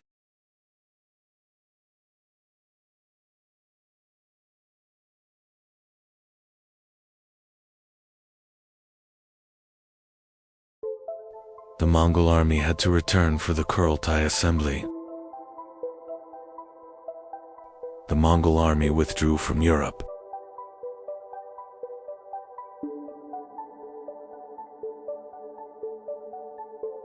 But this was not a defeat. Beta Khan established the Golden Horde in the Western Territories.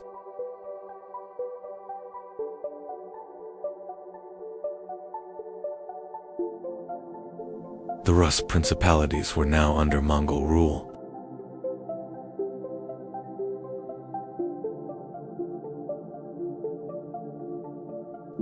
The Mongol Empire became the largest land empire in history.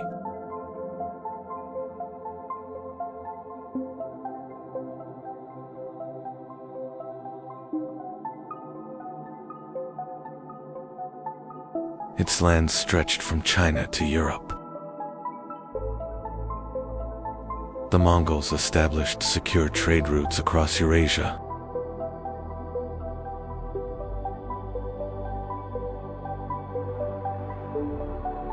This period became known as the Pax Mongolica.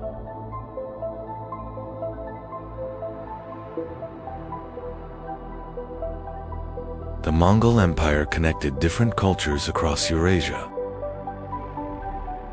Knowledge and technology spread rapidly along its routes.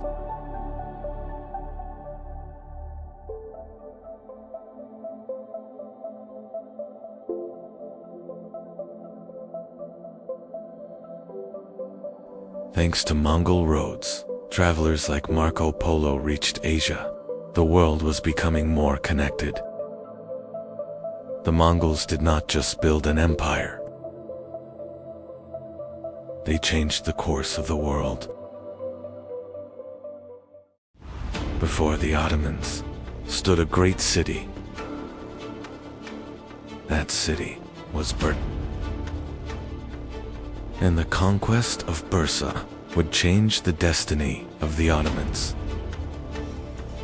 Years had passed. Osman Bey had grown old.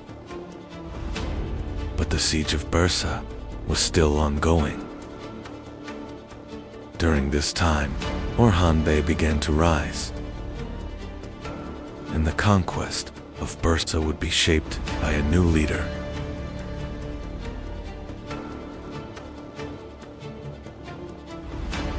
Bursa was one of the most strategic cities in Anatolia. The city was a major center of trade. But Bursa was protected by strong defensive walls. And the conquest of Bursa would change the destiny of the Ottomans. The Ottoman army began preparing siege positions around Bursa. The city's connection to the outside world began to be cut off. The siege of Bursa would be a long struggle. Orhan Bey was patiently waiting for the right moment. The siege lasted 4 months. Was completely isolated from the outside world. Inside Bursa, conditions were becoming harder. Meanwhile, the Ottoman army continued to wait patiently.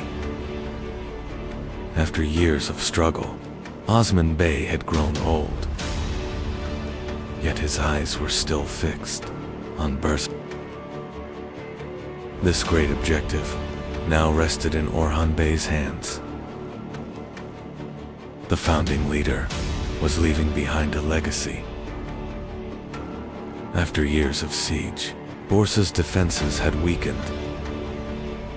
Inside the city, negotiations for surrender had begun.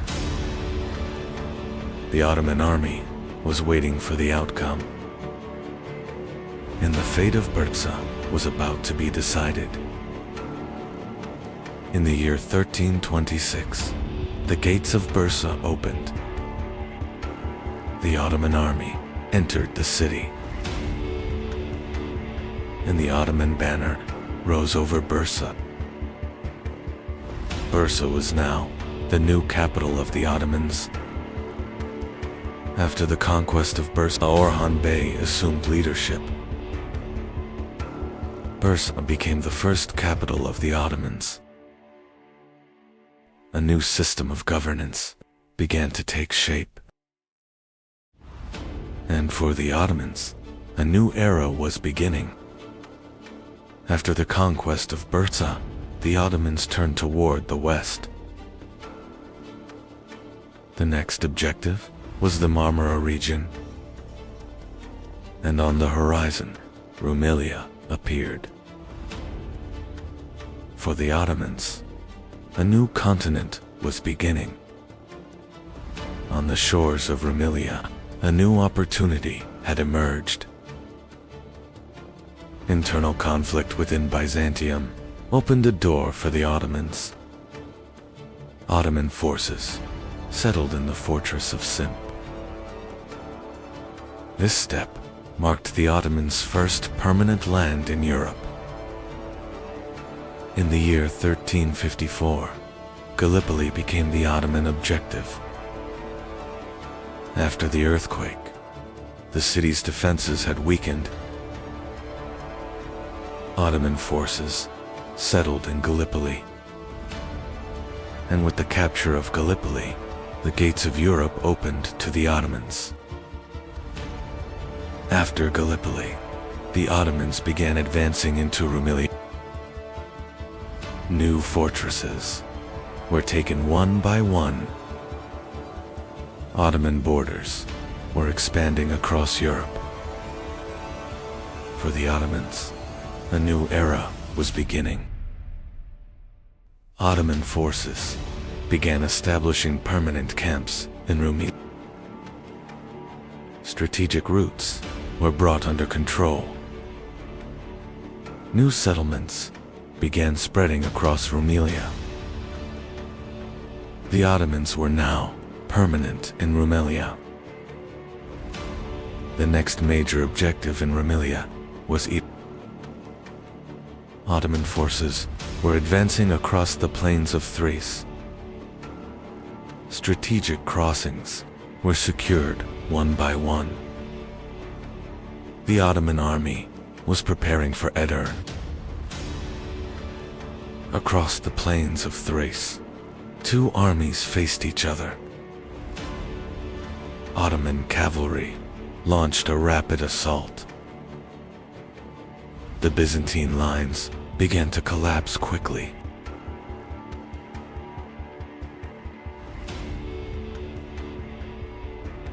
This victory opened the road to Edirne. In the year 1361, the Ottoman army reached Edirne. Soon after, the city gates opened. The Ottoman army entered Edirne. Edirne was now the Ottomans' new center in Europe. With the capture of Edirne, Ottoman administration moved into Europe. Edirne was becoming a new capital. The Ottomans had now established a strong center in Europe. And for the Ottomans, the gates of the Balkans had opened. After Edirne, the Ottomans advanced deeper into the Balkans. Frontier fortresses became the next targets. Some fortresses surrendered without resistance. In Rumelia, Ottoman order began to take shape.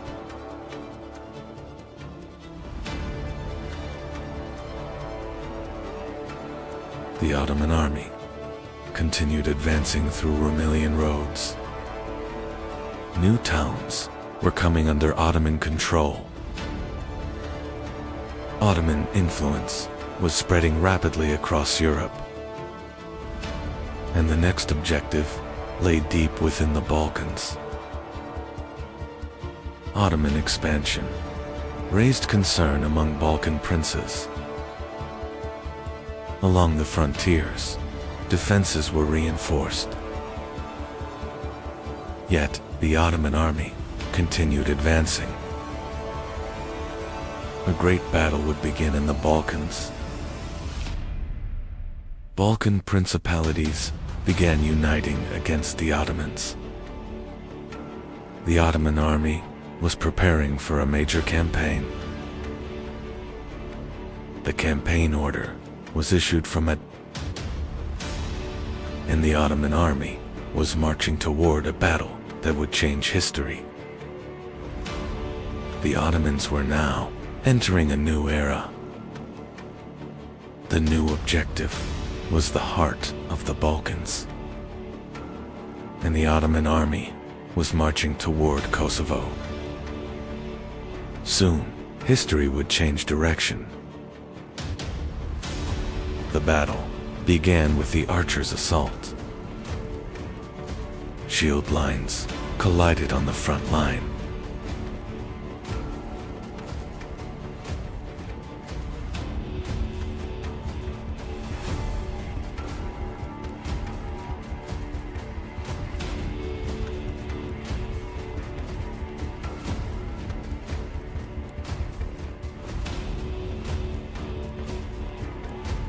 Ottoman cavalry struck from the flank.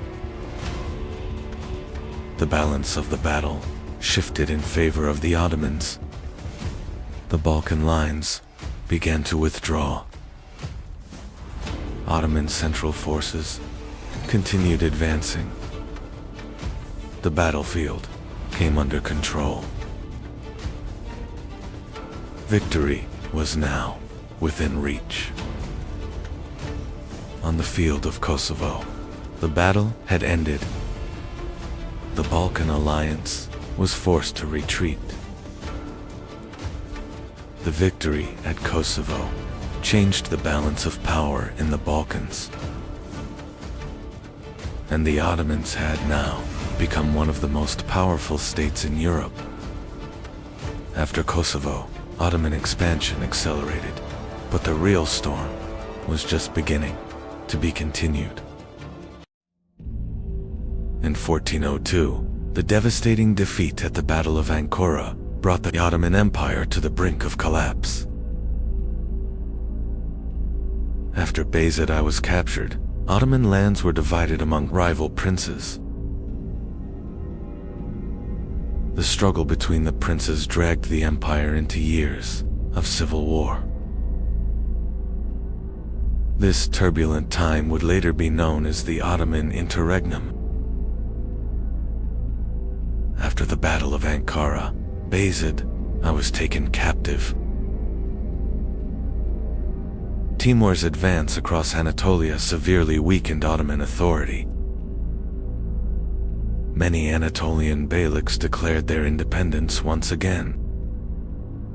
The Ottoman Empire now faced a major crisis of authority in both Anatolia and Rumelia. In Rumelia, Suleiman Çelebi seized control and became one of the strongest contenders. In western Anatolia, Isa Çelebi was trying to establish his authority. In Amasya, Mehmed Çelebi patiently began gathering his strength. Thus, Ottoman lands were effectively divided among the rival princes. Mehmed Çelebi moved against his rival, Isa Çelebi, in Anatolia. Isa Çelebi prepared to defend his authority in Anatolia. The struggle between the two princes soon turned into open warfare. At the end of these clashes, Mehmed Çelebi gained the upper hand. In Rumelia, Suleiman Çelebi had established strong authority. Mehmed Çelebi was preparing to confront this powerful rival in Rumelia. The struggle for the throne now extended beyond Anatolia, into Rumelia. The struggle between the Ottoman princes was turning into a larger war. Despite his control in Rumelia, Suleiman Çelebi's authority was gradually weakening. Many local commanders and soldiers began changing their allegiance. Meanwhile, Musa Çelebi emerged as a new power in Rumelia. These developments prepared the end of Suleiman Çelebi's rule in Rumelia. Musa Çelebi crossed into Rumelia and quickly began gaining strength in the region. Soon, many soldiers and commanders gathered around Musa Çelebi. The clashes in Rumelia quickly weakened Suleiman Çelebi's power. Thus, Musa Çelebi took control of Rumelia. After taking control of Rumelia, Musa Çelebi moved quickly to strengthen his authority. He made strict decisions to consolidate his control over the region. These developments once again alarmed the Byzantine Empire. The Byzantine leadership began seeking a new balance against Musa Çelebi. Emperor Manuel sought a new ally against Musa Çelebi. For this purpose, contact was established with Mehmed Çelebi. By accepting this support, Mehmed Çelebi gained the opportunity to cross into Rumelia. Thus began a new struggle that would change the fate of the interregnum. With Byzantine support, Mehmed Çelebi crossed into Rumelia and began his campaign. In Rumelia, he strengthened his army with newly joined forces. Meanwhile, Musa Çelebi completed preparations for the approaching major confrontation. The struggle between the two princes was now turning into a final, decisive battle. In 1413, the final great battle between the two brothers took place at During the battle, Mehmed Celebi maintained firm control over his army. By the end of the fighting, Musa Celebi's forces began to collapse. With this victory, Mehmed Celebi secured decisive supremacy in the struggle for the throne. After the victory at Çamurlu, Mehmed Celebi entered Edirne and assumed control. In 1413, Mehmed Celebi ascended the Ottoman throne as Mehmed I. The new sultan began rebuilding the state after years of civil war. Thus, the interregnum ended and the Ottoman Empire was reunited. After ascending the throne, Mehmed I began restoring central authority. Many Anatolian lords once again pledged loyalty to Ottoman rule. After years of civil war, the army began to be reorganized. The state soon entered a period of recovery and stabilization. Soon after, a major rebellion began in Rumelia under the leadership of Sheikh Bedrettin. The rebellion quickly spread across a wide region. The Ottoman administration moved quickly to suppress the rebellion. After the clashes, the rebellion was suppressed and Sheikh Bedrettin was captured. After the rebellion was suppressed, Sheikh Bedrettin was executed. This development helped restore Ottoman authority in Rumelia. Mehmed I further strengthened central administration. Thus, the state regained strength against internal threats. In 1421, the death of Sultan Mehmed I marked the beginning of a new era for the Ottoman Empire. Murad II ascended the throne and assumed control of the state despite his young age. The Ottoman ruling elite gathered around the new sultan once again. However, Murad II's reign would soon face new challenges. Shortly after Murad II ascended the throne, the rebellion of False Mustafa began. The Byzantine leadership supported this rebellion to weaken the Ottoman state. False Mustafa quickly managed to gather significant support in Rumelia. The young Sultan Murad II moved quickly to confront this threat. Murad II quickly mobilized his army against False Mustafa.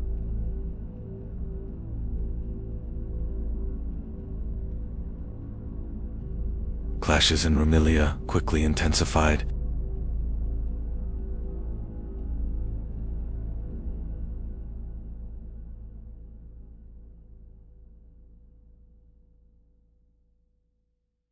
After the fighting, False Mustafa's forces collapsed. With the rebellion suppressed, False Mustafa was captured and neutralized. After the rebellion in Rumelia was suppressed, another uprising began in Anatolia, led by Prince Mustafa. Prince Mustafa quickly gathered significant support around him. Murad II turned toward Anatolia to confront this new threat. These developments triggered a new internal struggle in Anatolia. Murad II quickly moved to suppress the rebellion in Anatolia. Prince Mustafa's resistance soon began to weaken. Following these events, Prince Mustafa was captured. With this development, Murad II strengthened his authority in Anatolia. With the suppression of internal rebellions, Murad II re-established strong authority across Anatolia and Rumelia. With the suppression of internal rebellions, Murad II re-established strong authority across Anatolia and Rumelia. As the Ottoman Empire regained its strength, greater wars were about to reshape the course of history, to be continued. During the reign of Murad II, the Ottoman Empire began regaining strength in the Balkans. The Ottoman resurgence caused serious concern across Europe. European powers began forming a new alliance to stop Ottoman expansion. Soon, a large Crusader army began marching toward Ottoman lands. In 1443, the Crusader army began advancing toward Ottoman territories through the Balkans. Ottoman forces began preparing defensive positions along the frontier against the advancing Crusaders. Heavy clashes took place between the two armies in the mountain passes of the Balkans.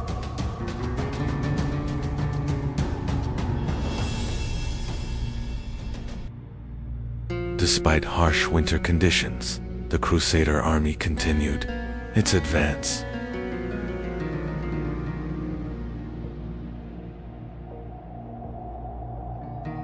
Facing the Crusader advance, Ottoman forces were forced to withdraw from several positions.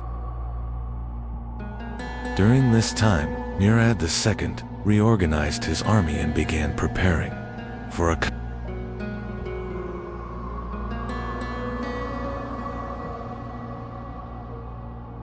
During this time, Murad II reorganized his army and began preparing for a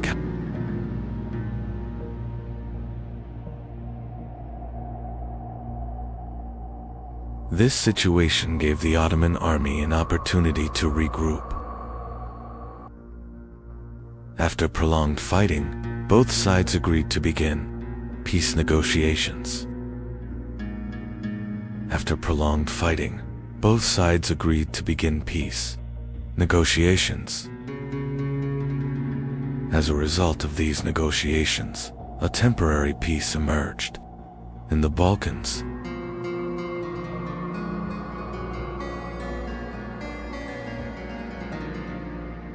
These developments paved the way for an important treaty between the Ottoman state and the European powers.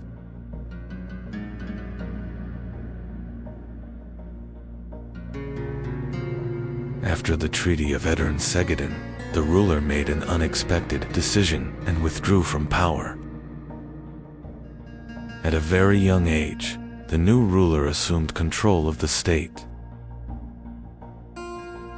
European powers saw this leadership change as a major opportunity. Soon, preparations began for a new Crusader campaign against the Ottoman state.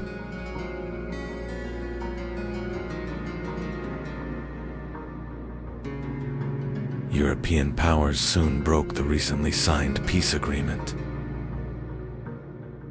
A new Crusader army began mobilizing once again toward Ottoman lands.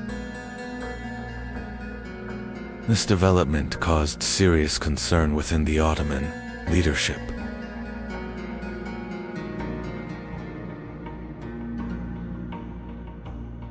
The Ottoman army quickly began preparing for the approaching major confrontation. Facing a growing threat, the young ruler called the experienced leader back to command the army. In response to this call, the experienced commander set out to lead the army once again. After taking command of the army, preparations quickly intensified. The Ottoman army moved swiftly toward the coming great battle.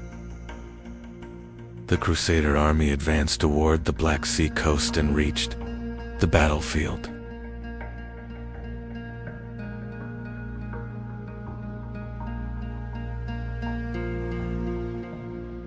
Soon after, the Ottoman army formed its battle lines in the same region.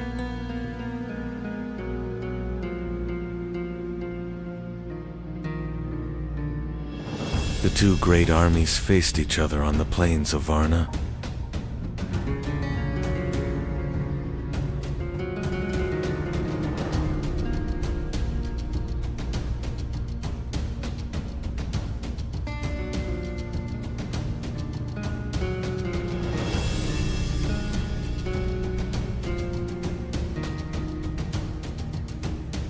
One of the most critical battles in history was about to begin. November 10, 1444, Battle of Varna. On November 10, 1444, the battle began on the plains of Varna.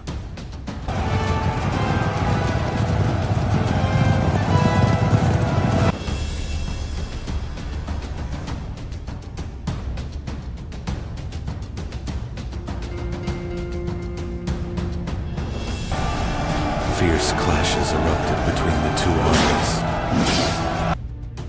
As the battle progressed, cavalry units began to play a decisive role.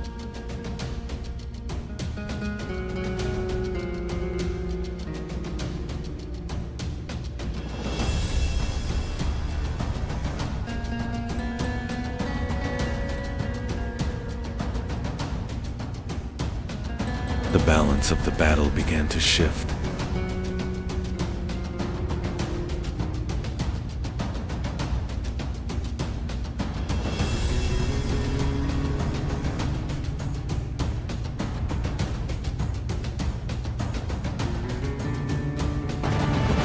Critical moment in the battle, the Crusaders' central forces launched a direct assault on the Ottoman command line. This attack carried a major risk that could change the fate of the battle. Events at the center quickly disrupted the command structure of the Crusader army.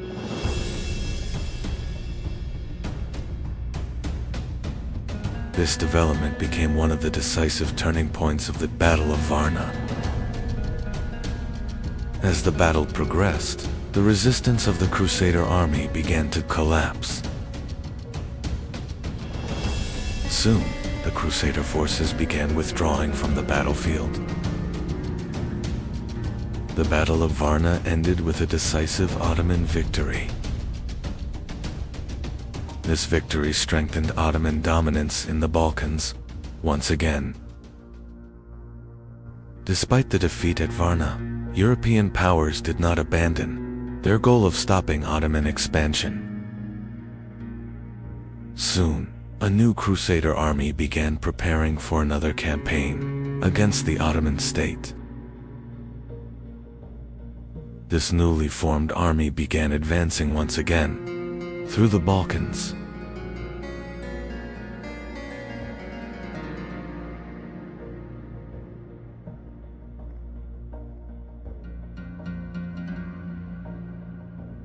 In 1448, the two armies were once again approaching confrontation on the plains of Kosovo. In 1448, the Ottoman and Crusader armies once again faced each other on the plains of Kosovo. Both armies formed their lines across a wide battlefield before the clash.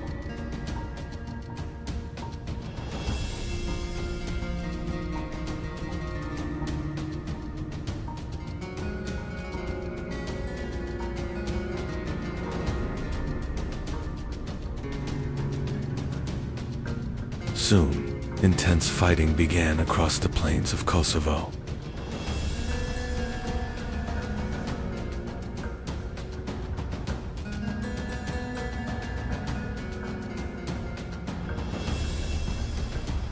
As the war progressed, the quality of military training began to play a significant role in combat. In 1448, the battle on the plains of Kosovo continued for days.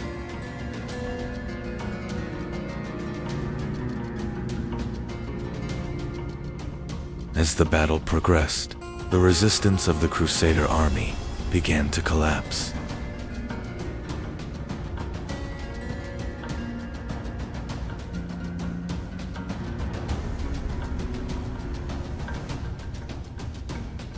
The Second Battle of Kosovo ended with a decisive Ottoman victory.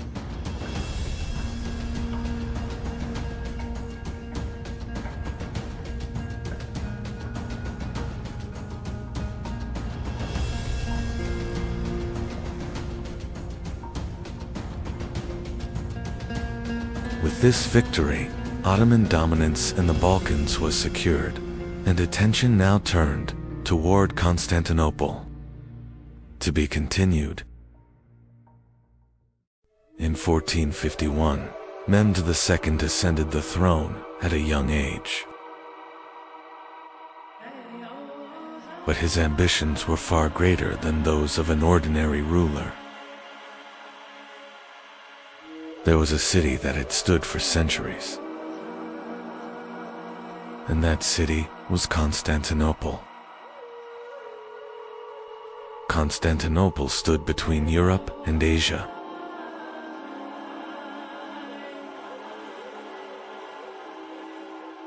It controlled one of the most important crossroads of the world.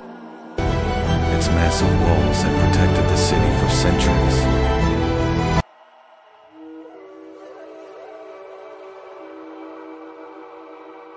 Many armies had failed before these walls. Mehmed II began extensive preparations for the conquest. Rumeli Fortress was built at the narrowest point of the Bosphorus. This fortress was built to cut off aid reaching Constantinople. Now it had become nearly impossible for aid to reach Constantinople by sea. Mehmed II received a strong education from an early age. He was educated by the most important scholars of his time.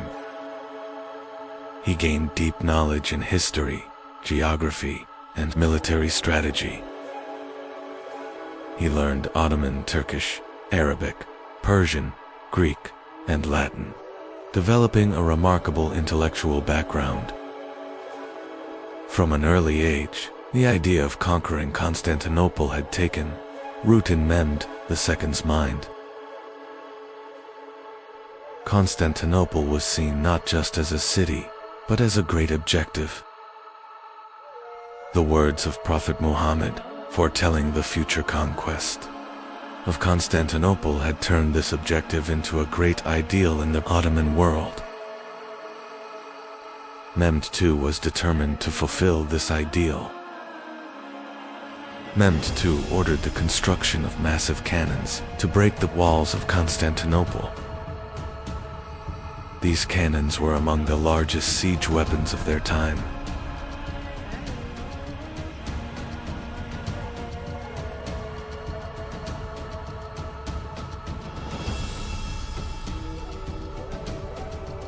The massive cannons were transported with great difficulty to the walls of Constantinople.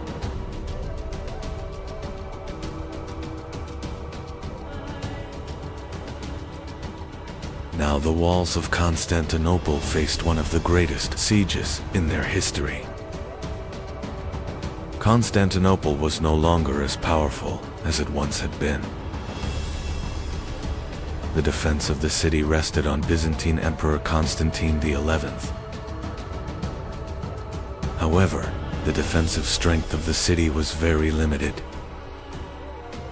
The great chain placed across the Golden Horn was one of the key elements of the city's defense. Emperor Constantine XI had requested help from the European states. However, the European states could not respond to this call as quickly as expected. Only a limited number of reinforcements were able to reach the city.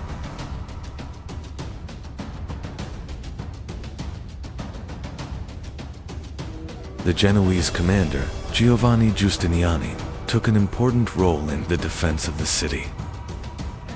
The Ottoman fleet advanced toward Constantinople to take part in the siege. However, the Great Chain across the Golden Horn prevented the Ottoman fleet from entering.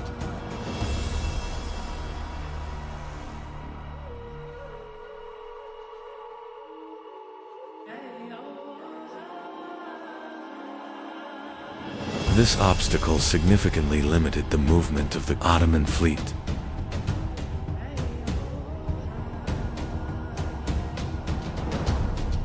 Mehmed II began preparing a new plan to overcome this obstacle. Mehmed II was searching for another way to reach the Golden Horn. For this purpose, a plan was made to move the ships over land.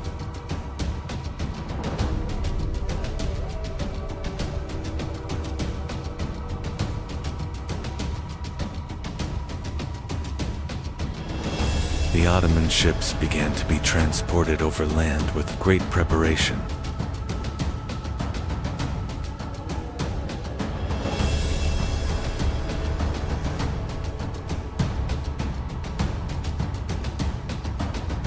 This move came as a great surprise to the defenders of Constantinople. The entry of the Ottoman fleet into the harbor changed the course of the siege.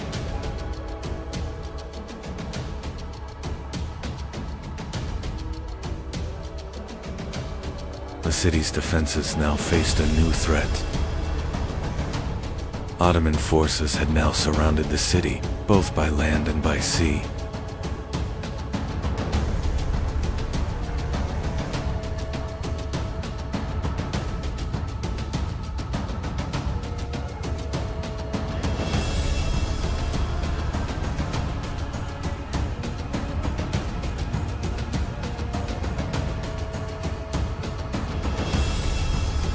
The balance of the siege was gradually shifting in favor of the Ottoman Empire.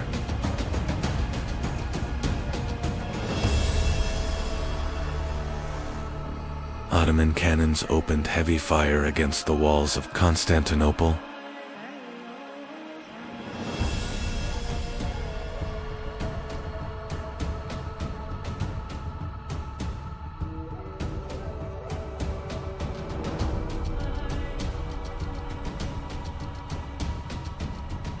The massive cannons continued, firing without interruption for days.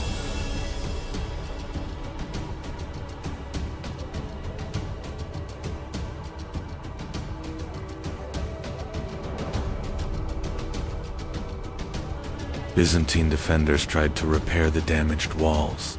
Throughout the night,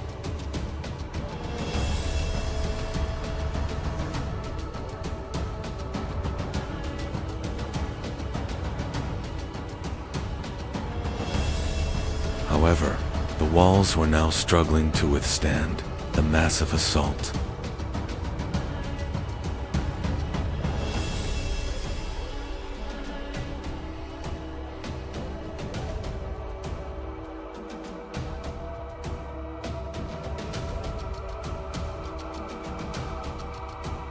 Before the final assault, intense preparations were underway in the Ottoman army.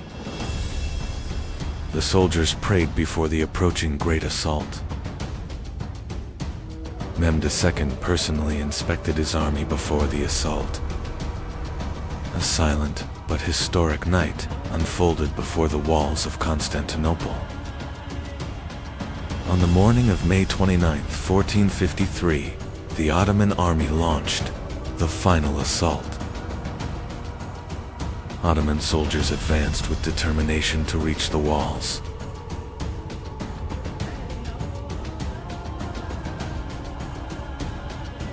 The Byzantine defenders resisted with all their remaining strength on the walls.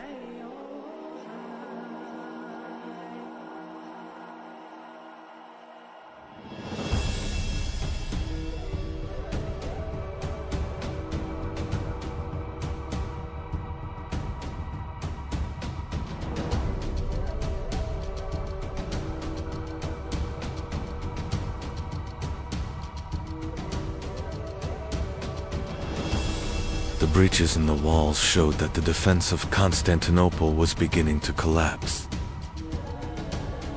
After a long siege, Ottoman soldiers finally breached the walls of Constantinople.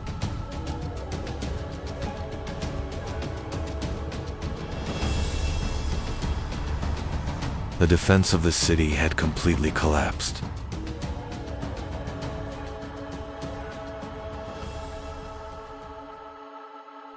Mehmed II entered the conquered city, marking the beginning of a new era.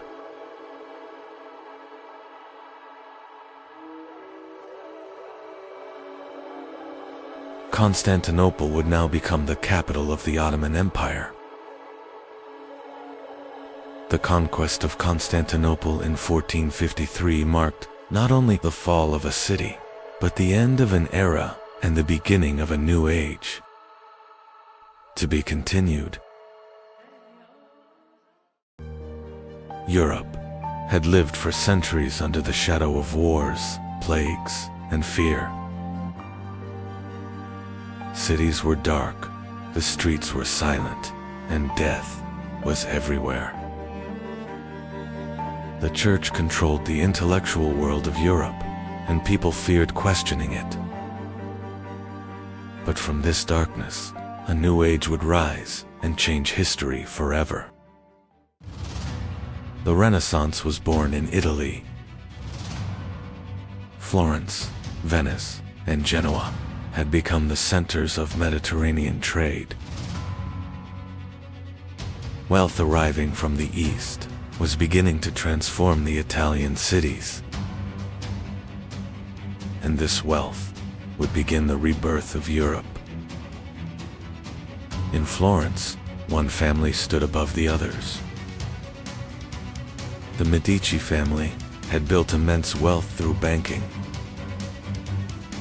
Artists, scientists, and thinkers were now supported by powerful families.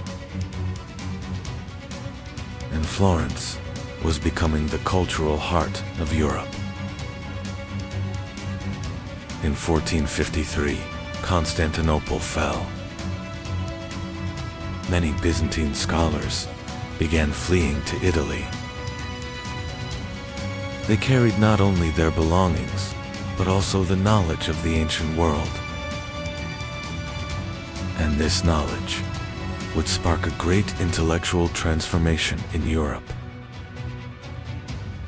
The people of the Renaissance were looking back to the past, especially to the worlds of ancient Rome and Greece. Ancient sculptures, architecture, and philosophy were being rediscovered. Europe was bringing the legacy of the ancient world back to life. And then, one of the greatest geniuses in history emerged. Leonardo da Vinci was not only a painter, he was also an inventor, engineer, and scientist.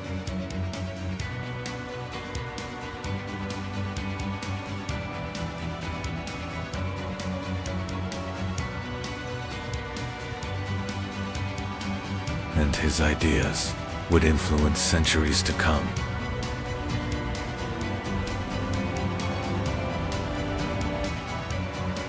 Renaissance scholars were trying to understand the human body. Muscles, bones, and organs were being studied in unprecedented detail.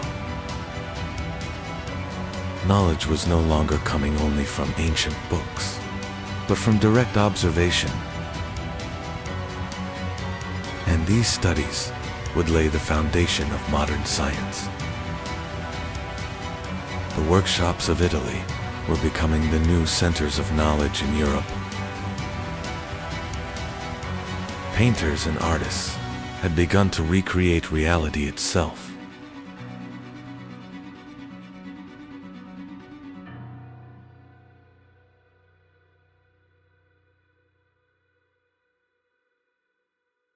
Perspective, light, and human anatomy were transforming art forever.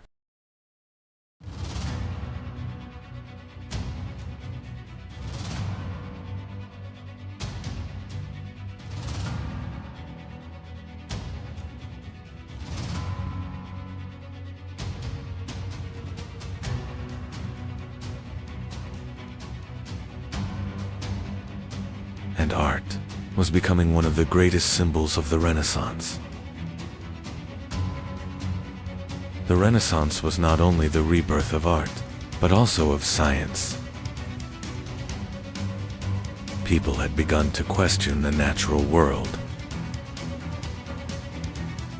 New ideas were spreading across Europe, and this transformation would lay the foundation of modern science. Scholars had begun to study the heavens.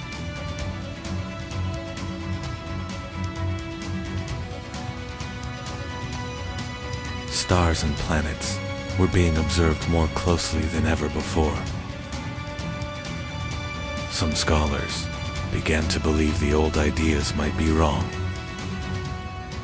and the heavens were becoming humanity's new frontier of discovery. The Polish astronomer Nicolaus Copernicus introduced a revolutionary idea. Earth was not the center of the universe.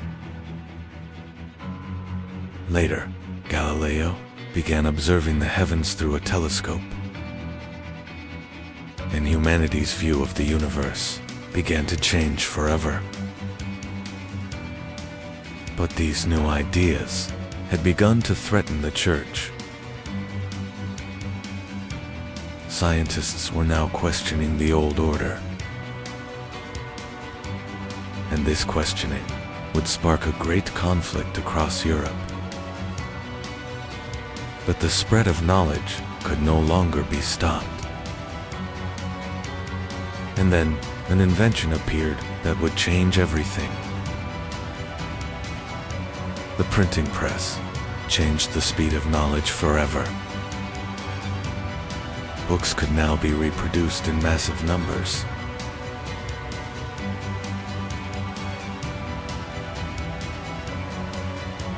And ideas began spreading across all of Europe. The Renaissance had given people a new idea. The world could be explored. Europe was now sailing into the oceans, and the age of exploration was about to begin. In 1492, Christopher Columbus sailed westward. His goal was to reach India. But without realizing it, he had reached a new continent. And this discovery would change the fate of the world forever. European sailors were now reaching every corner of the world.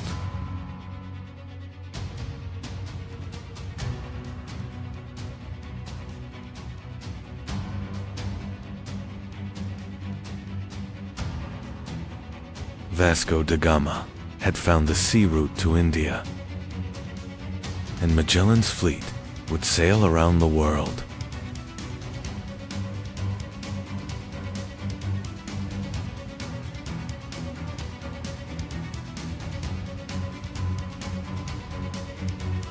Europe was no longer just a continent, it was becoming a global power.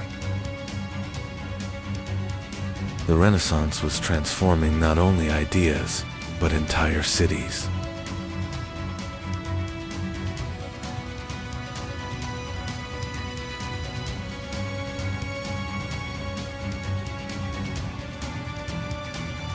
Massive domes, marble columns, and grand structures were rising everywhere.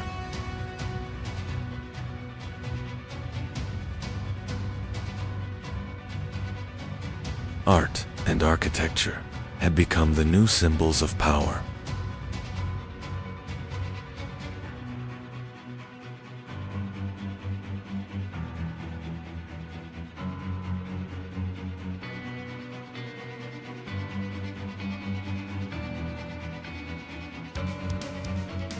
And Europe was being reborn. The Renaissance had completely transformed Europe. Kings were growing stronger, and new states were rising. Science, education, and ideas were shaping Europe's future. And a new age had begun. Europe was no longer the old world.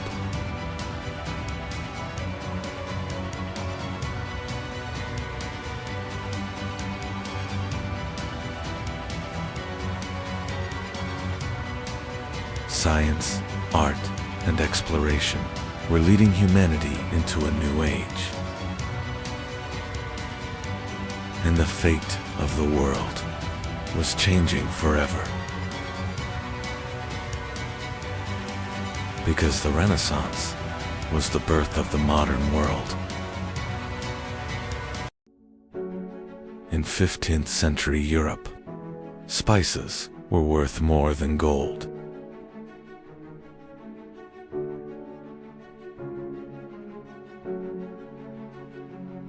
The Ottoman control over trade routes forced Europe to search for new paths. And so the kingdoms of Europe turned toward the oceans. The greatest age of exploration in human history was beginning. The pioneer of the age of exploration was the Kingdom of Portugal. Prince Henry established schools for navigation and cartography. Portuguese sailors began exploring the coasts of Africa. Their goal was clear: to reach India by sea. In 1497, Vasco da Gama began his voyage to India. Throughout the long journey, the sailors fought against death. And finally, Europeans reached India.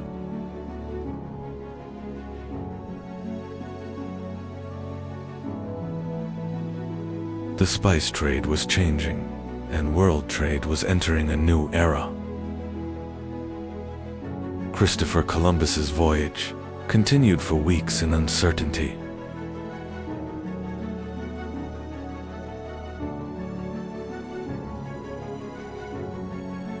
The crew was beginning to lose hope.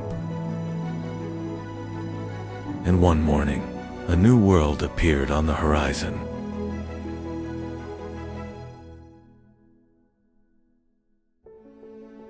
Columbus believed he had reached Asia, but he had actually discovered America. The newly discovered lands sparked great rivalry among European kingdoms. In 1494, the Treaty of Tordesillas was signed. The world was being divided between two great powers.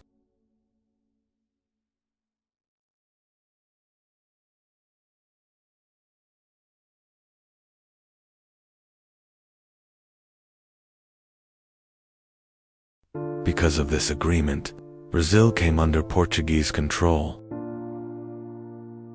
In 1519, Ferdinand Magellan began one of the greatest voyages in history. After months of searching, they discovered a hidden passage in the south.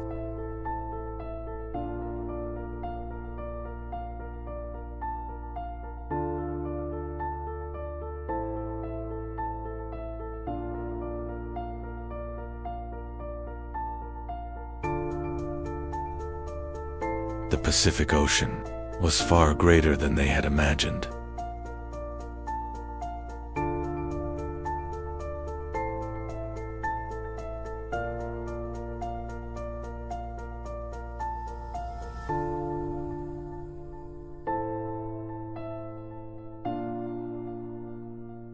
And finally, for the first time in history, the world had been circumnavigated.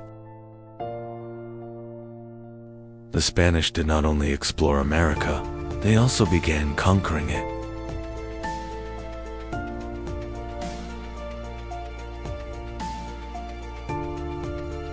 The Aztec Empire was one of the most powerful states in the Americas. But war, disease, and technological differences were weakening the Aztecs.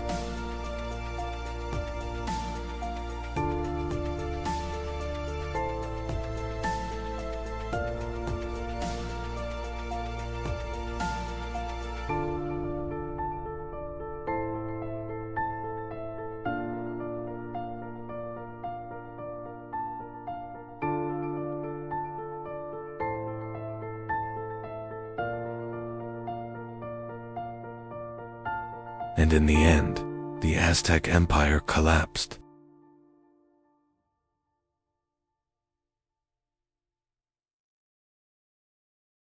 In South America, the Inca Empire became the next target.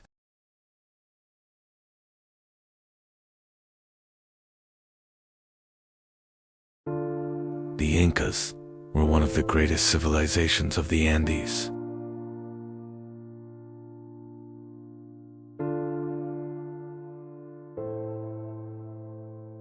The Inca Emperor Atahualpa was trapped by the Spanish.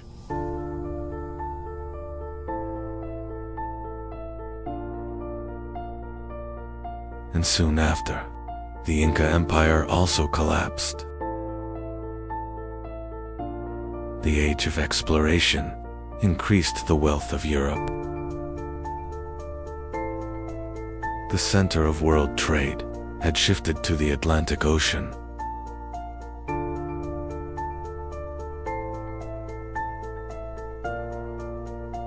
But this era also brought suffering to millions.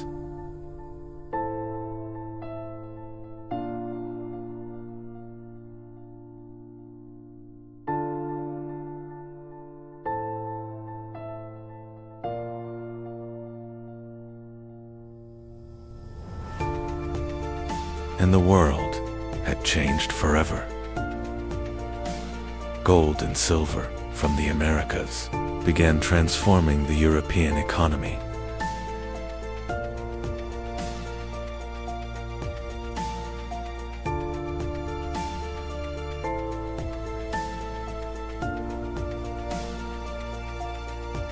European cities were rapidly growing, and trade was entering a new era.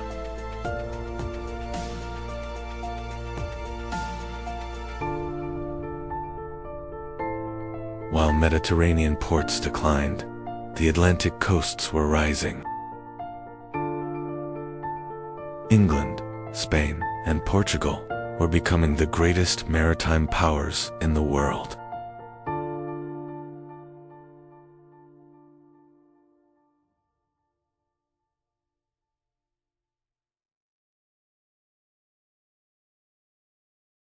The age of exploration also had a dark side.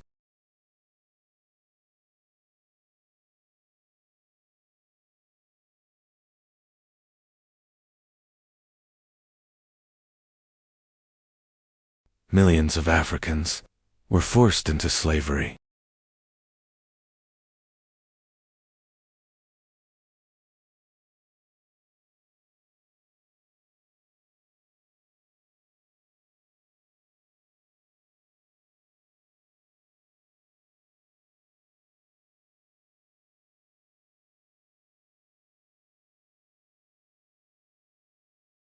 The wealth of the New World was built on human labor and suffering.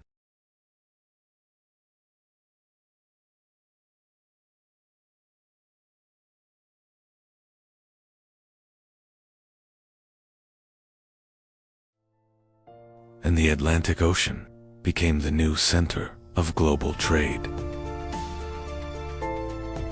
Over time, new maritime powers also emerged.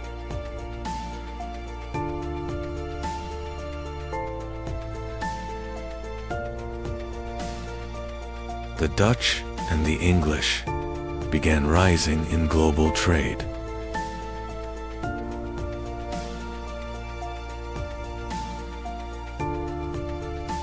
The riches of the East were falling under the control of European companies. And world trade was becoming truly global for the first time. The age of exploration marked the rise of European empires.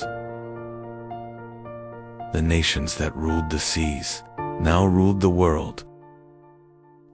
The old world order was ending, and the modern age was beginning. And humanity had entered a path with no return. The ships that crossed the oceans did not only discover new lands,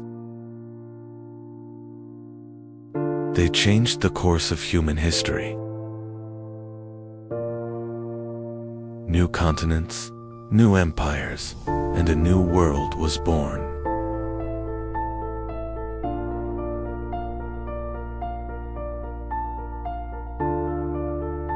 And the world would never be the same again. For centuries, Europe stood united under one faith. The Catholic Church was the most powerful authority on the continent. Kings were changing, wars were ending. But the power of the Church remained above all else. People believed salvation could only come through the Church. Fear of damnation had spread across every corner of Europe. The Church controlled not only religion, but laws, education, and human life itself. Europe was ruled under a single spiritual authority. Over time, corruption within the Church began to grow. Some priests were selling forgiveness for money.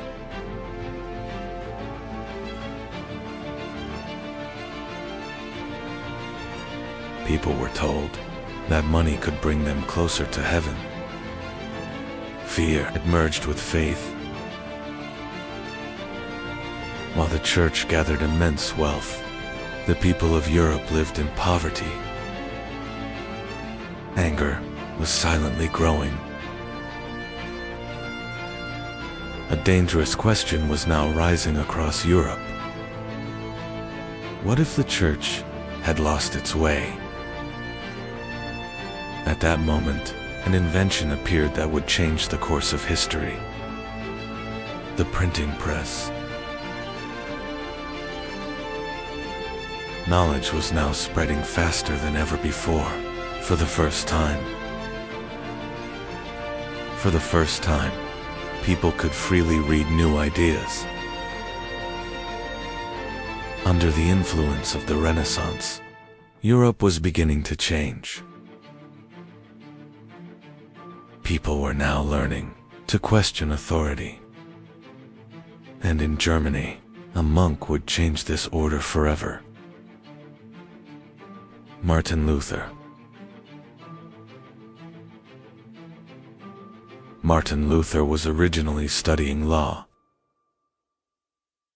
But one day, a violent storm changed his life forever.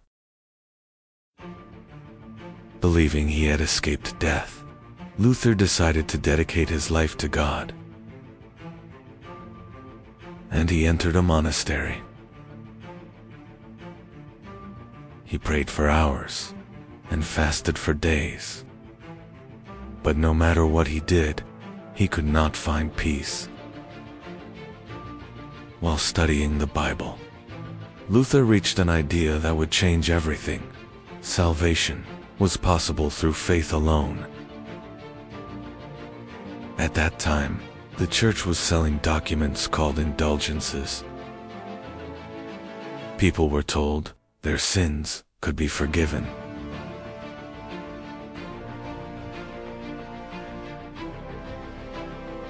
Some preachers claimed that paying money could bring people closer to heaven. Fear was controlling the faith of the people. Pope Leo X was gathering enormous wealth for St. Peter's Basilica in Rome. And the sale of indulgences was spreading rapidly across Europe.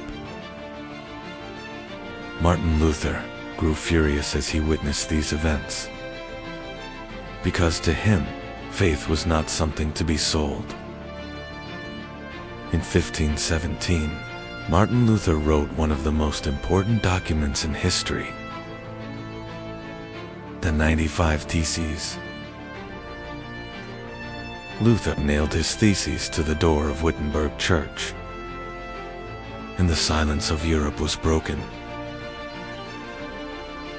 Thanks to the printing press, Luther's ideas spread across Europe within weeks. People were now openly questioning the church. Rome was consumed with anger.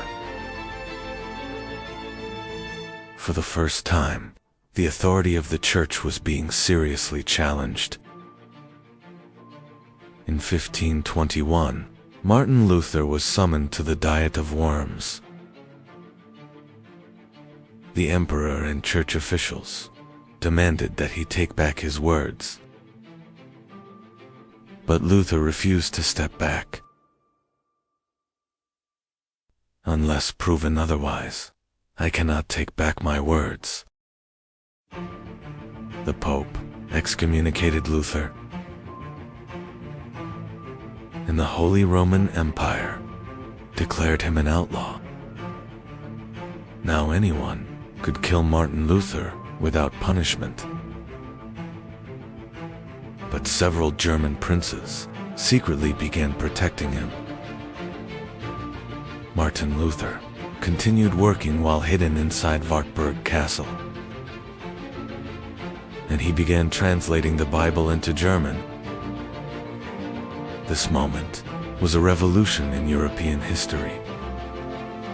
For the first time, ordinary people could read the Bible in their own language. The church's absolute control over knowledge was beginning to break. New ideas were spreading rapidly across Europe. The Reform movement was no longer limited to Germany. Europe was entering a new era. Luther's ideas began spreading across different regions of Europe. In Switzerland, Ulrich Zwingli was challenging Catholic traditions. Then, John Calvin emerged, and the Reformation movement became even more radical. According to Calvin, God had already determined the fate of mankind. This belief spread rapidly across Europe. Europe was no longer a single Christian world. Catholics and Protestants had begun seeing each other as enemies. As the Reformation grew, tension across Europe intensified. In Germany, the peasants began to revolt. For years, the people had lived under crushing taxes, and now they demanded freedom. Reformation ideas were turning into rebellion. But Martin Luther did not support the peasant uprising. He feared Europe would descend into total chaos. The rebellion was crushed with brutal force. Tens of thousands of people lost their lives across Europe. Meanwhile, in England, a new crisis was emerging. King Henry VIII desired a male heir. But the Pope refused to annul Henry's marriage. And England found itself in conflict with Rome. In 1534, the king was declared head of the Church of England. And thus, the Anglican Church was born. Monasteries were closed, and church lands were seized. England was now entering a completely different path. The Catholic Church realized it was facing a massive crisis, and the Counter-Reformation began. The Council of Trent was assembled,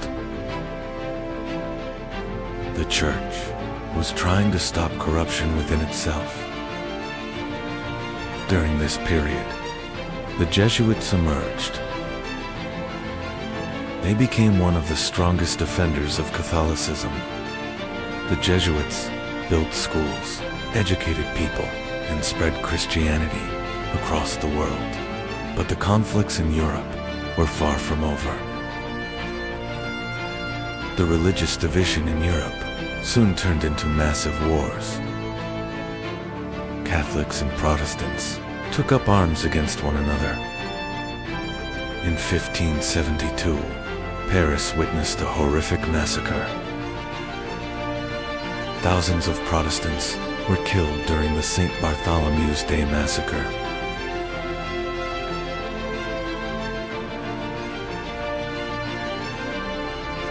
The streets of Europe were filled with blood and fear.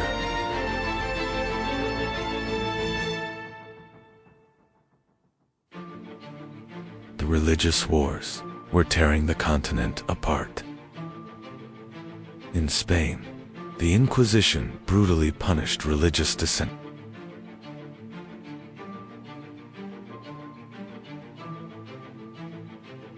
The Catholic world was struggling to preserve its authority. In 1618, Europe was dragged into a new catastrophe. The 30 Years' War had begun. The war was destroying not only armies, but entire populations. Cities burned, and famine spread across Europe. Catholics and Protestants fought each other for decades. Europe had descended into bloody destruction. In 1648, the Peace of Westphalia was signed, and Europe entered a new era. The 30 Years' War had devastated Europe. Millions of people died from war, famine, and disease. The Peace of Westphalia changed the balance of power in Europe. States would now be allowed to choose their own religion. The era of a united Christian Europe had come to an end. The continent had been permanently divided. The Reformation was not only a religious movement, it was a great revolution that carried Europe into the modern age.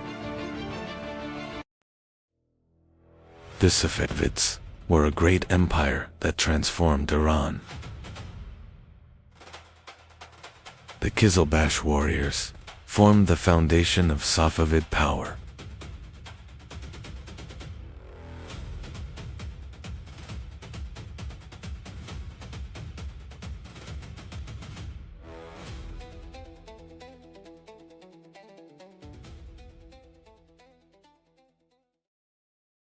The Safavids did not only fight wars, they also expanded Persian culture and art. And eventually, they entered one of history's greatest rivalries against the Ottomans.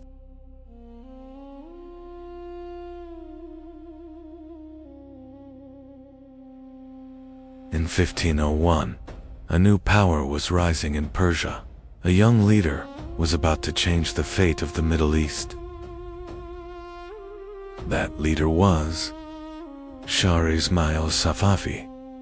At a very young age, he captured Tabriz and founded the Safavid Empire. The greatest power of the Safavids was the Qizilbash Turkoman warriors. They were not just soldiers, they were a fanatical force loyal to Shah Ismail. The rise of the Safavids would become a major threat to the Ottomans, and soon the two empires would enter a deadly struggle. The origins of the Safavids did not come from an empire, but from a religious order. Everything began in Ardabil. The founder of the order was Sheikh Safi al-Din Ardabili. At first, the Safaviya was only a mystical Sufi movement. But over time, the order began to grow. Turkoman tribes were gathering under the Safavid banner.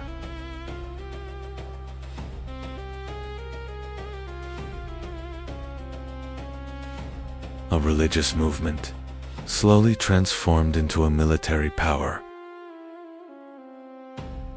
And eventually, the Safavids marched toward the throne of Persia. Shah Ismail's greatest decision was changing the official faith of Persia. The Safavids declared Shi'ism as the state religion. This decision completely changed Persian history, because Persia slowly began to form a Shiite identity. But this situation would create a major conflict with the Ottoman Empire.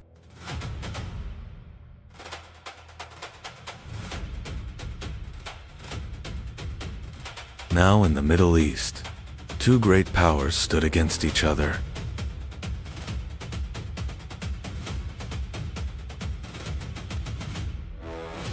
And this rivalry would soon turn into devastating wars.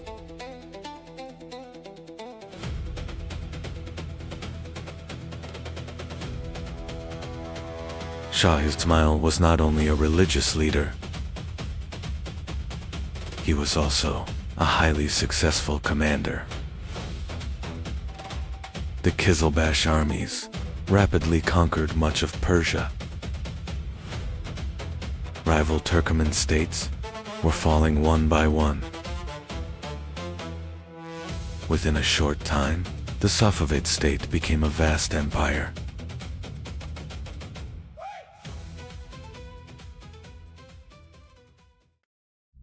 Beyond Persia, they expanded into Iraq and the Caucasus.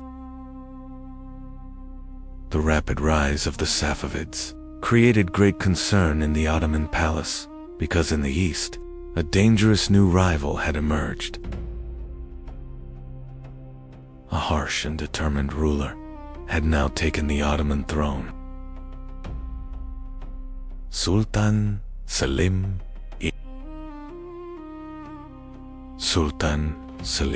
Sato saw the Safavids as a major threat,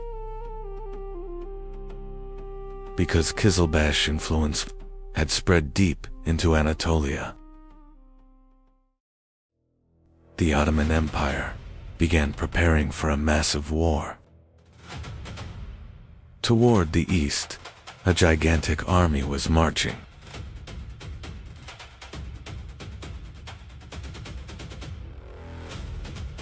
Now, war was inevitable. The Ottomans and the Safavids were preparing for one of history's greatest conflicts. War was now inevitable. In 1514, the two armies met on the plains of Chaldiran.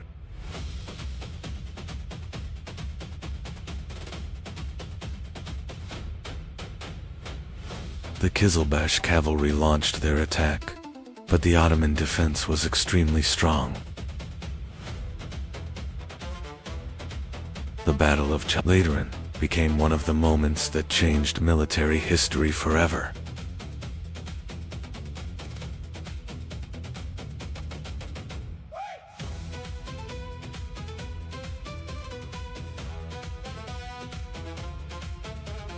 The Safavid army suffered devastating losses. Shah Ismail was forced to retreat. When Chaldiran marked the beginning of the Ottoman-Safavid rivalry.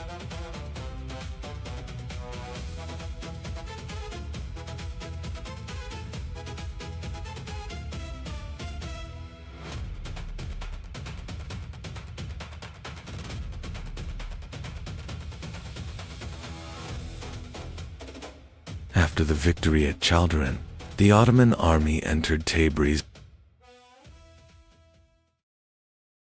This defeat left a deep impact on Shah Ismail.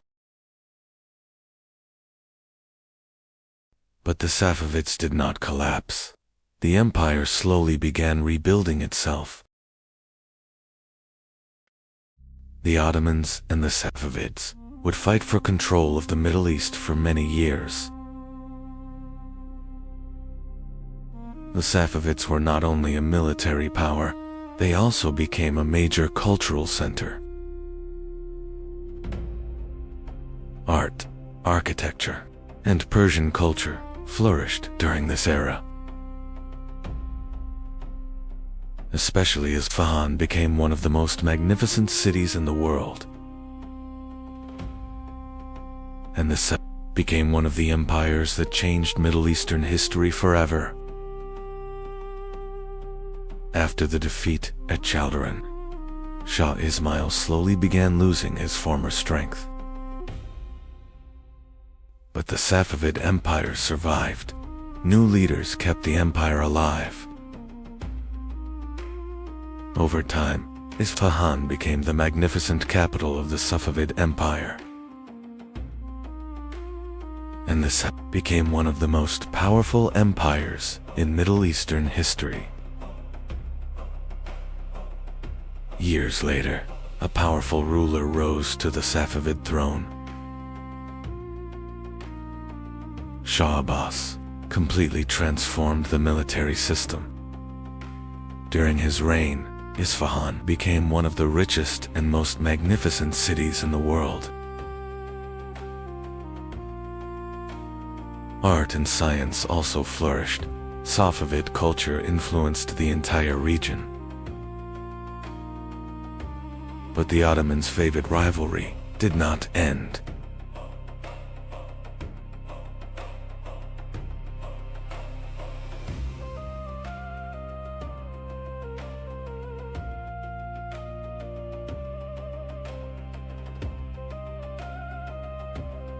The struggle was concentrated mainly in three regions: Eastern Anatolia, Iraq, and the Caucasus.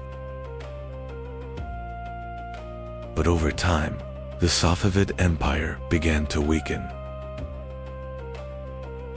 But the legacy they left behind would live forever in Middle Eastern history. Foreign invasions accelerated the empire's collapse.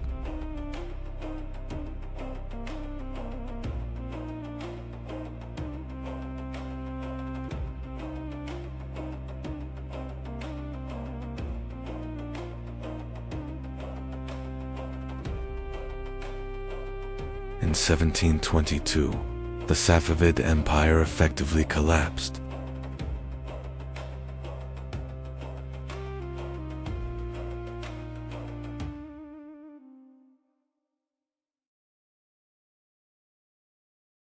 In 1912, China, the last emperor, was about to fall. Puyi was only 6 years old, and a 4,000-year-old imperial system was ending. The longest-lasting empire in world history was fading into darkness. The ancient Chinese empire now rested on the shoulders of a child. There was fear inside the palace because the dynasty was collapsing. From Shang to Qing, a 4,000-year-old order was nearing its end. And China's last dynasty was fading into darkness. China had been ruled by dynasties for centuries. Empires rose, wars were fought, yet the system survived. And this civilization became the longest-lasting political system in history.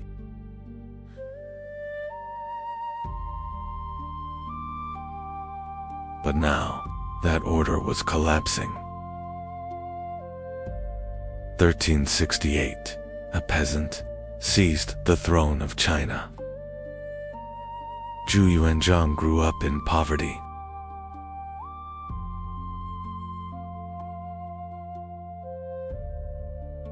He became a monk, then a rebel, and the Ming dynasty was born. Hongwu was a ruthless emperor. He executed thousands of officials. But he rebuilt agriculture.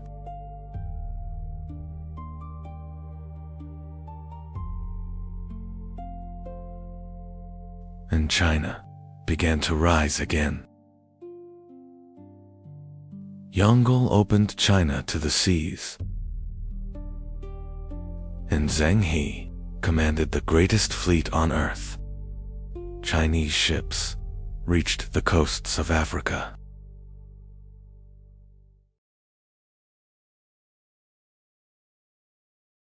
But then, China closed its doors to the world.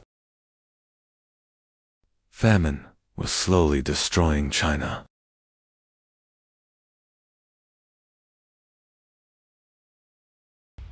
And the rebellions began.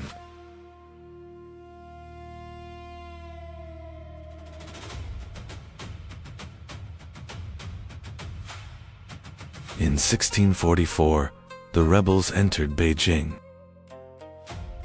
and the last Ming emperor took his own life.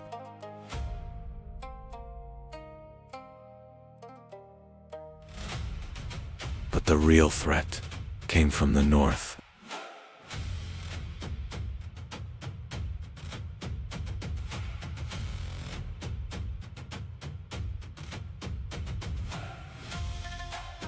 The Manchus were building a new empire, and the gates of China were opened to the Manchus. In 1644, the Qing dynasty began. The new emperor was only a child. The Qing regime changed China by force.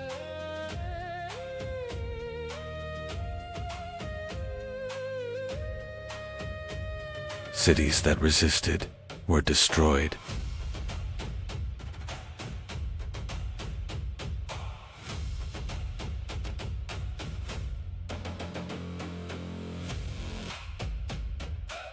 And the Qing began ruling all of China.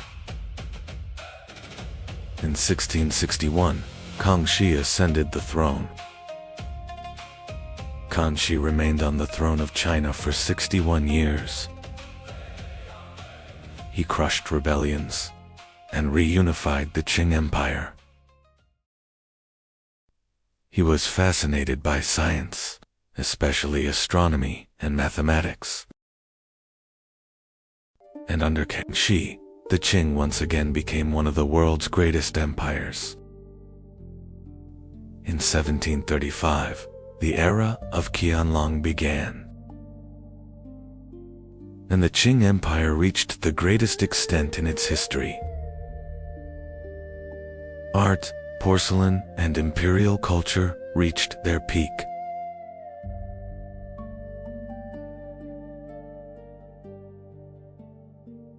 But China still believed it had no need for the outside world. In the 1830s, a new war was approaching. Opium addicted millions of people.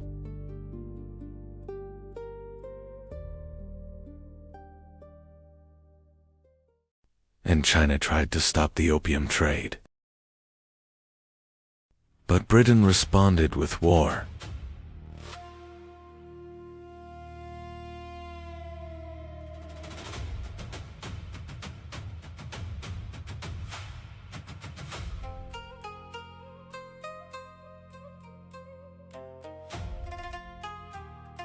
The Qing army was unprepared for modern warfare.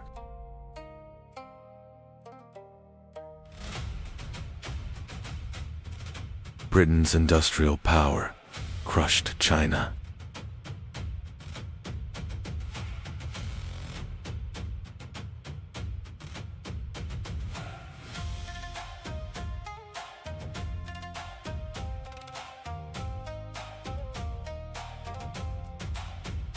In 1842, the Treaty of Nanking was signed. Hong Kong now belonged to Britain. In 1860, Beijing fell.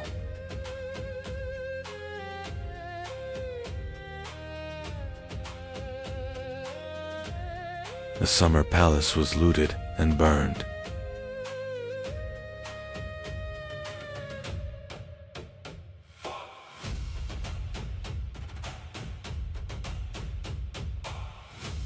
At the same time, China was falling into civil war.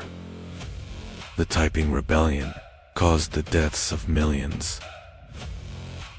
In 1894, the Qing entered war with Japan.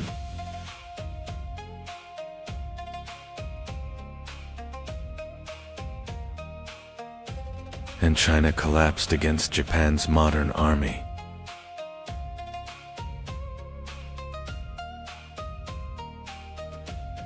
Taiwan was lost. The Qing was humiliated once again. And some believed China needed to change. In 1898, Guangxu launched major reforms. But Cixi refused to give up power. The emperor was imprisoned, the reforms were stopped, and China was thrown into chaos once again.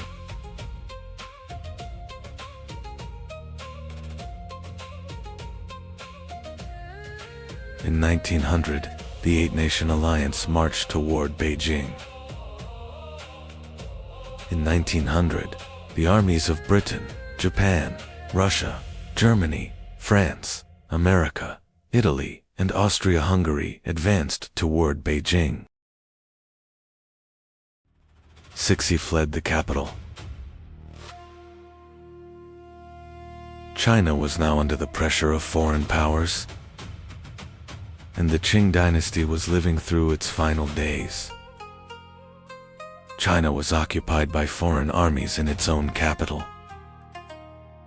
The Qing dynasty agreed to pay massive reparations, and the Chinese people began losing faith in the empire. Inside the army, revolution was now being discussed. In 1908, Empress Dowager Cixi died, and the Qing dynasty lost its last powerful ruler. The one who ascended the throne was only a small child, Pui, the last emperor of China. In 1911, the uprising began in Wuchang, and the revolution quickly spread across China.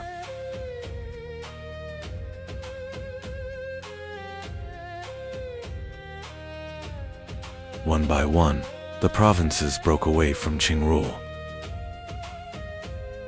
The revolutionaries wanted a new China, a republic. And in the end, Qing generals agreed to surrender. On February 12, 1912, Pui was removed from the throne, and the 4,000-year-old Chinese Empire came to an end.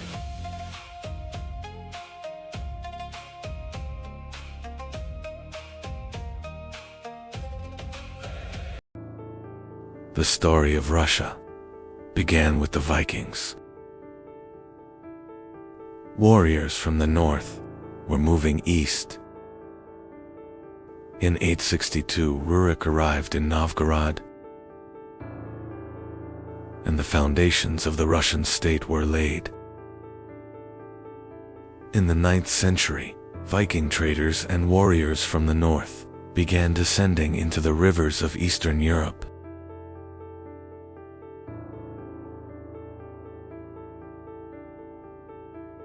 These warriors were called the Varangians. Soon, they began controlling the region's trade routes.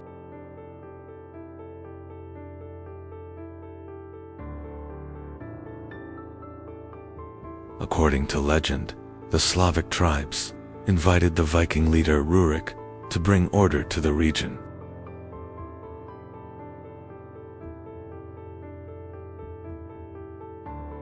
And so, the foundations of the Russian state were laid in Novgorod. Over time, the Varangians captured the city of Kiev. Thus, the Kievan Rus state was born. It would become the first great core of future Russia. During the reign of Prince Oleg, Kiev became one of Eastern Europe's most powerful centers. Trade routes stretching between the north and Byzantium rapidly enriched the lands of the Rus. In the year 988, Prince Vladimir made a decision that would change history forever. Kievan Rus officially adopted Christianity, and Byzantine culture began spreading across the lands of the Rus. Orthodox Christianity became one of the foundations of Russian identity. Russia was no longer just a warrior society. A new civilization was being born. But a great disaster was approaching from the east, the Mongols. In the 13th century, Mongol armies led by Bata Khan began destroying Rus cities one by one.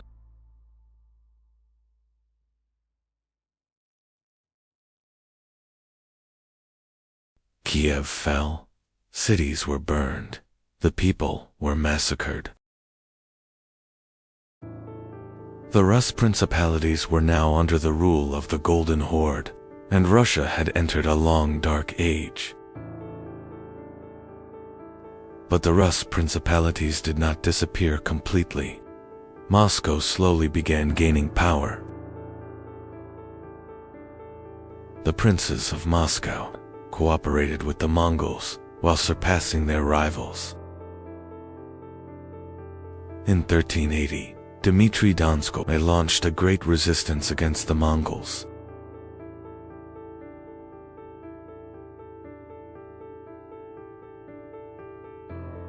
The Battle of Kulikovo gave the Russian people hope for freedom for the first time.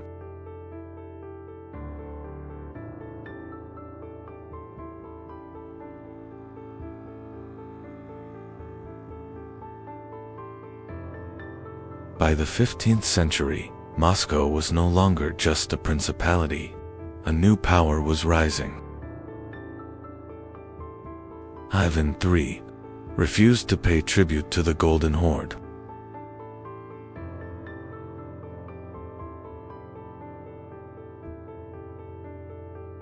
In 1480, two armies faced each other at the Ugra River, and Mongol domination began to collapse. Moscow had now become the new center of the Russian world. In 1547, Ivan IV declared himself Tsar.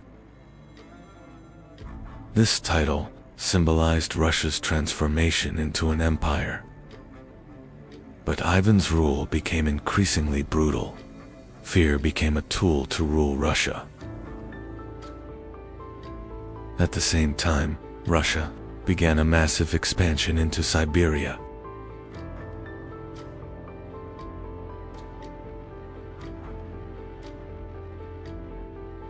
After Ivan's death, Russia descended into great chaos.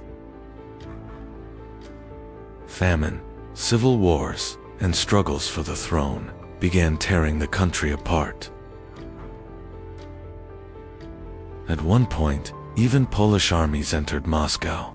Russia stood on the edge of collapse.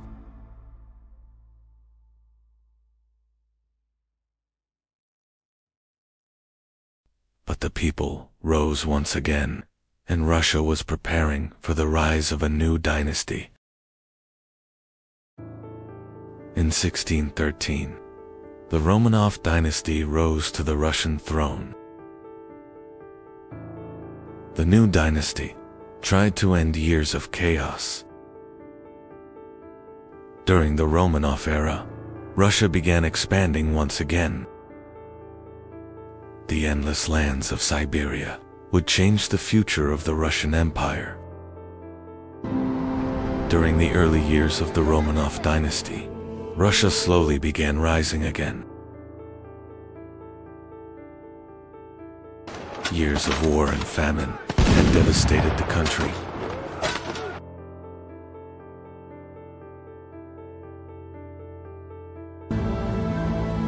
The new government was trying to rebuild the army and restore order.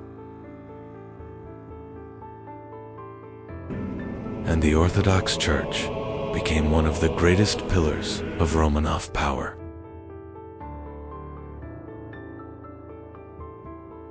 In 17th century Russia, religion was more than just belief. The Orthodox Church had become one of the most powerful institutions of the state. But life remained extremely difficult for the people. Peasants struggled under heavy taxes.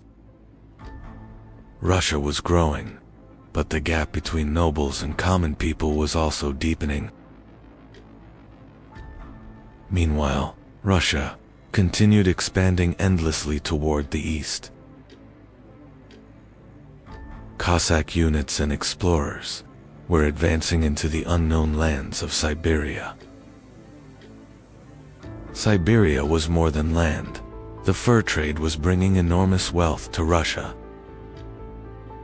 And with every passing year, Russia was becoming one of the largest land empires in the world. Born in 1672, Peter was very different from other Russian princes. From an early age, he was deeply interested in weapons, ships, and European technology. But intrigues inside the Kremlin never ended. Power struggles still shook Russia. Peter had already begun, dreaming about the wars of the future.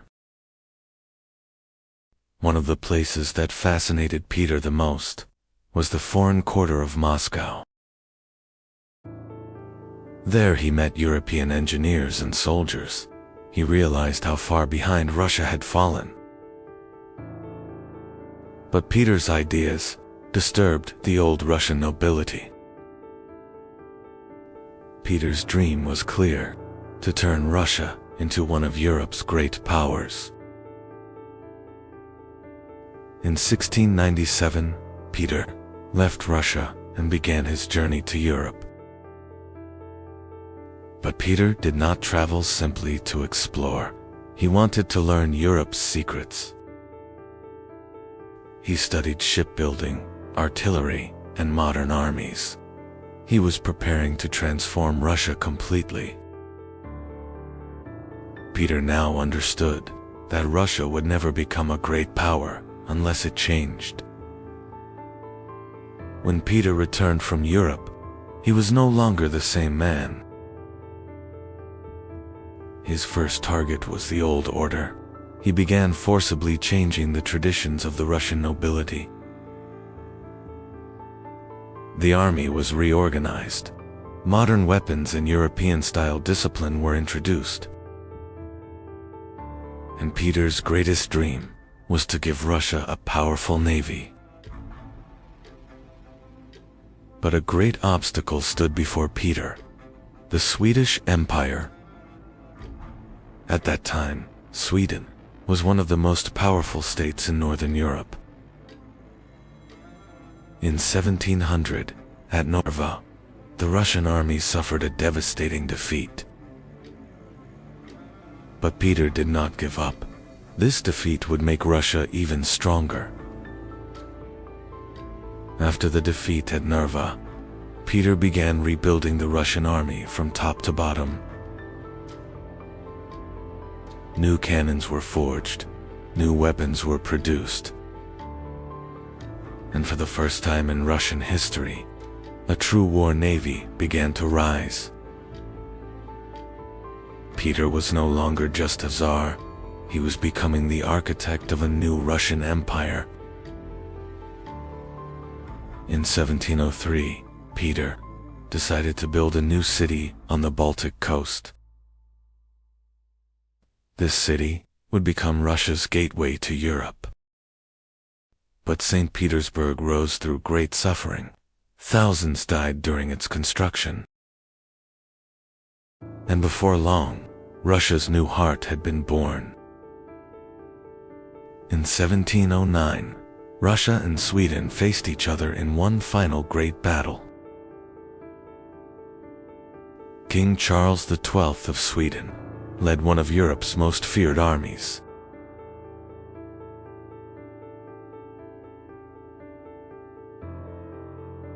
But at Poltava, everything changed.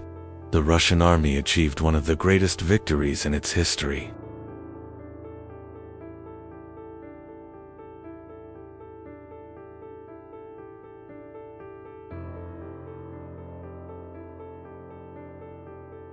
The world now had to accept a new reality. Russia had become a great power. After the victory at Poltava, Peter declared that Russia was now an empire. Russia was changing rapidly. European influence had spread throughout the royal court. New schools were opened. Science, engineering, and the navy were strengthened. Peter's dream had come true. Russia was now one of the world's great powers. What once began as small Viking principalities had become a vast empire. Russia's rise was only just beginning. In 1725, Peter the Great died. He left behind a powerful empire, but its order was fragile. Palace intrigues began once again. Now, power not blood would decide the throne. And Russia was being dragged into a new storm. The young German princess arriving in Russia did not yet know she would change history forever. This princess, named Sophie, converted to Orthodoxy and changed her name. But palace life was nothing like she expected. Intrigue and power struggles were everywhere. And young Catherine would soon begin dreaming of the Russian throne.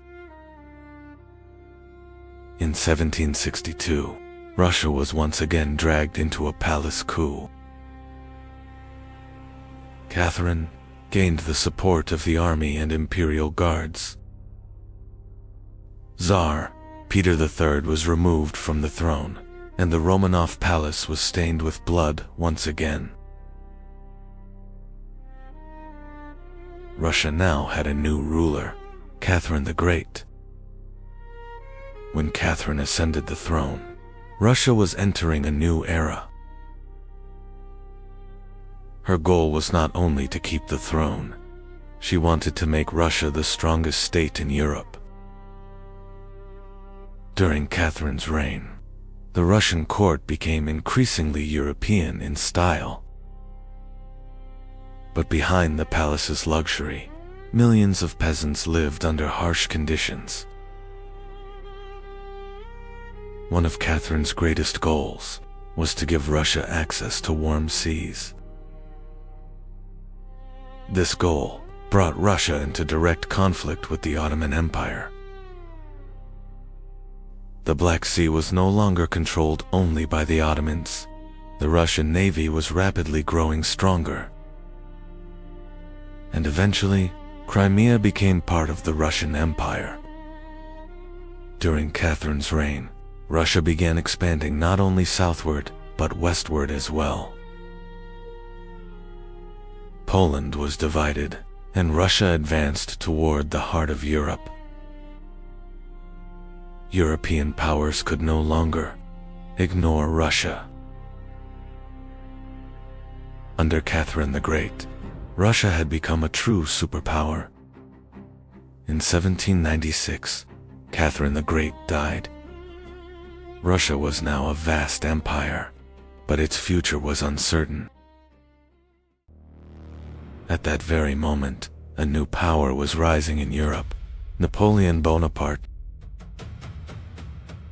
And very soon, Russia and France would be drawn into one of history's greatest wars. In 1812, Napoleon marched into Russia with one of the greatest armies in history. Hundreds of thousands of soldiers were advancing toward the Russian Empire. Instead of fighting directly, Russian commanders chose to retreat. But the Russians left nothing behind. Fields, villages, even entire towns were burned. At last, Napoleon reached Moscow, but the city was silent. Soon, Moscow was consumed by flames. Russia was willing to burn even its own capital. Then winter arrived. Cold, hunger, and disease began destroying the French army. When Napoleon retreated, Europe's greatest army had been shattered. In 1814, Russian armies entered Paris. With Napoleon's defeat, Russia became one of the most powerful states in Europe. The Tsarist Empire was now at its peak, but beneath its glory, great problems were growing. While magnificent palaces rose, millions of Russian peasants continued living in poverty. By the mid-1800s, Russia had begun to change. Industrialization was growing, but the lives of workers were becoming harsher. Anger began spreading among the people. Hunger and poverty could no longer be hidden. And the Romanov dynasty still could not fully see the storm that was coming. In 1905, Russia was shaken by its first great wave of revolution. Thousands marched to ask the Tsar for help, but they were met with bullets.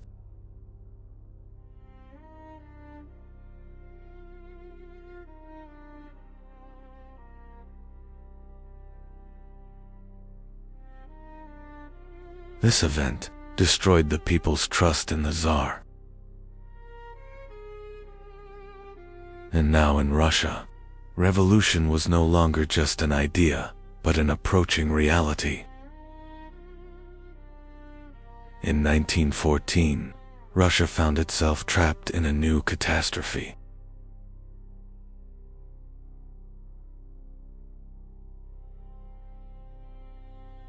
World War I began destroying the Russian army and economy. Hunger was spreading through the cities.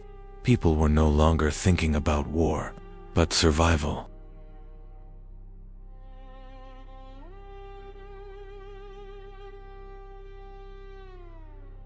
And the Romanov dynasty had reached the edge of collapse. In 1917, Russia finally exploded.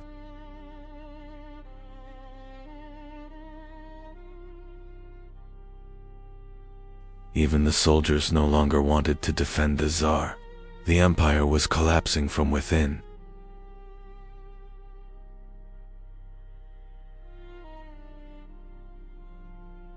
And finally, Nicholas II abdicated the throne.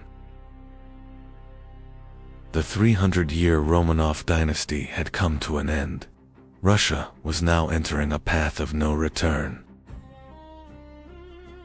But the revolution was far from over, because a new leader was entering the stage. Vladimir Lenin. The Bolsheviks now wanted total power.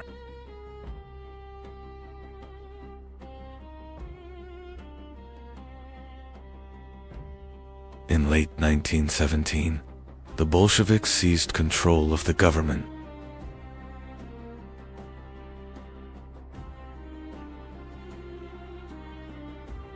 And so, a new era began that would change world history forever. But the Bolshevik victory did not bring peace to Russia.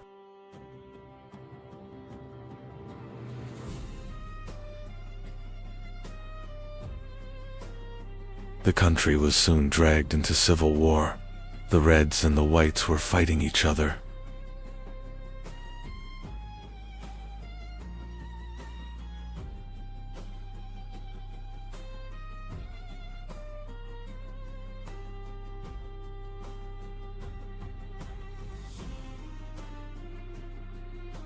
Hunger, disease, and war destroyed the lives of millions.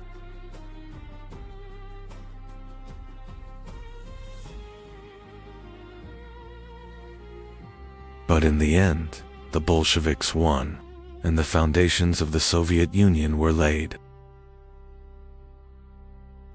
In 1924, Lenin died, but the real struggle for power in the Soviet Union was only beginning. The winner of this struggle would be Joseph Stalin. Under Stalin, the Soviet Union industrialized rapidly. Factories and massive projects spread across the country. But the price of this growth was terrible. Fear, oppression, and purges affected millions of people. In 1941, Hitler launched an invasion against the Soviet Union.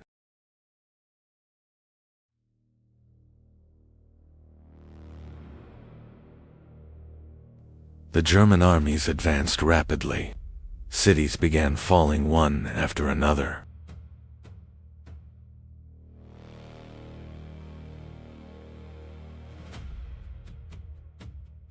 But the course of the war changed at Stalingrad.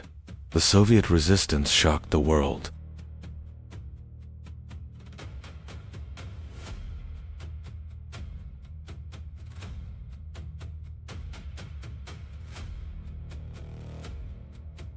The Red Army had returned, and now the tide of the war was turning.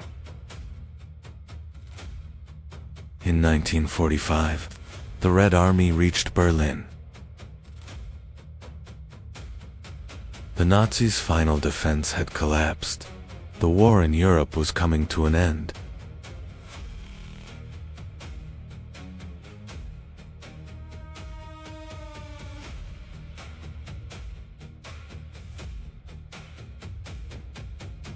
The Soviet Union was now one of the most powerful nations on Earth. But a new struggle was about to begin. The world was now dividing into two sides, and the Cold War was beginning. Throughout the Cold War, the Soviet Union competed with America for control of the world. The space race, nuclear weapons, and a global propaganda war had begun. But years later, the mighty Soviet Union began to collapse. From Viking principalities to the Soviet Union, Russia became one of the most powerful and complex empires in history, and its story is still continuing. Between 1799 and 1815, Europe became hell. Kingdoms collapsed, millions died, and the entire continent fell under the shadow of one man. His name was Napoleon Bonaparte. He began as a general, but soon became the Emperor of Europe.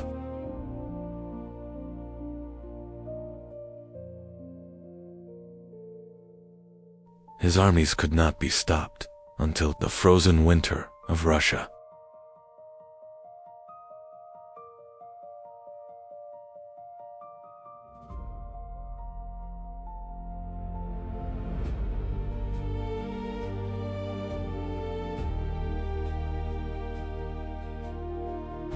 And in the end, the man who shook the world fell at Waterloo.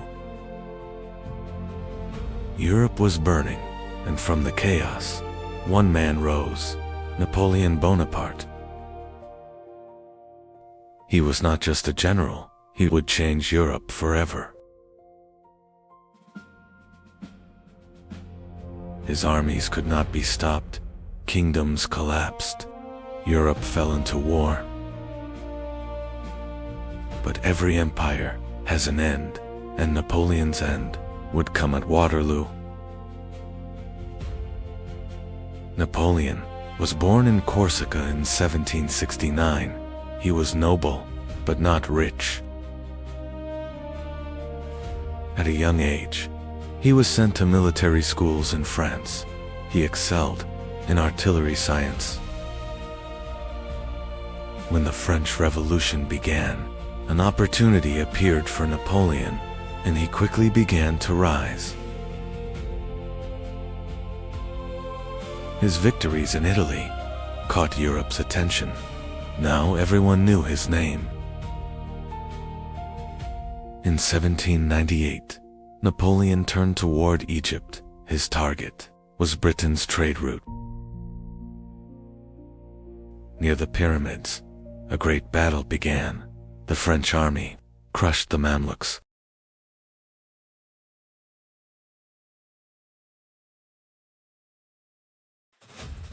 But soon after, the British Navy attacked. The French fleet was destroyed at Abu.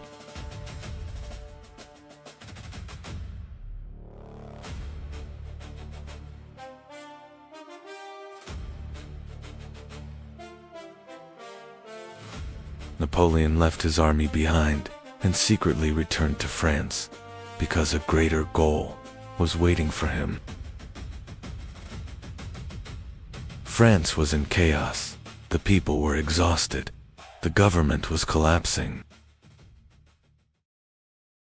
In 1799, Napoleon made his move and seized power through a coup. Now he was the first consul of France, but in reality, he was the nation's sole ruler.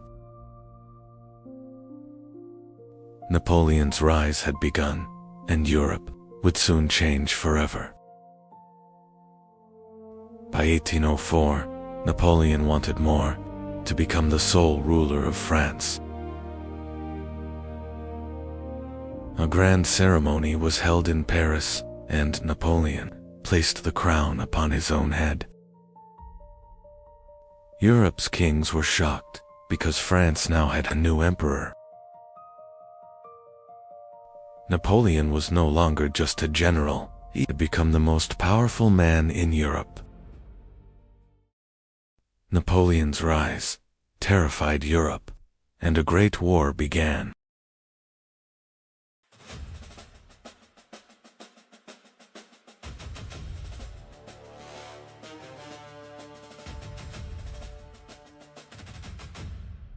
In 1805, the Battle of Austerlitz began. Napoleon had trapped his enemies.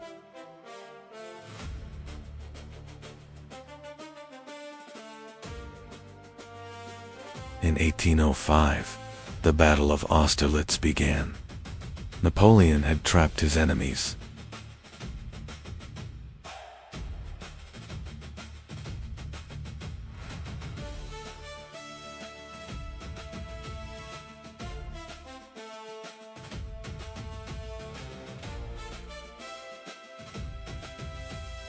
Austerlitz became Napoleon's greatest victory.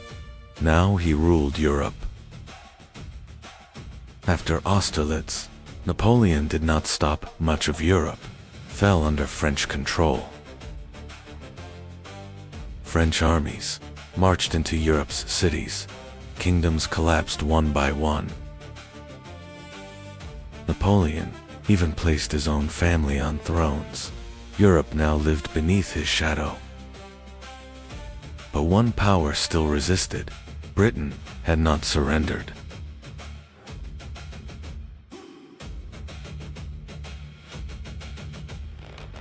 Napoleon could not defeat Britain at sea. The French navies suffered heavy losses. So instead, he created a new plan, the Continental Blockade. Europe received the order. Trade with Britain was forbidden, but the economy began to collapse. And eventually, a major crisis with Russia began. That crisis would become a disaster. In 1808, Napoleon invaded Spain, but the people did not surrender. Guerrilla warfare began. The French army was attacked everywhere.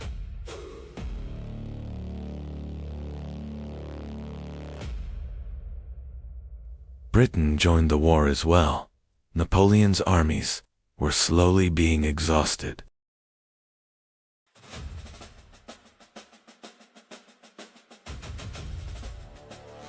And at that moment, a new crisis was rising in the east.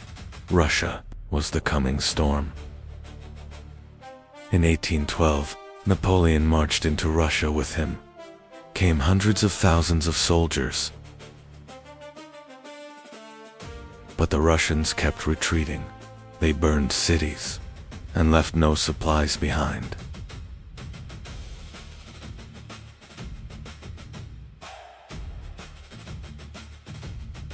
Napoleon finally reached Moscow, but the city was empty, and soon after, it was consumed by flames.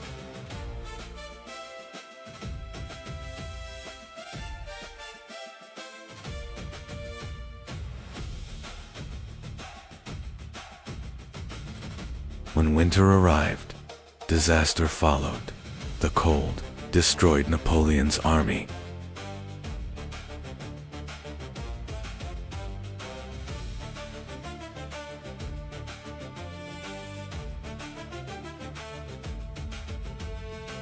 After the Russian disaster, Europe united once again and declared war on Napoleon. Russia, Prussia, Austria, and Britain gathered on the same side. In 1813, the Battle of Leipzig began. For the first time, Napoleon was truly stopped. Now he was retreating, and his empire had begun to collapse. In 1815, Napoleon escaped exile and returned to France. The soldiers joined him once again. Napoleon was back in power. But the final battle was near at Waterloo. Napoleon suffered a crushing defeat.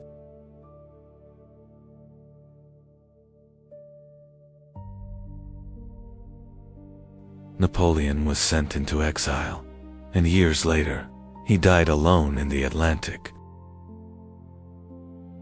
Napoleon died, but his influence continued across Europe.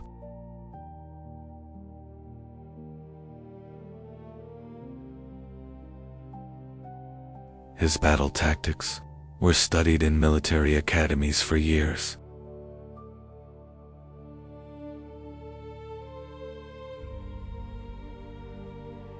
The Napoleonic Wars accelerated the birth of modern Europe.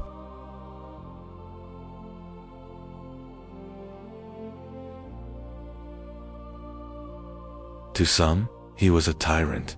To others, a genius. But one truth remained: Napoleon changed the world.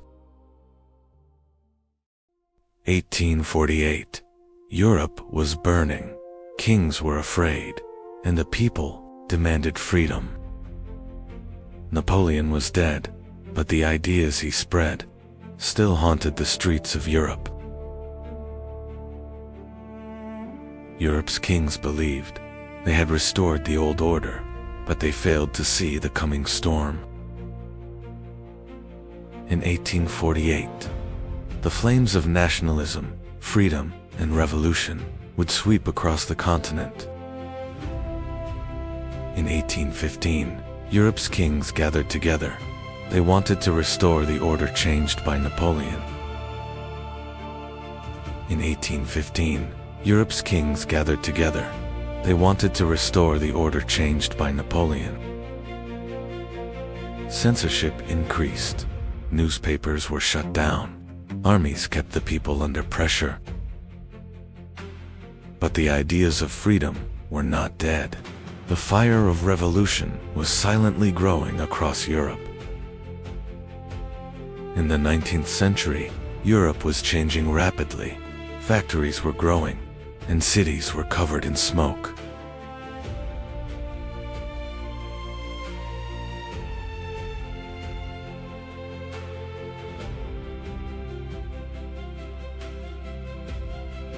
Workers labored for 14 hours a day. Children were dying inside factories.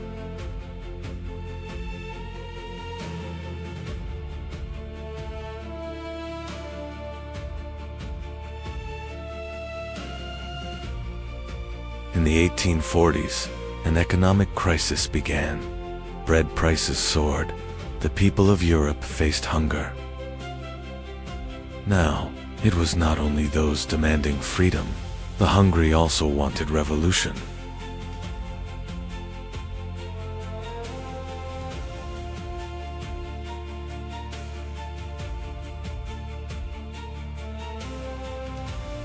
In 1848, the fire of revolution exploded in Paris. The streets quickly filled with barricades.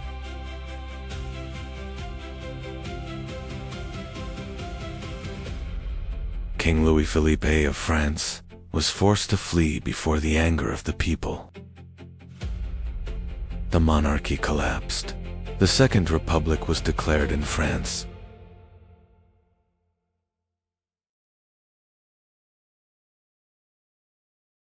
The revolution that began in Paris would soon spread across all of Europe.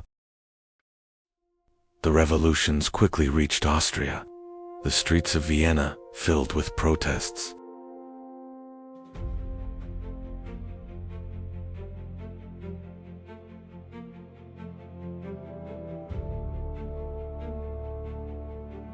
Students and workers built barricades in the name of freedom. Metternich, one of Europe's most powerful men, was forced to flee. This moment symbolized the beginning of the collapse of old Europe. During the revolutions of 1848, the German people also wanted unity. Germany was still divided into dozens of small states. The idea of nationalism was growing. Many Germans dreamed of uniting under one flag. The Frankfurt Parliament gathered. Its goal was to create a free and united Germany. Although this movement failed, the idea of a united Germany could no longer be stopped. The revolutions of 1848 also shook Italy. Many Italians now dreamed of a united nation.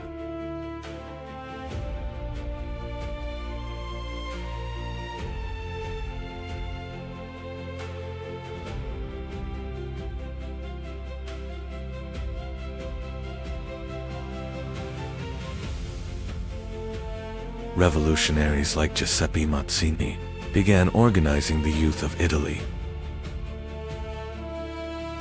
In northern Italy, the people rose against Austrian rule.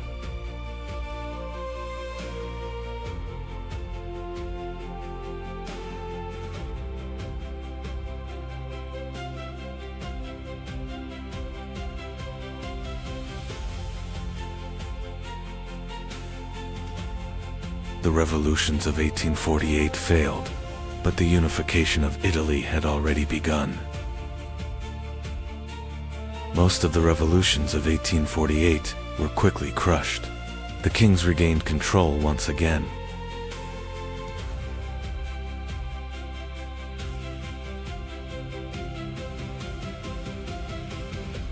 The revolutionaries were divided among themselves. Workers, liberals, and nationalists did not share the same goals.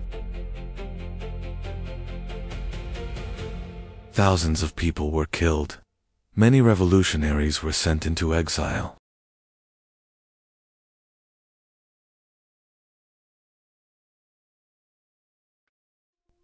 The revolutions appeared to have failed, but the ideas of freedom and nationalism could no longer be stopped. The revolutions of 1848 had failed, but Europe had already begun to change. Italy and Germany would unite in the years ahead.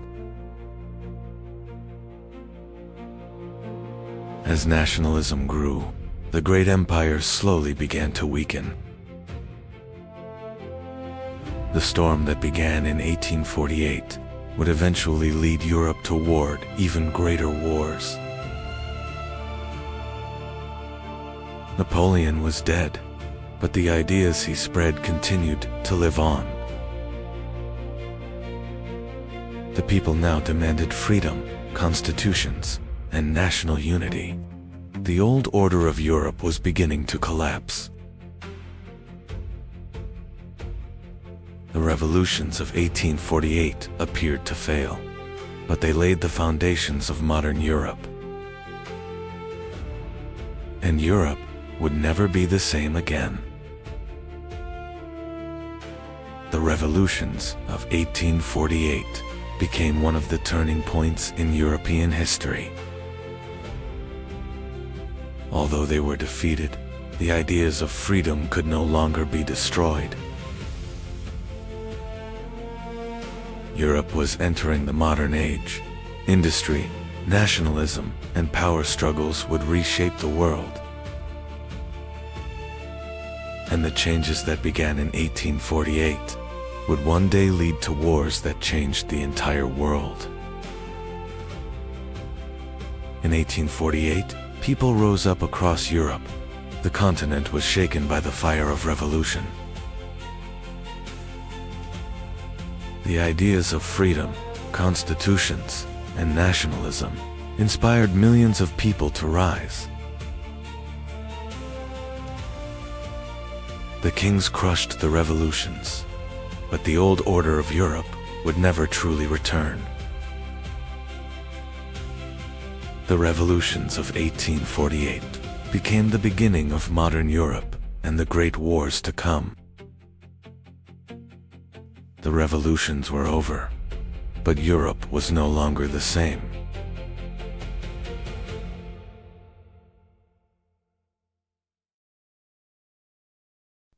Industry was expanding, and railways were connecting the continent.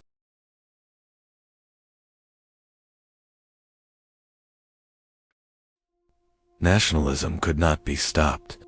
Germany and Italy were moving toward unification.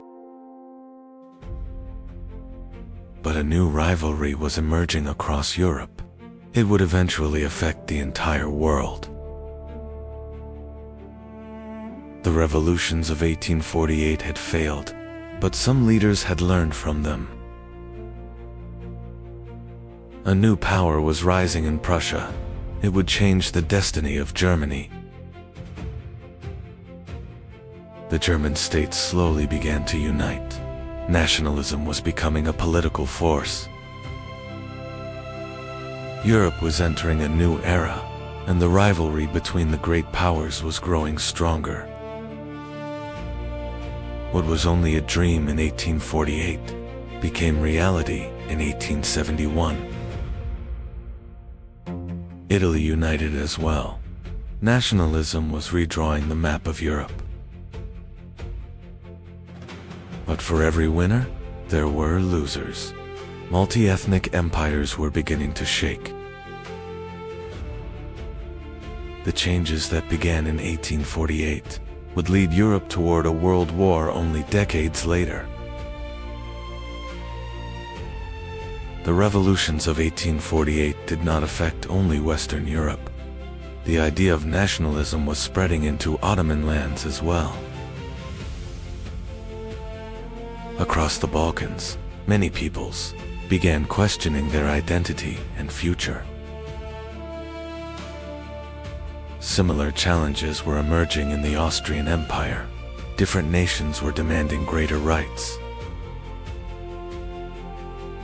This was the greatest legacy of 1848. Nationalism had become an unstoppable force across Europe. Historians gave the revolutions of 1848 a name: the springtime of nations. Because millions of people were demanding freedom, constitutions, and national unity. The revolutions were crushed, but the ideas survived. 1848 was not a failed revolution. It was the birth pain of modern Europe. After 1848, Europe began to change. No ruler could completely silence the voice of the people anymore. Many countries introduced constitutional reforms. Parliaments became increasingly important. Industry was growing, and cities were expanding. Europe was becoming the economic center of the world. But a new rivalry was emerging among the rising powers. This rivalry was preparing the stage for future conflicts. The transformation that began in 1789 had shaken all of Europe by 1848. Freedom, constitutional government, and nationalism became the most powerful ideas of the 19th century. But these ideas did not bring unity alone. They also created new rivalries and conflicts. The revolutions of 1848 came to an end, but their legacy continued to shape the 20th century and the modern world. Today, Germany, the economic engine of Europe, one of the world's most powerful industrial nations. But how did this great country come into existence? This story takes us back 2,000 years. Around 2,000 years ago, there was no country called Germany. Instead, hundreds of Germanic tribes lived among vast forests and rivers. Each tribe had its own leader.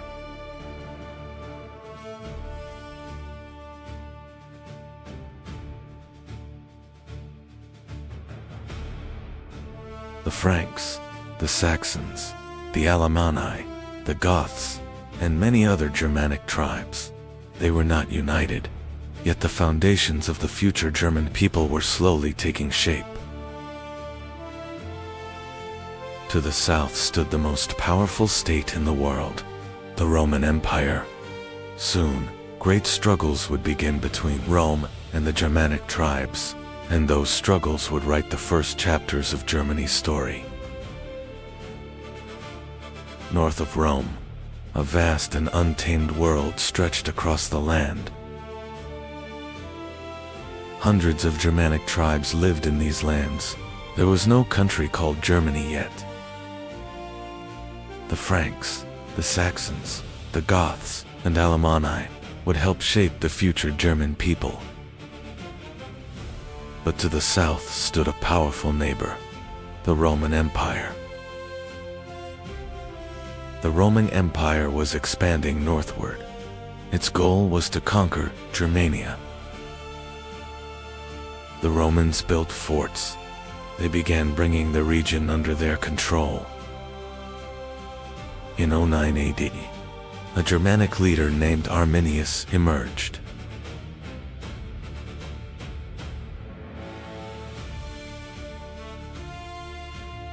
In the Teutoburg forest, Roman legions were destroyed. The course of history changed forever.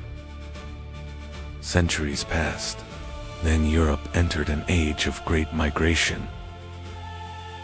The Huns arrived from the east, forcing many tribes to move. The Goths, Vandals, and many others spread across Europe. In 476, the Western Roman Empire fell. A new era began in Europe. After the fall of Rome, new powers began to rise. The Franks quickly gained power. They united many Germanic tribes. The Frankish kingdom expanded. It became one of Europe's strongest states. And soon, a ruler named Charlemagne would emerge. By the late 8th century, Charlemagne had become Europe's most powerful ruler. His armies conquered vast territories. His empire expanded rapidly. In the year 800, the Pope crowned Charlemagne as emperor. This empire would become one of the foundations of Germany's future. After Charlemagne's death, the empire began to weaken. Charlemagne's grandsons were fighting over the empire. To end the conflict, they came to an agreement. With the Treaty of Verdun in 853, the empire was divided into 3 parts. East Francia would eventually become Germany. According to many historians, the core of Germany was born here. East Francia continued to grow. A new German power was emerging. In 9, Otto was crowned emperor. Thus, the Holy Roman Empire was born, but it was not a single unified state. Hundreds of principalities and cities were ruled by their own leaders. This would delay German unification for centuries. For centuries, German cities grew. Trade and craftsmanship flourished. Merchants traded with regions across Europe. The cities became increasingly wealthy. In the north, the Hanseatic League rose to power. It controlled much of Baltic trade. German cities were growing rich, but the land remained divided into hundreds of states. In 1517, a German monk took a step that would change Europe forever. Martin Luther challenged the practices of the Church. His 95 Theses spread rapidly. Thanks to the printing press, Luther's ideas spread across Europe. The Reformation transformed Germany, but it also created new divisions. Tensions between Catholics and Protestants were rising. German lands were heading toward a new crisis. In 1618, an event triggered one of Europe's most devastating wars. The war lasted 30 years. Cities were destroyed and millions lost their lives.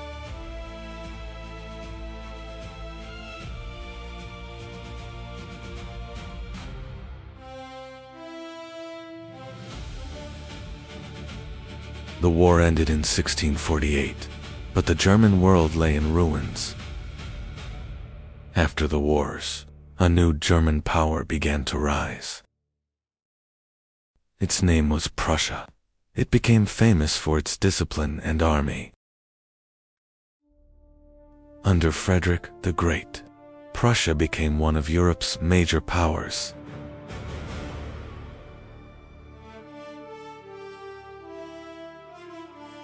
Soon, Prussia would change Germany's destiny forever. In the early 1800s, Napoleon was shaking Europe to its core. French armies entered German lands. The old order began to collapse. In 1806, the Holy Roman Empire came to an end.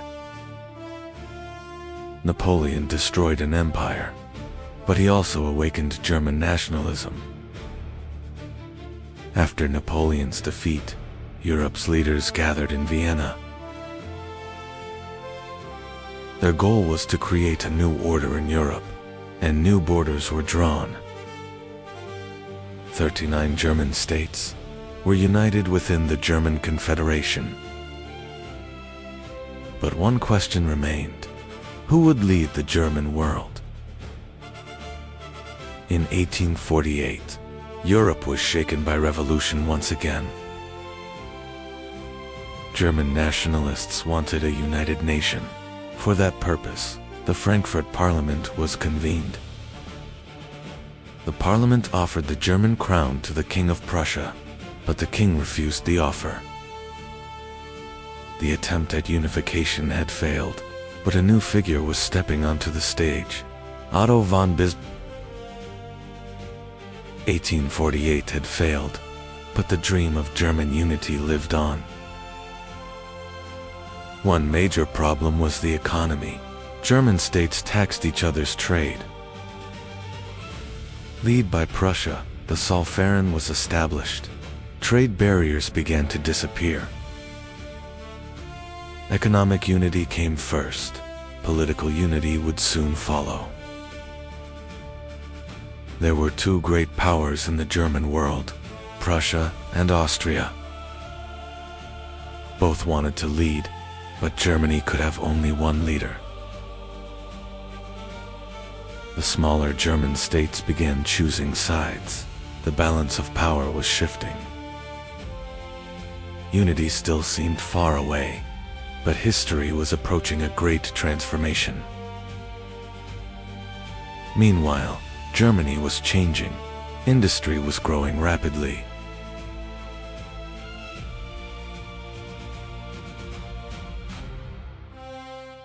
Railways connected cities together.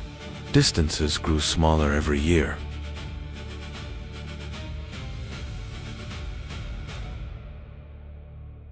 As the economy grew stronger, the desire for unity grew as well.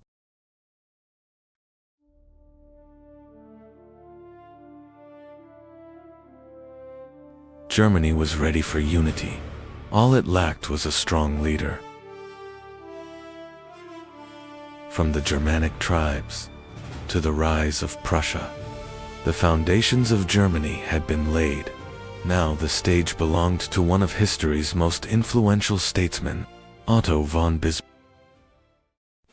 Germany was not yet united. Dozens of states remained divided. In 1862, Otto von Bismarck stepped onto the stage. Bismarck had one goal: to create German unity. A new era was about to change Europe, the era of blood and iron. Major debates erupted in Parliament. The army budget had created a crisis. Bismarck stepped to the podium and delivered words that would enter history. Great questions are not decided by speeches, but by blood and iron. Bismarck's plan was clear.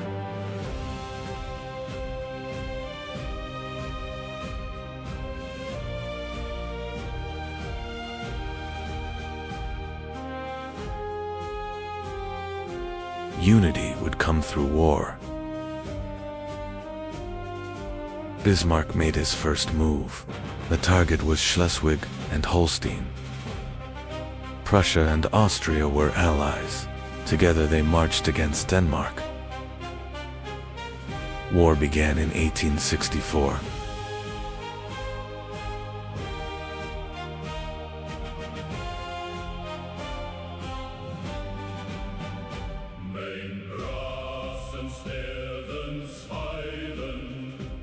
The Prussian army emerged victorious. But another plan lay behind the victory. Bismarck had already chosen his next rival.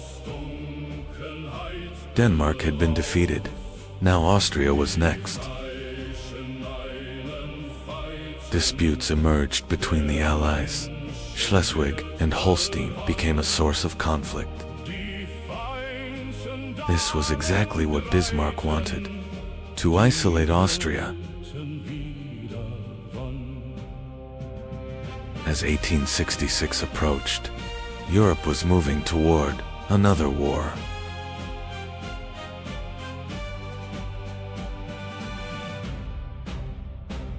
War began in 1866. Prussia and Austria were now enemies.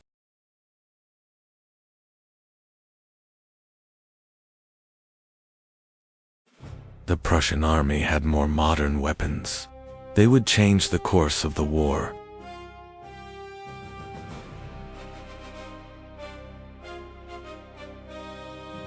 The decisive moment came at Königgrätz.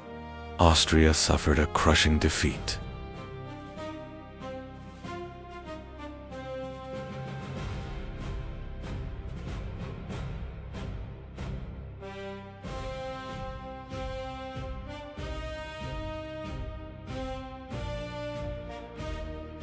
It had lasted only 7 weeks, but Germany's future had changed forever.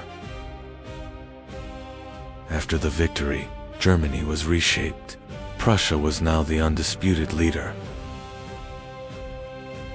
In 1867, the North German Confederation was established. Many German states had united, but Germany was not yet complete. The southern German states remained independent. One final obstacle stood before Bismarck. Prussia's rise worried Europe, especially France. Emperor Napoleon III did not want a powerful Germany. Bismarck knew this, and he would push France into making a mistake. The two leaders were heading toward confrontation. War was now very close. In 1870, a new crisis emerged. The Spanish throne shook Europe. France demanded guarantees from Prussia. King Wilhelm rejected the demands. A summary of the meeting was sent to Berlin. Bismarck shortened and sharpened the text. The EMS dispatch was published.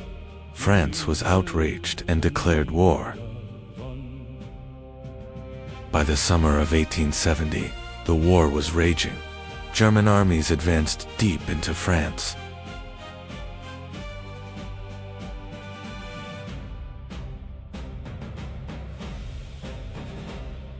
At Sedan, the French army was surrounded. Its escape routes were closing.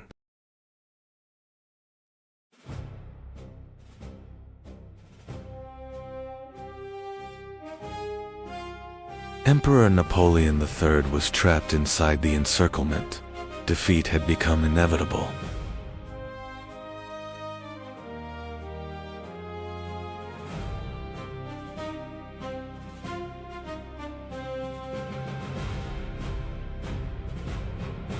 On September 2, 1870, Napoleon III surrendered. Bismarck's dream of Germany was now within reach. The war did not end after Sedan. German armies marched toward Paris. The capital was under siege. Food shortages began to spread. Bismarck waited patiently. When Paris fell, Germany would be born. Months of siege finally paid off. French resistance was collapsing. While Paris remained under siege, German leaders gathered at the Palace of Versailles. Northern and southern German states were uniting behind one goal: a single Germany. Bismarck's long-term plan was succeeding. German unity had become inevitable. January 18, 1871 was approaching. A new European power was about to be born. January 18, 1871 had arrived. The Palace of Versailles was about to make history. The German princes reached a single decision. Unity was now official. King Wilhelm I of Prussia was proclaimed German emperor. Centuries of division had come to an end. Germany was now a single empire. Germany was united. Now it had to be governed. The empire's first chancellor was Otto von Bismarck.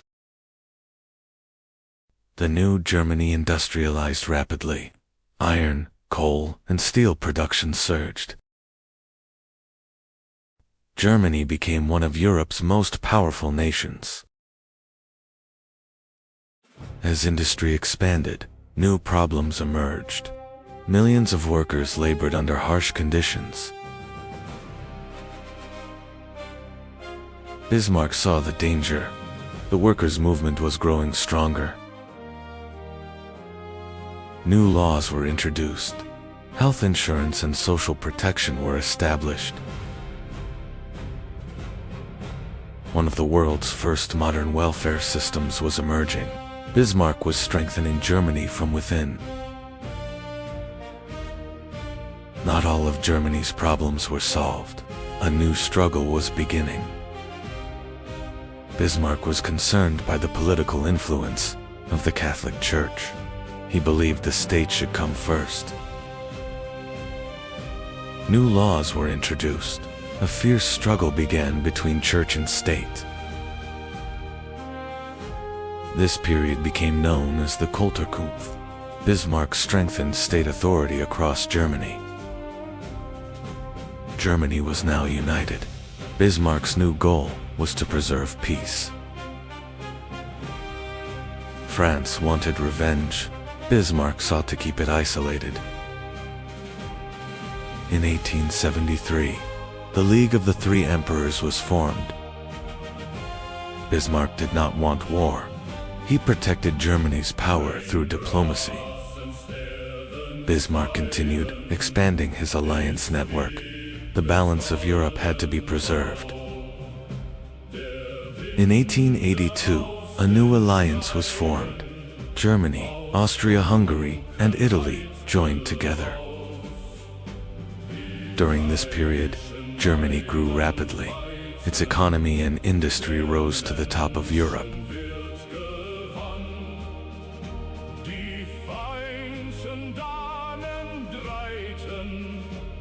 By the 1880s, Germany had become one of Europe's most powerful nations. The year 1888 became a turning point for Germany. Emperor Wilhelm I passed away. His son Frederick III succeeded him, but he was gravely ill. Just 99 days later, Frederick also died. Wilhelm II ascended the throne. The young emperor had different ideas. A clash with Bismarck was inevitable. Wilhelm II did not want to be a symbolic ruler. He wanted to govern Germany himself. The disagreement between Bismarck and Wilhelm grew. Two powerful personalities stood opposed. In 1890, Bismarck was forced to leave office. The architect of Germany was leaving the stage. A new era was beginning. Bismarck was gone. Wilhelm II gave Germany a new direction. Industry expanded. The military grew stronger. Germany became a world power. But Europe was dividing once again. Alliances and rivalries were growing rapidly. United Germany had been born, but soon the world would face one of the greatest wars in history. To be continued, from Germany to World War. In 1815, an era that had reshaped Europe came to an end.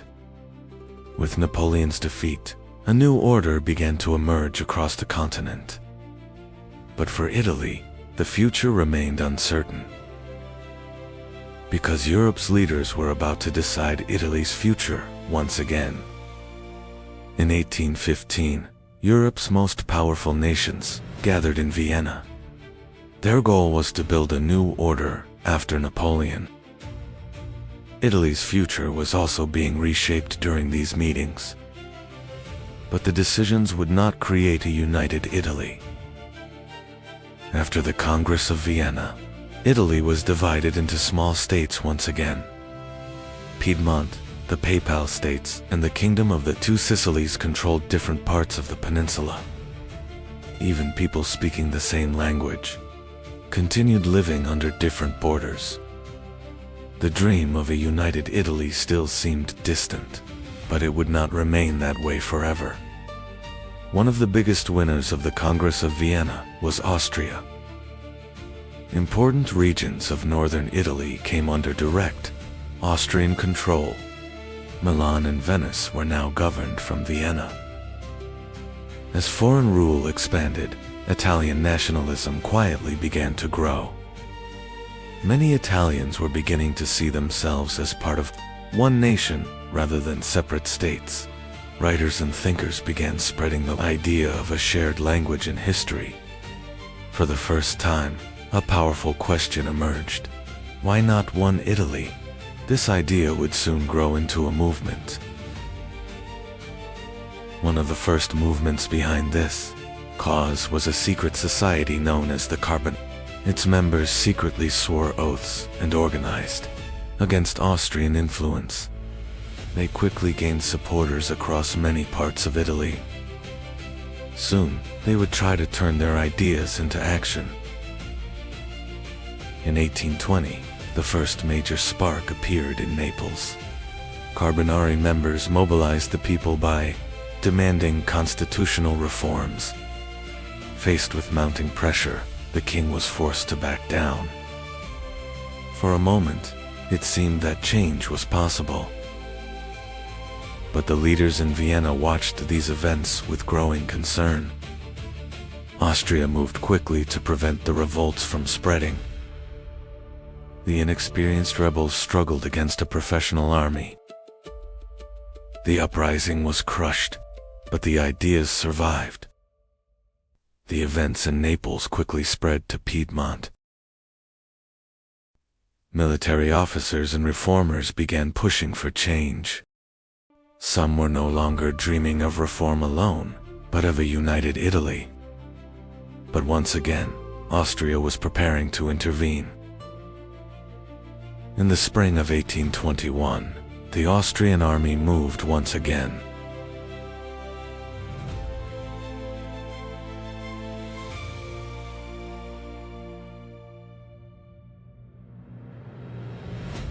The rebels were outmatched in both numbers and experience.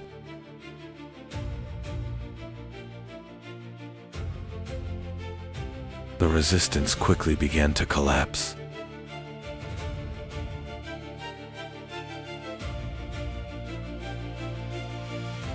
Once again, hopes for change had been postponed. After the uprisings, a harsh period of repression began.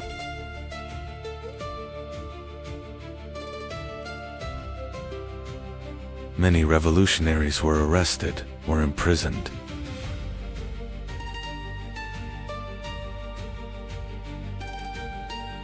Others left Italy and began lives in exile.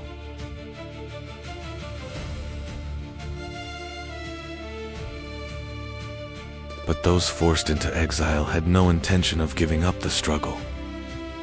At this moment, a new figure began to emerge: Giuseppe Mazzini. Italy should not only be free, but united. He wanted to transform nationalism into a movement of the people.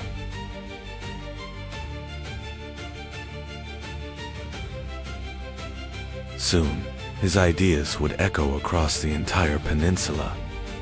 In 1831, Mazzini founded the Young Italy movement.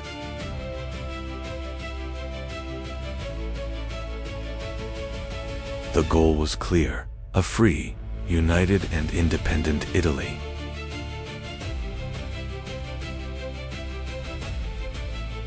The ideas began crossing borders. Young people were joining the cause.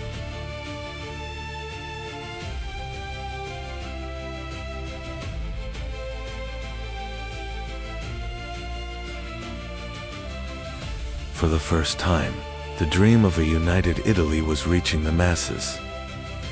Mazzini's call soon began turning into action. Throughout the 1830s, several uprisings erupted across Italy.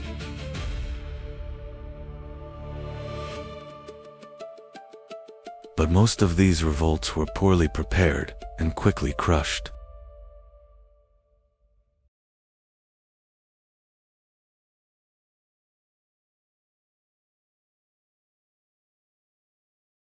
Defeats continued, but the idea of unification could no longer be stopped. Each new uprising pushed Austria to impose even harsher measures. Secret societies were hunted down and meetings were broken apart. Hundreds of nationalists were imprisoned or forced into exile.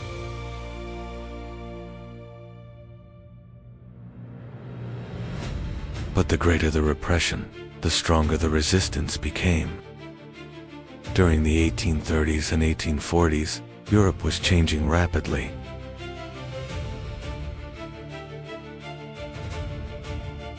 New ideas were crossing borders faster than ever before. Demands for liberty, constitutions, and nationalism were rising everywhere.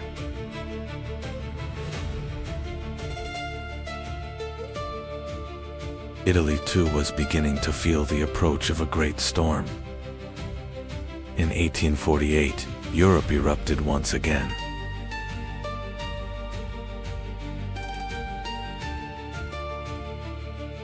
The revolutionary wave quickly spread across the continent.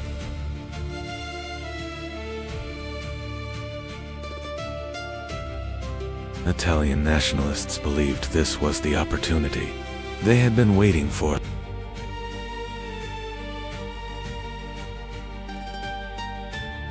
Soon, the entire peninsula would be shaken by uprisings.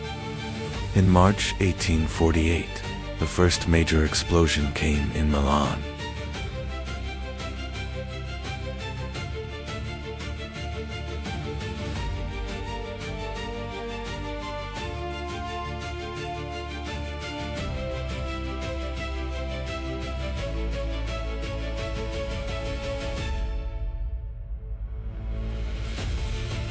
After days of fighting, Austrian forces withdrew from the city. Soon afterward, Venice also rose against Austrian rule. For the first time, unification seemed like a real possibility. King Charles Albert of Piedmont decided he could wait no longer. He sent his army to fight against Austria.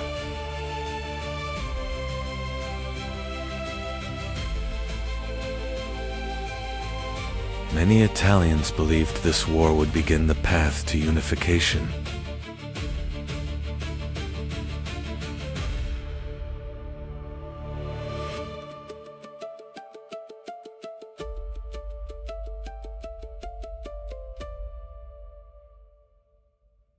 But Austria was far from accepting defeat. By 1849, the first attempt at unification had suffered a major setback.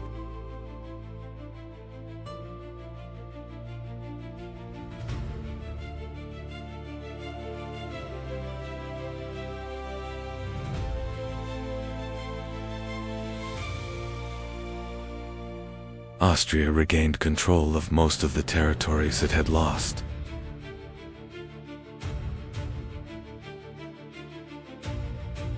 But the nationalism that had grown for decades could no longer be reversed.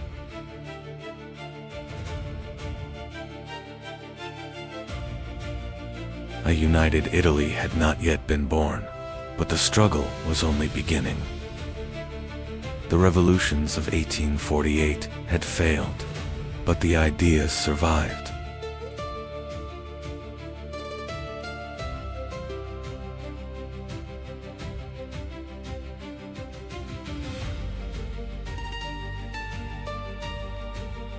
A new generation refused to abandon the dream of a united Italy.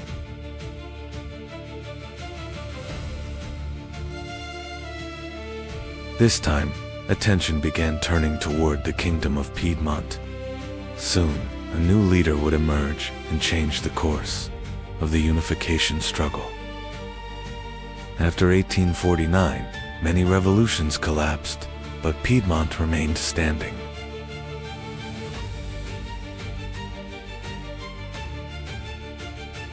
King Victor Emmanuel II chose to preserve constitutional government.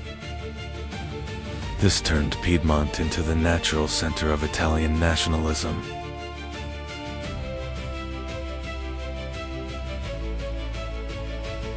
The hope of unification would now rely on state power rather than secret societies. The idea of unity was growing, yet Italy remained divided into many separate states. In the north, Lombardy and Venice remained under Austrian control. At the center stood the Papal States. The Pope had no desire to lose his political power.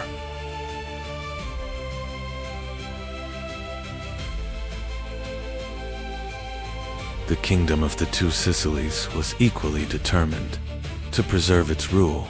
The road to unification would be far more difficult than it seemed. By the 1850s, Italy was still divided. But the struggle no longer rested solely on the shoulders of revolutionaries. Soon, three men would change the course of history: Cavour, Victor, Emmanuel, and Garibaldi. A united Italy was still a dream, but the day that dream would become reality was no longer far away. The story of Italian unification continues. Don't forget to subscribe to Chronology of Existence. 541 million years ago, Earth did not resemble the world we know today. In the depths of the oceans, life suddenly began to multiply. Predators appeared. The First Great War began beneath the seas. And within just a few million years, Earth transformed into an alien world.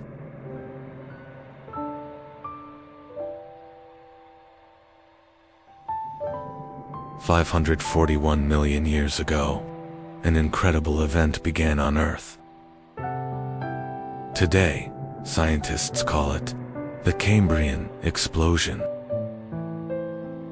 because life began to diversify faster than ever before.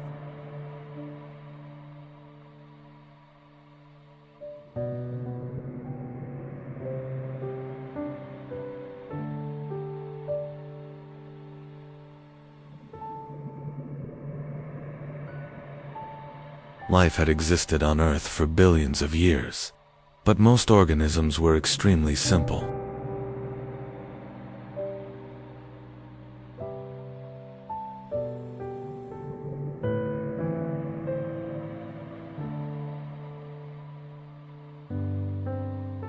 Microscopic organisms, soft-bodied creatures, primitive forms of life. But then, a massive change began in the oceans.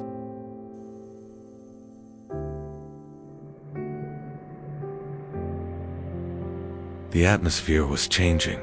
Oxygen levels were rising.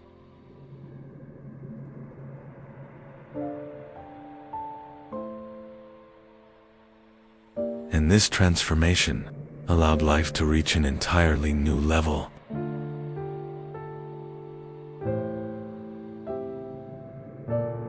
For the first time, complex eyes evolved. Hard shells appeared. Powerful muscle systems developed. Creatures could now move efficiently.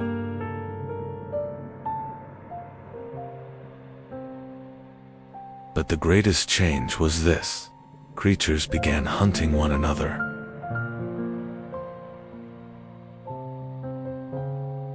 And so, Earth's first great predators emerged. One of the most terrifying creatures of the Cambrian seas was an Napoleon. It was nearly 1 meter long. By the standards of its age, it was a gigantic monster. It had enormous eyes. It captured prey with sharp, grasping limbs. The trilobites were among the most common creatures of the Cambrian period. They had hard outer shells. Some could swim, while others crawled across the ocean floor.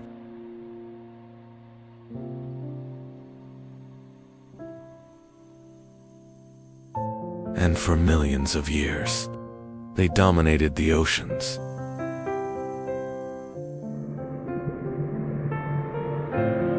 But the Cambrian explosion did not only create new creatures,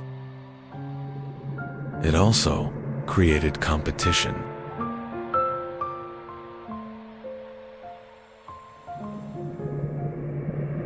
To survive, creatures had to become faster. They had to become stronger.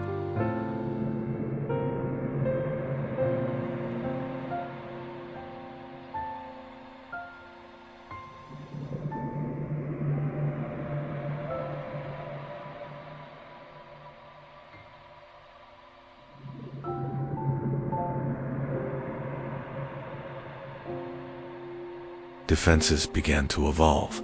Shells became thicker.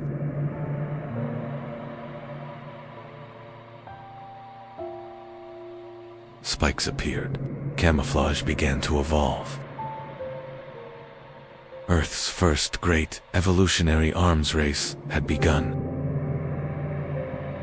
The Cambrian oceans were extremely dangerous. Predators were everywhere. Strange creatures roamed the seas.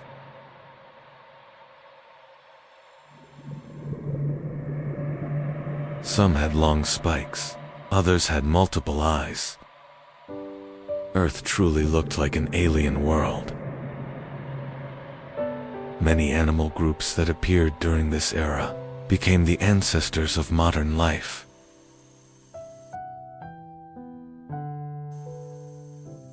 Scientists still ask one question: why did the Cambrian explosion begin? Some point to rising oxygen levels. Others believe genetic changes were responsible. But one thing is certain. Without this event, complex life might never have evolved. There would be no fish, no dinosaurs.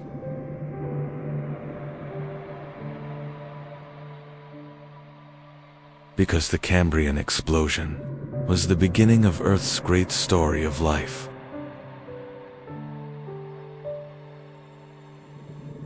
The story of humanity began in dark prehistoric oceans. 541 million years ago. Massive continents drifted slowly, while oceans covered most of the planet. On land, there was still great silence. The oceans were the true center of life. Strange colonies of organisms spread